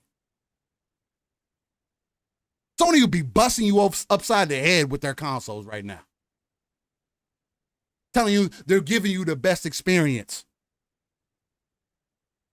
Because that's what they've been doing. They still do it in their hardware now. Why do you think I should think differently all of a sudden? Sony hasn't changed. That's why they're so hard to adapt this whole mentality of going digital. That's why you have so much of their fan base, and it's not just Twitter. It is the popular fan base that likes to talk about gaming, even the people that are casual enough to say that, oh, if you got an Xbox, that's lame. I got a PlayStation because that's cool. And next, it's always about games. I'm not upset about this shit in real life. And if that's what they are, if that's what you're going to bring up, then you don't get the fucking conversation or get why we even have a podcast to talk about this shit in the first place. I'm sick of people saying that shit too. Oh, we're just talking about video games. No fucking duh. What else are we talking about? I don't care. This shit doesn't apply to my life. I don't walk away from this shit and I'm brooding over here because PlayStation isn't giving me factions. No. It's an experience that I feel like I'm missing out on and I'm not going to get to experience because their fan base doesn't value it the same way that I value it, which is okay. I got games to play. This is still a hobby at the end of the day. I don't go ride my ZX14 and look at a dude with a BMW S1K and say, man, I really wish I had that bike. I'm not that dude. I like what I like. You look at him and you say, I wish I really had factions. That's it. Like literally. Damn, I wish I could really have that. Riding your bike and be like, I wish I had factions. I really would like for people to give me more reasons to why this console is a necessity for them. Not enough people talk about that. They talked about the minutia shit. And again, for those people who are invested in the ecosystem, I just want you guys to be able to ask for more from PlayStation and continue to ask for more. But that's not what happens. But it has to happen for Xbox, which has always been the biggest problem for me. As someone who has been in gaming since essentially its inception. Especially console gaming. Console gaming, PC gaming, that aspect, handheld gaming. I was part of that growing up. Multiplayer gaming, I was part of that growing up. So that's the standpoint that I come from. Sony does not value or has not had the same value for their consumer as their competition has had pre. They're good at selling their product. And if it's something that interests you, you're in that ecosystem, you have games to play, great. But it's been blatantly shown that it's not the only way that things need to be done. It's been blatantly shown that you can do other things and you can adventure out. You can have multiple sides to an IP and they all are successful.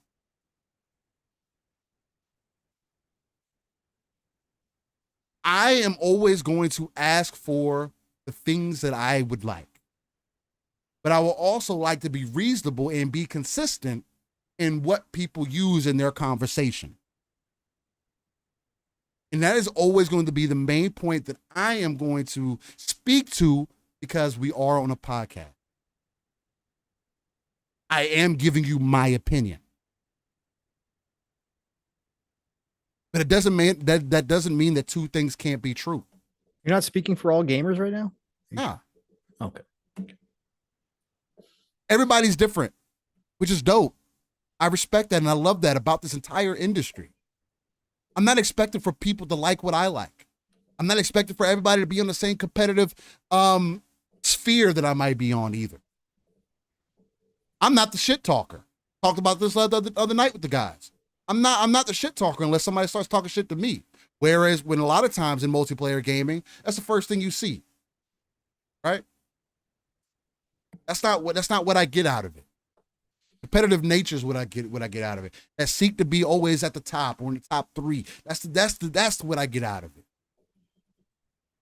And again, right, Nix, as long as a platform is offering you something compelling for you, then great. Yep. That's what we always talk about. You can't lie to me and say that Sony's been offering you compelling multiplayer experiences. Because they haven't. And I don't think it's acceptable, personally, for their consumer base to continue to go to the wayside and say, nah, these games are so good that you could just ignore this and also ignore the other side of your fan base that were actually coming in and trying to make a little bit of a home for themselves and build a little bit of an ecosystem because of this experience, because of this additional thing here. Lately, I have seen a lot of the conversation more, again, go into this multiplayer versus single player thing when I don't think it should be a versus. If you're going to do both, then do them both very well. It is blatantly obvious that PlayStation doesn't know what well was. That's why they stopped supporting factions. They gave up on it much earlier than they ever should have because they lacked a vision. But don't talk about lack of vision on the competitor side of things when that's just a common expectation for them. Because at the end of the day, quality of a game is subjective. When the only thing that people mainly speak to is graphics in games, that is subjective. Because if we're looking at things on the surface, very ground level, as maybe a casual would look at it, if I gave somebody a Halo Infinite and gave somebody Last of Us, they'd probably play Halo Infinite for much longer, depending on what type of gamer they are. If they don't like playing multiplayer or don't like being online, even with buddies even in a PvE aspect, then of course they're going to choose single player games. But that same player will play that game and stop. And then that's it. Nothing else. Which is fine. But the company has stated that that's not fine. That that's not okay. They have made investments in the Gaikai, have made investments in cloud. They've made all these investments before even Xbox considered them. They were ahead of the times. And instead of supporting it and evolving it and doing what Sony typically does pretty well, innovating, they fell short for their consumer base because the consumer says that this was good enough. And now you're competing with somebody that you say can't sell consoles the way you sell them, but got just as much engagement as you do. I don't see the problem in that. I don't see the problem in the leader of the gaming industry, as far as brands go, outside of Nintendo, is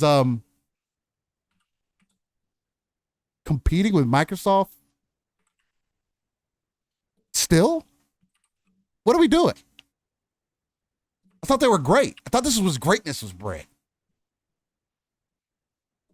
Again, that's just my personal opinion on the topic. to see factions going the way that it has been is super unfortunate to me. I think it's also unfortunate to the fan base because there's going to be a generation of people who haven't got to experience that and now have played The Last of Us Part 1 and don't get what made that mode so special. Right? That's unfortunate. But the more unfortunate thing for me is because you haven't grown that base, you're now asking your fan base to show love and appreciation for a mode that has grown into its own thing that they didn't even support originally. And still, they're fighting against, saying that, you know what? I have seen so many people since the news about factions came out have said to Naughty Dog, hey, no, don't worry about it. Just focus on single player. Oh, no, don't worry about it. But give us Last of Us 3. Oh, don't worry about it. We don't want you to make more money. Oh, no. I'm going to buy your game, I promise. It might take me 10 years to get you to sell 30 million copies, but I promise you, I will buy your game. I might wait until your game reaches $30 because I don't see the point of spending $70 for your games, but I will buy your game. Don't worry about that guy who said that we would prefer you buy your games day one so we can see the initial investment so that we can plan out deals. No, don't. I'll still buy your game. Don't worry. No matter what, I'll buy it. I'll support it. But Sony, you I'm not enough? What? What do you mean? But I bought your games when it was $20. What do you mean? Well, you're not buying them, Billy. But I asked my mom 6 months later, and I just got the money. Well, you should have got a second job. We needed the money right on release. I don't hear the insanity in that conversation. That's what's still happening now, in my personal opinion. Again, we'll see. Like I continue to say, Game Pass isn't fully proven either. What Xbox is doing isn't proven either. And not saying what Sony's doing is completely wrong. But in my eyes, from how I'm looking at the gaming industry, Sony is technically playing behind an 8-ball that they didn't need to be behind, especially after this. Something has changed. Some switch has flipped. I don't know if it's going to be a good thing or if it's going to end up being a bad thing.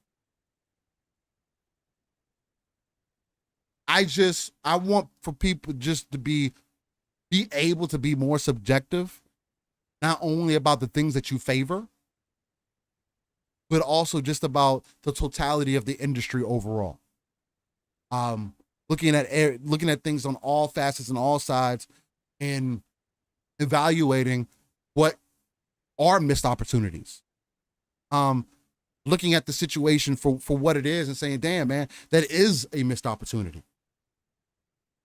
They should have innovated on that. Even if it didn't garner them millions of players, how can you grow that base if you're not showing them the effort, right? But then people expect for that quality to be delivered every time. And it's just not the case. And it doesn't have to be the most graphically impressive games. There are things considering like detail that are more important in games currently than anything else. Giving you the experience, making you feel part of that world, feel part of the games is something that I want to see more so of. And I think personally, factions was something that was going to add feel, more of a feel, especially if the people who have played the first version of factions, how it made you feel dynamically part of the universe, the Last of Us universe, had to go out and get resources for your people. Your performance kind of mattered. You wanted to do decently so that you can bring things back for the sick people that you have at your camp or whatever. That's the things that they were playing with, and that were done extremely well. It just needed to be iterated on. It doesn't, not everything needs to be this most expansive experience that you've ever played. Not everything needs to have this grandiose story. No. Grow it into something.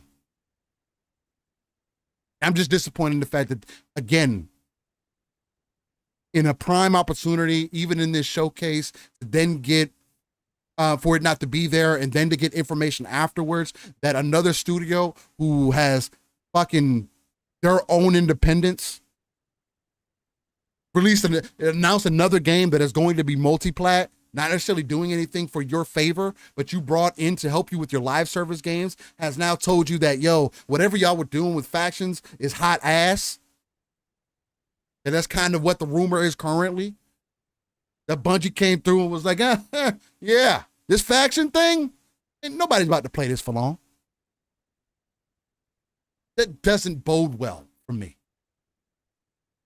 Again, that's not the end all to be all. I still feel sure. I still have things with Bungie that are like, okay, that doesn't quite make sense, but that's just what it is. That's my overall feeling about what's going on with factions. Sony's kind of been moving out throughout the industry. My overall insight on the outlook on things. Based off of that, Pong, I know chat's been going up and down, going crazy or whatnot. What are you taking from not only the chat, but also from the current situation and my little rant there? You covered Fun Speculation's 25-minute drive home. So shout out to Mav. He got to listen to that entire rant. I knew it was coming. I knew it's been boiling. You've been all week. It started with the people dismissing multiplayer earlier in the week. And then obviously leading up to factions in trouble. So I knew it was coming. It was great, brother. It was great. And I've heard, yeah, no, you've heard all my rants, brother. Thank God this isn't a pop culture channel, and we talked about Star Wars because you'd hear even more rants. But no, it was fantastic, and you have valid points.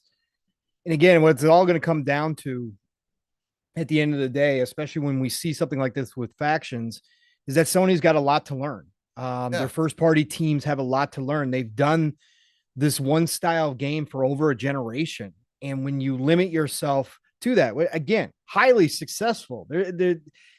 I'm not saying I would have ever done anything different if I was PlayStation and I saw that money rolling in and I was dominating the console market to the degree that Sony did. I'm not saying I would have. I can sit here and say that, I wouldn't have mothballed all those games. I wouldn't have closed all those, I wouldn't have shut down all those different style games I had and relied on third party, because I think that was a bad business move at the end of the day. But I can't sit there because I can't sit here and say for sure, because I'm not in that seat and I don't control billion-dollar, trillion-dollar companies. So, but at the same time, they've put themselves in this position and they put their first parties into a position where they don't have the experience. Their dev teams are, and I'm not saying that they can't make multiplayer games. That's not what I'm saying. But quality to the expectation that Sony has doesn't just happen. It doesn't happen even to experienced multiplayer games or multiplayer dev teams, right? It doesn't just happen overnight. It's something that you have to own. You have to hone that skill. We see, especially this day and age, this isn't the 360 generation anymore where it's the wild, wild west and everybody's throwing out a bunch of things to see what works. The multiplayer community is now well established. You have new genres that pop up like battle royales that come out of the blue, like with Fortnite and Apex Legends that change the game. You have hero shooters show up. You have all these different styles within that. Now we see extraction becoming the big thing. That's going to happen, but the multiplayer game industry is well established now. There is a certain mark that you have to hit for your game to be successful.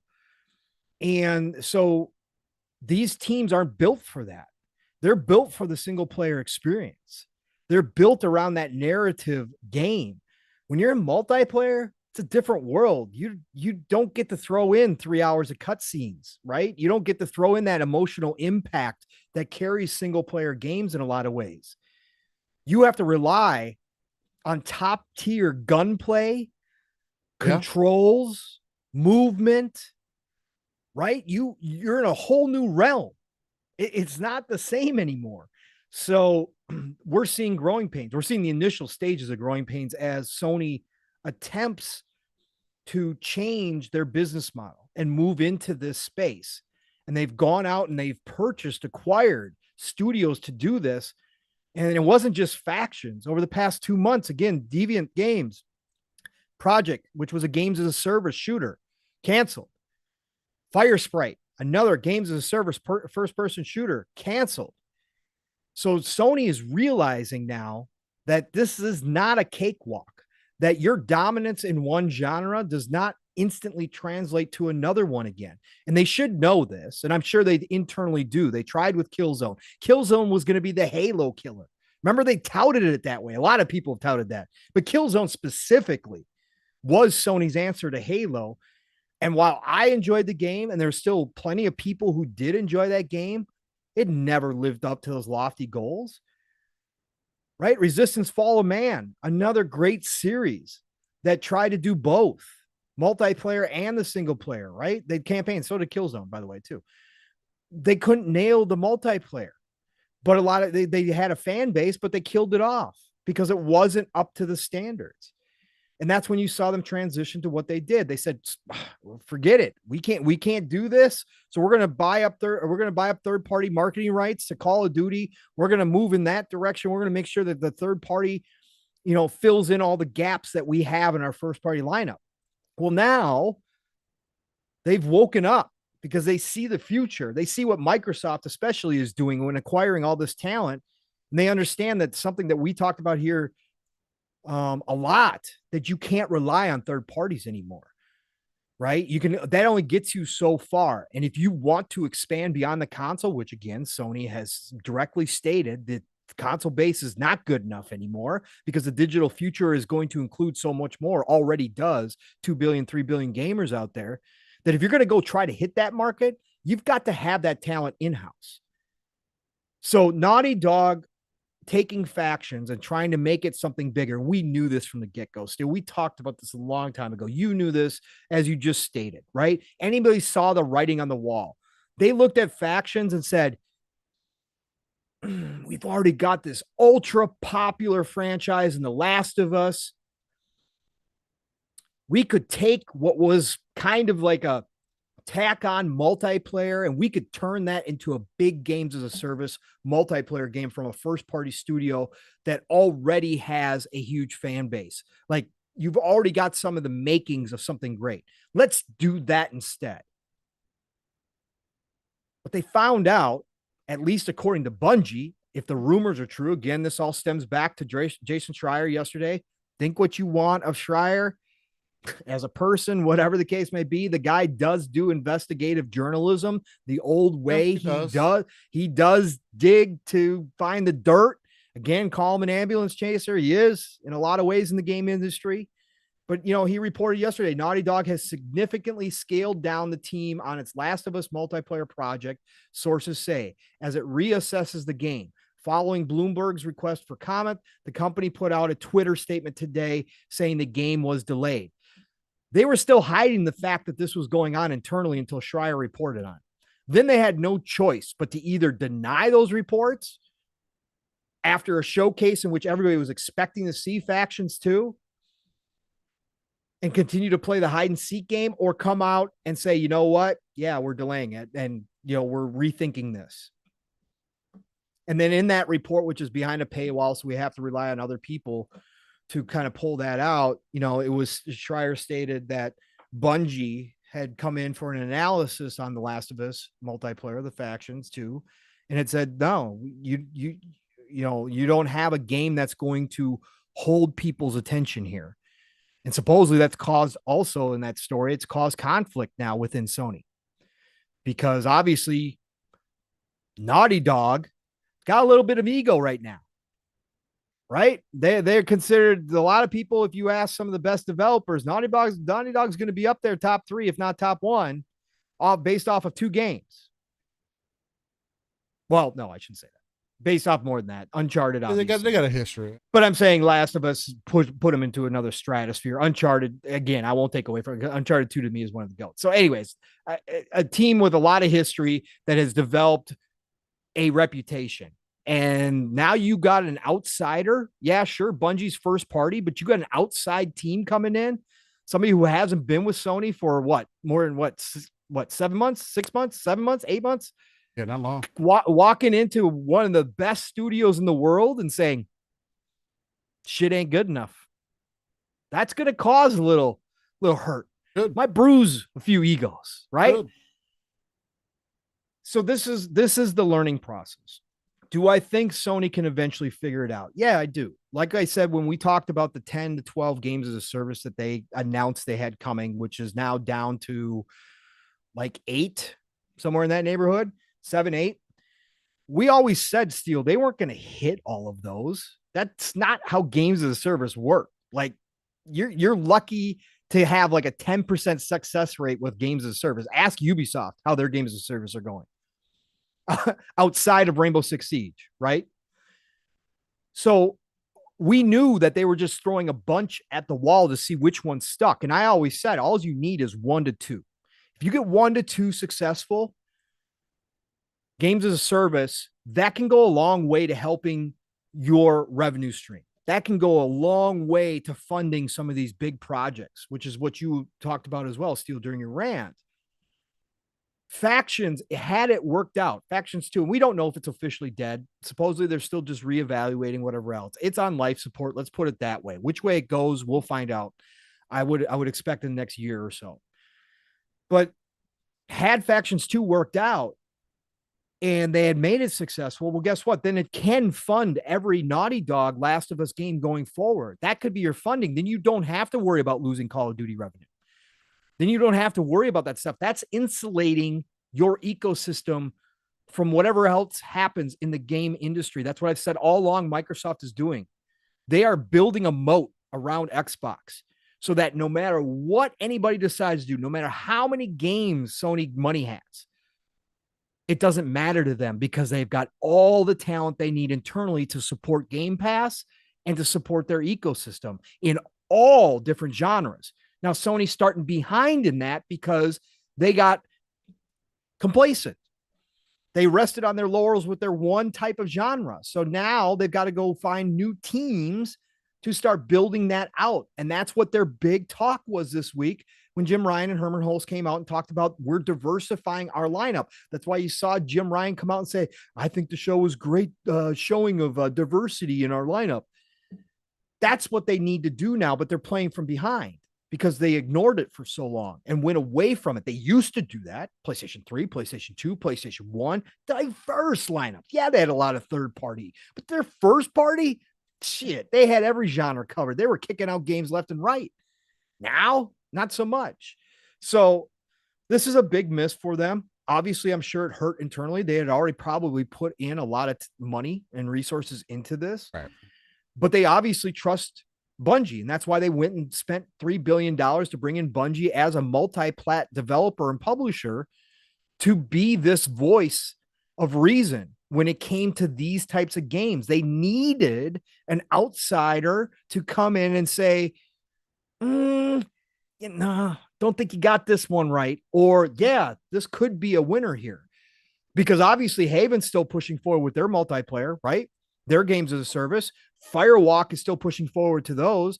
They obviously had an internal analysis done. That's why you saw all of these cancellations and all these dev teams get hit. A lot of third-party stuff too that they had partnerships with. But that's why you saw that. Obviously, they did an internal review of everything and had been. I would think that they had Bungie look at all the multiplayer games that they got working right now, partnerships or first party, and evaluated them. So obviously, there's some that made the cut, which is a good sign. So I think this is the new Sony. And this is the thing that people have to get used to. And to your point, Steele, about the multiplayer versus single player and all that kind of stuff, Sony's taking this seriously. They're looking at the monthly active users. We've talked about this previously. The stats just came out. Xbox has a much smaller player base, but their monthly active users increased.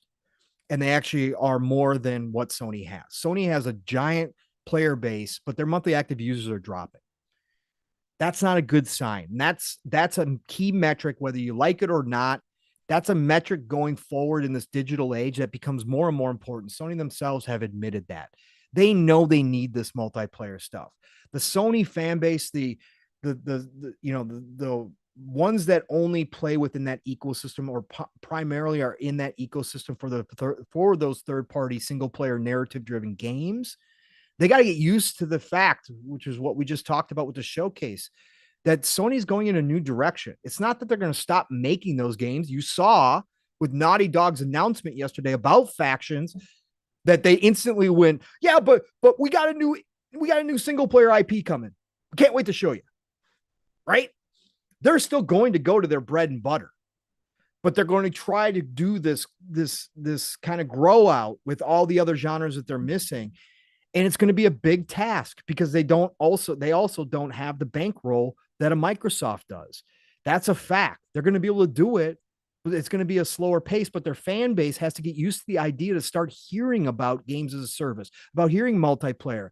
And Steele, to your points, they cultivated this fan base. You and I've talked about this. They cultivated a style of fan base that isn't necessarily going to be receptive to this.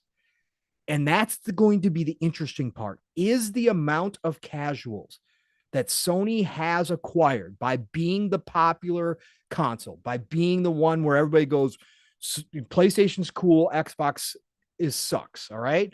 Is that casual base, not talking about the enthusiasts who like a certain style of game, but is the casual base who do tend to play your Call of Duties, your Maddens, that kind of stuff, are they going to embrace first-party games as a service?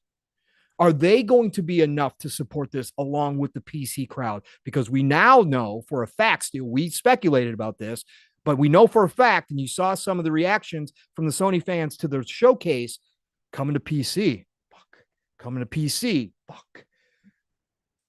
Sony knows you can't put out multiplayer games and expect that Sony console only base to contribute. You got to go get more. Yeah, it's strong over there too. It's strong over there, right? So that's going to be the interesting part. How many people can they convert into this new mindset that, hey, our first party is going to include these types of games? It's not just going to be the AAA home run that you always think of when you think PlayStation anymore. And that's going to be the adjustment period. And we're going to see a lot of crying on Twitter. Like we saw, we're going to see a lot of clips from a lot of the enthusiasts, the Sony enthusiasts out here crying about what Sony's doing, because they've got to get more streams of income coming in. And if they're not going to invest the way that Xbox did into Game Pass on PlayStation Plus Premium, and they're not going to put day and date games, well, then those types of games become even more important for that continuous revenue stream. They've got to develop those. And see, Ham, shout out to Ham Solo, TSWS shout out to Ham. He said, it's all about what have you done for me lately. And for me, it's for a lot of people it's that, but for me, it's not that. It's deeper than that. It comes down to patterns and habits that I've seen not only from the fan base, but from the company itself over the years, and why I have been jaded in this standpoint, and why I have made that stake in, I don't see the point, the same way other people don't see the point in owning an Xbox, I don't see the point in owning a PlayStation. It literally holds zero value to me outside of certain games right now that a lot of people consider their main reason to jump into the ecosystem. And again, I'll never say that this is for everybody, but for me and for a fan base that, again, although they are buying those games, still are not enough to the ecosystem. Just more so iterates on the common problem that they've had since they've tried to kind of lead into this direction in the digital era. That's my problem. right? And it is, at the end of the day, a me thing that I see more value in a game like Gundam Breaker 3 than I see in a God of War. It doesn't matter about the graphical fidelity and the story being good. Obviously, it wasn't good enough to me to say, oh, you know, after 4 to 6 hours of playing the game, also playing the game again on PC, getting to around the same point and saying, man, this is just not good enough. Doesn't matter how graphical fidelity, how graphical impressing that it is. It still has to do something for me. The combat in God of War is not it. I'm glad people like it, and I'm glad that people have become good with that combat. But at first glance, from the games that I have played, that combat is fucking casual as fuck. Which is fine. I'm not saying that the game isn't difficult to play. There's also a thing called artificial difficulty, which I see that God of War takes no problem in doing. It's not real difficulty. You didn't make the AI more responsive. You didn't make them smarter. You made them hit harder. Oh, you gave me less health. That's not fucking difficulty. That's artificial shit. I don't like when games do that either. But that's me, right? For the people who are enjoying that, again, that is great, but it's not enough. Right. Xbox isn't having these same conversations, and that's why I use this in conversation, is because you can't say that they're competing with each other and then we are ignoring how they compete with each other. Yeah, Xbox has their own conversation. That's right? That part of the conversation is lost on me. You can't say that, oh, Xbox isn't doing what PlayStation is doing, so that's a problem. No, you're blatantly being ignorant that this company just told you that they can't do it that way. It's not about the games. Chrono Odyssey, a game that is supposed to be coming to all platforms, has almost 6 times the amount of views on PlayStation YouTube than it does on Xbox. There's a brand identity difference. Mm-hmm. So it's never going to be the same. So what do you do about that as a business? You say, let's do something different, which is exactly what they're doing. But then people say, oh, well, since they're not doing it PlayStation's anyway, it doesn't matter. It's irrelevant. They're never going to be successful. Again, I saw Dr. Conor Moriarty. I don't agree with all his shit, but again, he stands for his own shit. But he had a conversation with David Jaffe again, how he doesn't understand how Game Pass is profitable, or how the gaming division for Xbox or Xbox in total isn't profitable. Dude, again, it's not up to you to decide what's fucking profitable or not. If they say that it is, take advantage of what the situation is. And I don't understand, Steve, how he can't. I just don't understand how he can't understand how it's profitable. When you have as high a monthly active users compared to your platform numbers as Xbox does, those people, as we always talk about, Steel, are spending money. I know that you can continue to go out here and scream till you're blue in the face. Xbox gamers don't buy games. They're buying stuff. Let me tell you that. And when you have them engaged in the ecosystem with a service like Game Pass, that purchasing goes up. You may not be able to pinpoint specific games, but overall, their spending is more likely to happen when they are engaged in your ecosystem on a daily basis, because they're always dropping in to see what Game Pass is offering on top of everything else, on top of the third-party games. So I don't understand how he can even still stand on that hill. I don't get it. Yeah, that's again, that's what makes this. That's why I love doing podcasting. Why I love doing the show. Why I love talking about multiple people. But I love the different perspectives, and the fact that there's not just one angle to take this, because there is no predefined way. That's what makes this the golden age of gaming to me, because nobody can say that for sure this is the way that things work. as we were able to previously, because that's all we had. Sell your console, sell your games. They either do or don't sell. I don't know what else to tell you. Then the digital age has come, and now we have a whole different way of how to consume content. We have a whole different way of what value can be. Gaming has changed. And I think that's the beauty of it all. But again, like some people, again, guys, let's be careful in the chat. And also for those who are kind of praising these things and don't want to see both sides or just choose to be blatantly ignorant, if you only care about what you care about, I hear you. Again, you just heard what I care about. But I take things at an RTS perspective. I take things with an RTS approach. And I there's a reason I coined the ECP, especially with everything that has been going on recently. Educated consumer perspective. Not a lawyer. I don't work for Microsoft. I don't ever necessarily want to work for or be within these companies to that extent, unless they're going to pay me some big bucks for whichever reason, whether that be in cybersecurity or whatever. Okay, that's behind the scenes stuff. But I don't know what's going on internally for them. So all I can do is take my years of experience, not only in gaming, but professionally within the workforce, also what I've experienced in my life with people, combine all those things here to have a conversation with you all. Because we do come from all aspects of life, and we all are different types of gamers, and we all want what we want. And the biggest takeaway, if there's anything to take away from the things that I've at least talked about today and spoke passionately on, is that do not be afraid to stand for the things that you believe in. But also, don't be so bullish to not to hear other people's points and not to be open to conversation. And that's ignorant. I don't understand the point of doing that, especially in gaming. It's a hobby. Yeah. Not that it's nothing that's going to impact your life full and directly. Maybe you'll be able to play less. Maybe you'll be able to play more. But outside of that, it is a hobby. It's a want, not a need.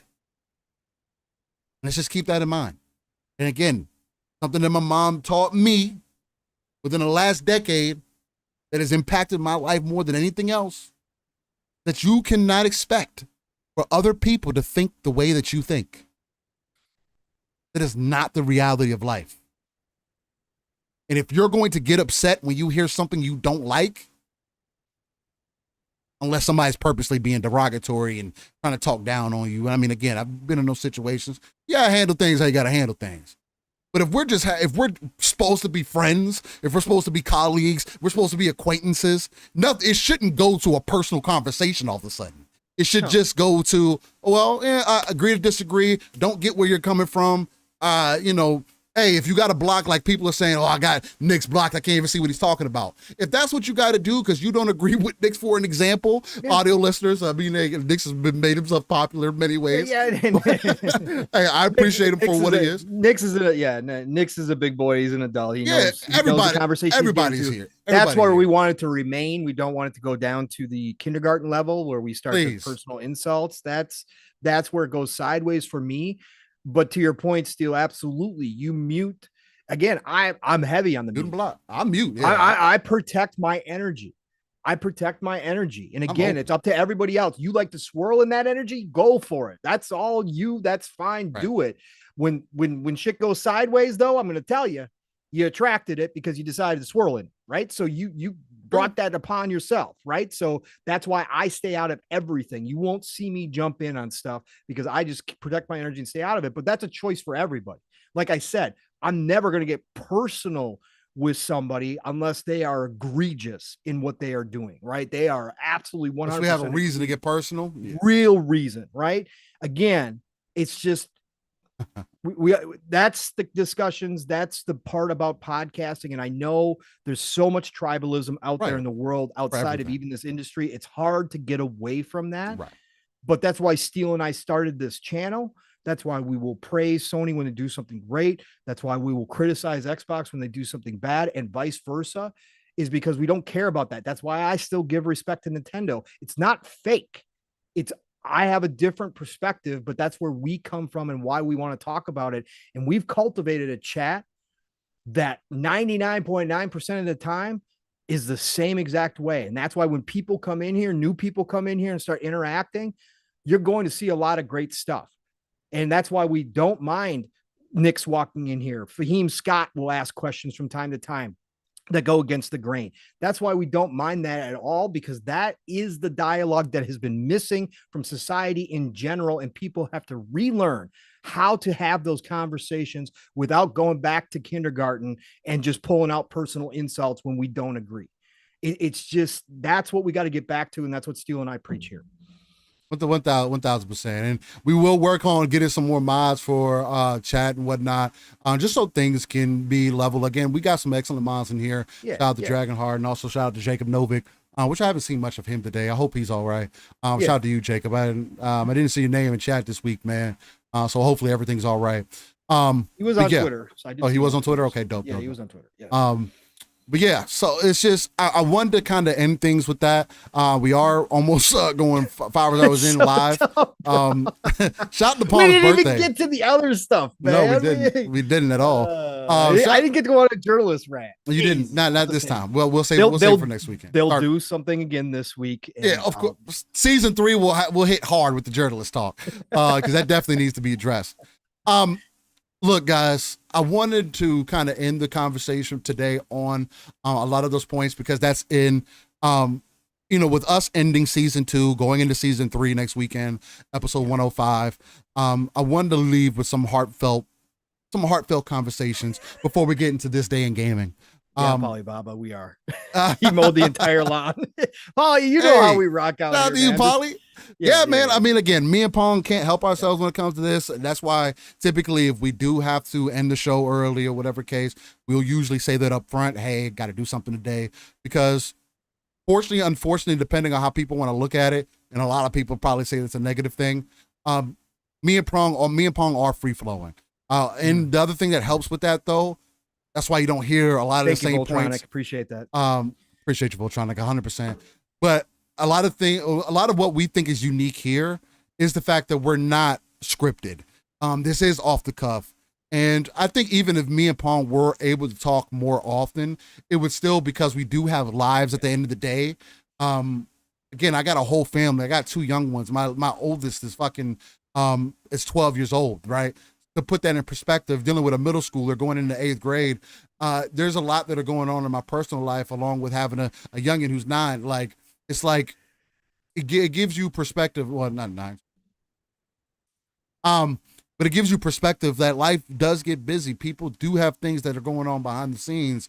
And even with that, I think it would still be unique enough, because me and Pong aren't intrinsically tied to a certain piece of plastic. Me and Pong also have generational differences. We also have cultural differences. Luckily enough, as me and Pong have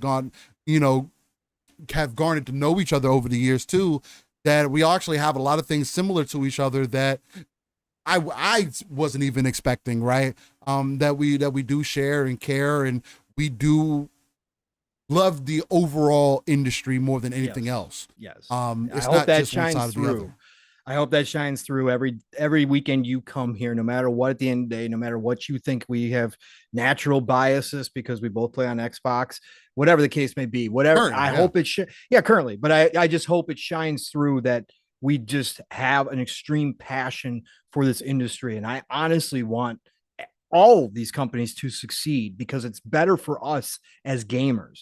I never want any one company to die off in any way, shape, or form. I want them all to succeed in their own ways to strengthen this industry, so that interview with Strauss months and months ago that I still reference, where he said he sees 20 plus years of growth. I want that to be a reality. I want to be coming back here 20 years from now when I'm 68 on my birthday, still talking about this industry and thinking back and going, look at us now. We thought the industry was big back then. Look at it now. It's incredible. Maybe jacking in to a virtual reality podcast with y'all and interacting with you one-on-one in our own self-form within the internet. Maybe that's where we'll be in 20 years. Who knows? But that's what drives me and Steele, especially, is the passion for the industry. So fun speculation. That was a good question, actually. And El Nini, he started with it. He was like, hey, how do I become a mod? Well, one of the tricks to becoming a mod is you do have to give you a massage, like Fun Speculation said. Whoa! Once you do that, we're good to go. No, I'm playing. No, to become a mod for me, and Pong, let me know if you agree. How my kind of outlook on it is, I don't want to just make any and everybody a mod. So if you've been close with us, if you've been supportive of us, there's a lot that goes into it. There's not anything in particular that will make you a mod. But like for an example, I didn't even notice that Fun Speculation wasn't a mod, but that is. I didn't even fucking know. I just thought about it. I was like, why isn't his name Blue? But typically is I give that power to people that I do trust. Shout out to D James, was popping, baby. Appreciate you coming through. Even if you're a newer viewer or maybe you're an audio listener, who knows? But yeah, typically I give it to people that we trust. We've built a relationship with. For an example, Jacob Novick is another one of those that, like, even behind the scenes, in DMs and whatnot, he has been like since the very beginning, very shout out to Stu. He was another one of those too. He's another one of our mods who was just like even behind the scenes, like constantly making sure to push. Dragonheart Yobi's another one of those. There's some things behind the scenes that we've discussed and talked about, and I have faith that they believe in the same vision that we have, right? And it's just there's a lot more that goes into it than just like, oh, you've been here for a while, so I'm gonna make you a mod.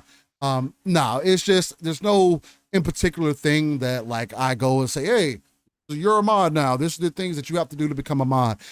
It just happens through time. And if you're a genuine dude, again, God who asked it, Elmini, I believe. If you're a genuine person, you hold down the chat, you're here on a week-to-week basis, that would put you higher up than an echelon. But outside of that, I don't have any real, I don't have anything real standard-wise outside of just believing in our vision.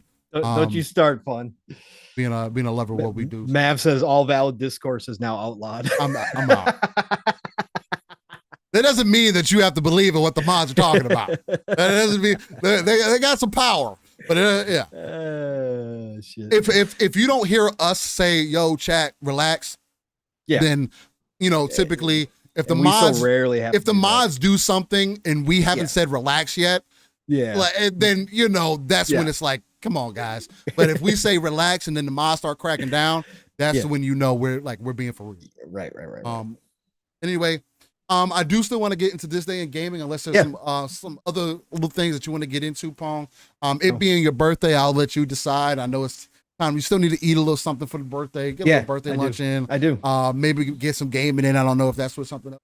I don't know. I don't know for sure what's going on yet today, but hopefully I don't have much to do. Like I said, the yard work's done, so I know I don't have to do that. Oh, there's that. Boom.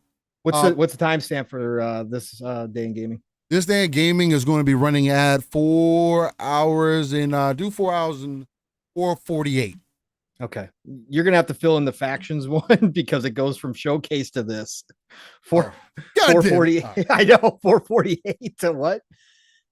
4:48. 4:48. Okay. Put it right there. Yeah. 4 hours and 48. Yeah. Gotcha. Thank you. All right. Coming soon, a lot of retractable statements. I'm out. No, he's not going to do that. All right, ladies and gentlemen, let's get into our This Day in Gaming segment. The segment where we, one, remind Pong of how old he is this week. Don't have to remind me today, brother. I know. But then two, this is the section where we go 30 years plus back in the history of gaming, because gaming is art and should be treated as such. And if I'm not going to tell you about it, nobody else is, because I don't see anybody else do this type of content. Again, I do think I am going to start making this its own section again, just to put it up on our channel, because I do think that was a dope addition. That's awesome. I've had some people reach out and be like, hey man, I like what you do with This Day in Gaming, and I also like what you do with upcoming games. Not many people do those types of things. I like how y'all do it, man. So I'll probably try breaking that down again when I get some time. So, all right. So this day in gaming, again, it is going to be on May 27th. We're starting off in 1986. Let's go. All right. You're gonna have to change the title to this show, by the way, because we didn't even talk about Space Marines too. Oh, we damn sure we damn sure didn't talk about Space Marines. Hey, all you guys need to know is Space Marines chop them up. It's a good looking game. They dropped the trailer this week. It's all good. That's all you need to know. Yeah, I'll see what I can. That's all I can think of. All right. So this week we are starting off with Dragon Quest in 86, releasing on the NES. Let's go. The Dragon Quest. Actually, yeah, called Dragon Warrior back in the day, actually. But anyways, they should have had Dragon Quest. Yeah, because that's what it turned into, but they should have probably, it was officially known as Dragon Warrior, even here, the box art. I can still see the box art to this day. Yeah. Yep. All right. Well, this one's going to be for Pong, maybe a little bit. It's not as complicated. But in 94 in Japan, the Turbo CD released Tokimeki Memorial Forever with You. Too short. I'm disappointed. Shout out to the Turbo CD. Then in 99, this is actually one of my favorite games on this. Ace Combat 3. This one was called Electrosphere, released on PlayStation. Love me some Ace Combat. Always a good time. That Ace Combat. Yep. I'm actually thinking about jumping. It's good. It's really good. Then in 99, Dreamcast released Elemental Gimmick Gear. EGGs. After that. EG. Okay. Elemental Gimmick Gear. I know most of my Dreamcast games, so that's weird. But yeah, keep going. Yeah, EGG. Damn. It was a role playing. It was an action RPG. All right. I know I'm going to know this as soon as I see the. Yes, I know it. I didn't know it underneath its full name, but now that you said it's EGG, yes, I know the cover for sure, 100%. Anyways, yes, go. All right. Then in 2002, the GameCube released Lost Kingdoms. Say that. But then in 2003, GameCube, PC, PlayStation 2, and Xbox released Hulk. What a fucking great great game. It was. Then in 2003, the GameCube released Pokemon Box, Ruby and Sapphire. I didn't even know they did that. No. Then in 2003, the Game Boy Advance released The Incredible Hulk, 2003. Then in 2004, PlayStation 2 released Altair Iris Eternal Mana. Shout out to Altair. Then in 2004, PlayStation 2 released Super Robot Tyson MX. We've had a few of those. Yeah. Then in 2005, on PC, we got La Mulana. Shout out to that. Mulana. Okay. No. But then in 2010, the PSP got Blaze Union Story to Reach the Future.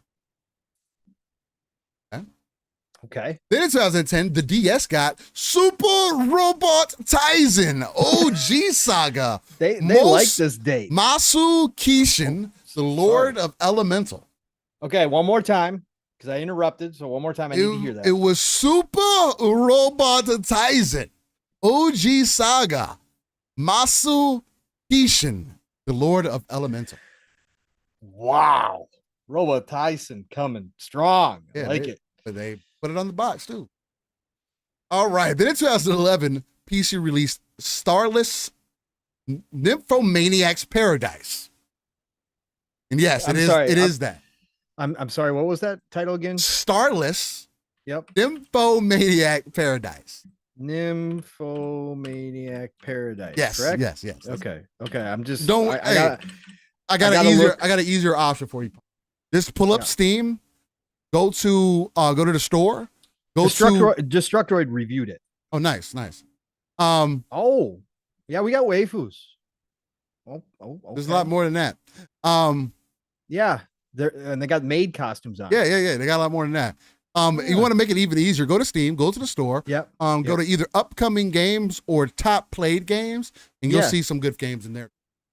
Okay. Always on a week-to-week basis. Oh! If you're into that, Alyssa McAloon from Destructoid back in 2015 gave it a 5 and said it was mediocre. Oh, nice. I wonder why. Exercise in apathy, neither solid nor liquid. Not exactly bad, but not very good either. Just a bit meh, really. Oh, okay. Okay. Interesting. Interesting. Okay. That was kind of in-depth review there. Nice. Yeah. Anyway, 2013 Macintosh and PC I don't think release. she could say much more. No, I don't think so either. Visual novel. All right. Anyways, Macintosh and PC in 2013 released Grid 2. Love that.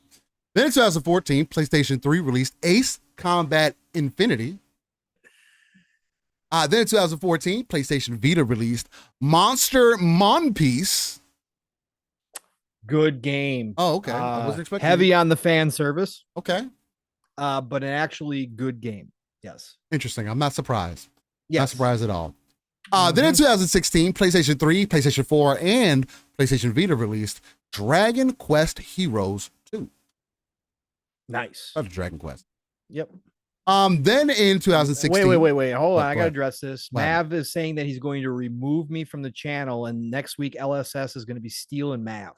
Oh, wow. That's the mod has gone to the mod has gone to his head. Well, as a co-owner of this IP, I'm going to need you to handle business as you see appropriately.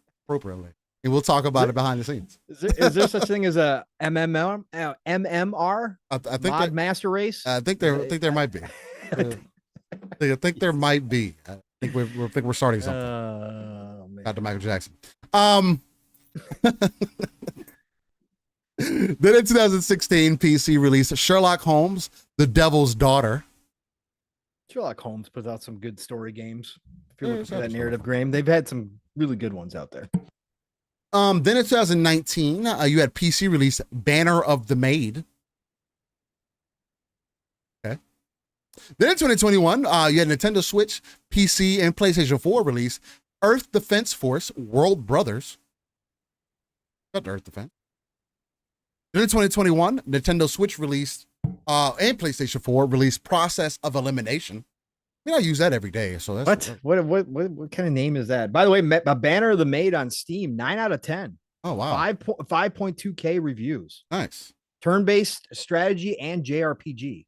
Ooh, there you go. You found like your next hit. Look at that. Get some fan service in there. It's a hitter. Anyway, then in 2022, you had PC release House Party. Out to that, I guess. That's not based on the movie. Please tell me it's not.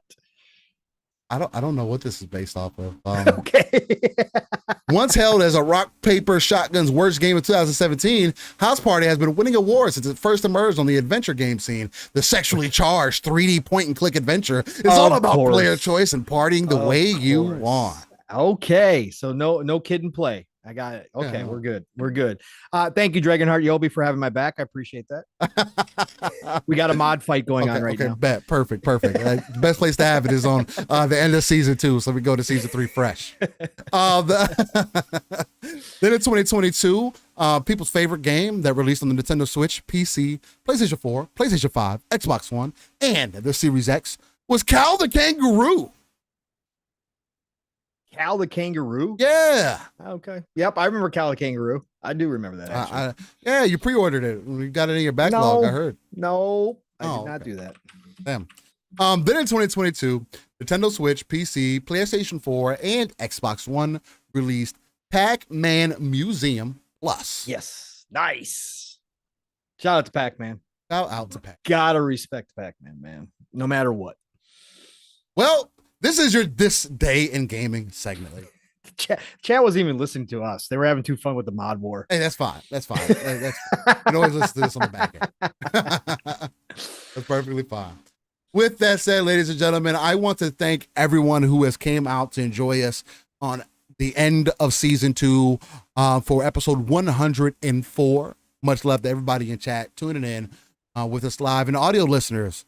Hopefully you've enjoyed this episode as well. And again, definitely leave us a review below. It just helps out with the algorithms and whatnot to let people know that you got a good little show over here known as Living Split Screen, giving it to you live, raw, and uncut on a Saturday morning, getting into your weekend, and also hopefully starting off your Memorial Day weekend just right. Again, season 2 does start with episode 105, which is next Saturday, unless some crazy things happen. And in case you missed it, next week, June 1st, there will be a special Diablo 4 live stream. We're probably going to be streaming for quite some time that day. My kids are out of school. I know Mav's kid is out of school. So there's definitely going to probably at least be a 6-hour stream that day. Be on the lookout for that. We're going to be nose deep. Probably also be there live to see whatever we choose our guild name to be. I am going to throw the split screen speculators in the chat in our DMs to see if we end up rolling with that. Because I think it's a long name, but I think it'll be a fun name. Even if they don't call us, they let us call it that. We'll call it something else. We'll come up with something. Yeah, split-taculars or something like that. I don't know. That'll be funny too. Split-taculars. Write that down. Split-taculars. The fun splits. The fun screeners. The fun splits. Yeah, the fun screens. The fun screeners. No. Yeah, the fun screeners. Yeah, oh, God. Yeah. Just be tuned in to see what we end up choosing as a guild name. Because we'll definitely want to fill up our guild with people who are. My only recommendation that I would want to make for the guild is please only join if you have genuine interest in playing Diablo. Do not join because you want to get carried through Diablo. I'm not going to be that guy. I'm going to tell you now. If you sit there and ask me 1,000 questions every day about Diablo when I'm trying to play, we're going to have a conversation. I don't mind. We've already got Mav who does that, so we're good. Look. I think he'll surprise us this time around. No, he's not. I think you heard him in the beta. I think he will. In the beta, he loves it. It's okay. He loves it. He said he's got it down. He turned off the tips, and then what wound up happening? How do you guys? Where do you guys go? Remember, he didn't even remember. He didn't even know that you could transmog the second time around in the beta. That is true. But we'll figure it out either way. Nonetheless, ladies and gentlemen, you can find me Steel Rain. That's Steel Rain The T is a 7. Might work on changing my last part to actual RAIN. I don't know. I haven't decided yet. I might just leave it alone just for aesthetic purposes. I've been Steel Rain this long. I think I might keep it as is. But anyway, yeah, hit me up in the DMs. Twitter is the easiest place. But Xbox ecosystem also. If you have a PC, you got easy access to me that way also. And if not, just type it in Google. Steel Rain The T is a 7. And you will find all my information there nonetheless. With that, every Saturday morning, we have a wonderful show that you're tuning into now. 9 a.m. Central, 10 a.m. Eastern, and 3 p.m. UK time. Live in Splitscreen, home of the RTS view, where we pull ourselves out of the world, look at the darker crevices of the map, pull those resources together so that we can build up that foundation to potentially reach those 3 billion gamers that Phil Spencer always talks about, but also just build up our own foundation for our gaming. Pong, happy birthday to you again, brother from another. Hopefully we can get into some fruitful events this evening. If not, all understandable. Hopefully you have a good day nonetheless. Thank you for being here once again for the end of season 2, for the showcases that are right around the corner, and the hype time of the year, man. Again, much love to you, and get these beautiful people out of here. Your mic is muted. It wouldn't be that without it. Listen, it wouldn't be the same if I didn't mute. Listen, what a special day to have season 2 end by joining a show with you, sir, and it being my birthday at the same time. I mean, man, it is. And chat, you guys made this day extra special with all the birthday wishes. Thank you all. Again, when you get to this age, you know, it's not everybody. Some people still celebrate like it's their 18th birthday. I don't anymore. Well, let me tell you, all your birthday wishes mean something. All the birthday wishes on Twitter mean something. And it really is a special day. And I'm looking forward to the start of season 3, because we are starting season 3 with Diablo 4 launch week, more showcases around the corner. It's going to be an extra special season 3. Now that I have a PC, I'm going to be learning how to do content creation. Be contributing more to this channel. May start my own channel as well and do some things there. It's going to be a fun ride. This old dog is going to learn some new tricks. Not going to be easy for me, but it's going to be fun nonetheless, and exciting on top of it. So what a great day. Thank you all for being here. Great conversations in there. Over 100 people showed up today for us. Again, it means the world. It really does. So continue to share us out. If you can, continue to tell people about us. Hit that like button on your way out. And extra special thanks to about 21 new subscribers today. That's gigantic for Steele and I. Pushed us over the 850 mark. I think we're sitting at 858. Thank you all for that as well. What a weekend. What a way to start a weekend. Got an extra long weekend. I do have Monday off, so I'm going to enjoy this weekend, but I got a little extra smile this morning on top of just being here like normal and getting that energy kick that I always do from joining y'all. You guys gave me something extra. So thank you for that. Nothing but love and respect for all of you as always. You guys can find me Pongsoul on Twitter, Pongsoul on Xbox. You'll find me tonight, ending my birthday night. The only way I know how, man. Podcasting, the Shop Podcast, PTK Blam's channel, blowing up over there as well, along with Fuzzy Belvedere, myself. And tonight, we already knew we were getting Brother from Another 3-bit to roll on through, but we are also going to have an extra guest. And of course, the one, the only, Infinite Umbra. That's right. He will be there. So we're going to have 2 guests tonight. Big conversations, obviously, about the Sony showcase, I'm sure. Obviously, we'll probably get into some other topics, but, it's going to be heavy tonight, but we're going to have a blast over on the Shop Podcast. So stop by PTK Blam's channel for that. And then, of course, next week, it starts all over again with the Xbox Factor podcast on Tuesdays. I always shout this out because Boom deserves it. 5 days a week. The man is a maniac. Listen, all good things green every Tuesday, 12 p.m. Eastern, 11 o'clock Central Time, Xbox Factor. Double Barrel Gaming is a channel. Boomstick is the man. Be there. And then, of course, Thursday night is PM in the PM. Pong and Mav in the PM. Fun Speculations channel, 7 p.m. Eastern, 6 o'clock Central Time. This week, we are doing something different because we were going to have the podcast, but then we realized that Diablo 4 launch night early access starts when we go live. So we are going to do a Diablo 4 stream, 4 p.m. in the PM. Like Steele said, he'll be there. I'm sure we'll have a bunch of the family there. Everybody's jumping into Diablo 4. So join us on Thursday night for that. Friday night is going to be Xbox Ultimate. Yes, we are going to take a break from actually playing Diablo 4 because I have Friday off. And we're actually going to do Xbox Ultimate because Mav is a very harsh task master. So he is forcing us to do Xbox Ultimate instead of playing Diablo 4. And so we are going to do a prediction show for the showcase. It's going to be a blast. Of course, I'm just joking. I can't wait. We're going to have a fun time on Xbox Ultimate next week. That happens every Friday, 10 p.m. Eastern, 9 o'clock Central Time. Xbox Ultimate, where we go left, we go right, we go up, down, and all around. But we talk gaming, we laugh, we have a good time. Go check us out. Last night's show was awesome. We had just such a blast last night. Next week, prediction show is going to be fun. And then back here next Saturday, God willing, for another episode of Living Split Screen, which will be the first of season 3. That's right. Episode 105 next weekend. Can't wait. We're going to be heavy into the Diablo 4 talk. I am sure our whole intro probably will be just Diablo talk, but we're going to have a great time next week. So you know what? It's the golden age of gaming, people. Thank you all again for the birthday wishes, but enjoy your weekend, whether you got a regular weekend or whether you get an extra long weekend.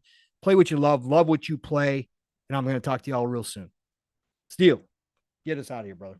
Ladies and gentlemen, boys and girls, I want to thank you for coming out. And when you're not buying your way to the top, buying subs and going through finding ways to spend a little money, let me spend a little $20, get a little 300 to 500 subs real quick. Hey, when you're putting your feet to the ground and really trying to grind it out yourself, sometimes it takes a little bit of organic growth to really get shout out to PTK Blam rolling up in here. PTK. Oh, shout out to PTK. Shortly, much love to you. A little shade out there for the people out there for that do those types of things. And Dragon Heart Yobi, Well, the main thing that you could do for us to help with the growth, Brody, you already know, just continue to do what you've been doing now. Continue to support, share us out when you can. Be on the lookout. Again, I know it can be easily missed on Twitter and whatnot. But outside of that, just know that we're doing our thing to be as organic as possible. Much love to y'all. Stay safe, and hopefully you have a good Memorial weekend. Don't get too great. Peace. Remember our servicemen and women who gave their lives. Have a good Memorial Day weekend. Much love you.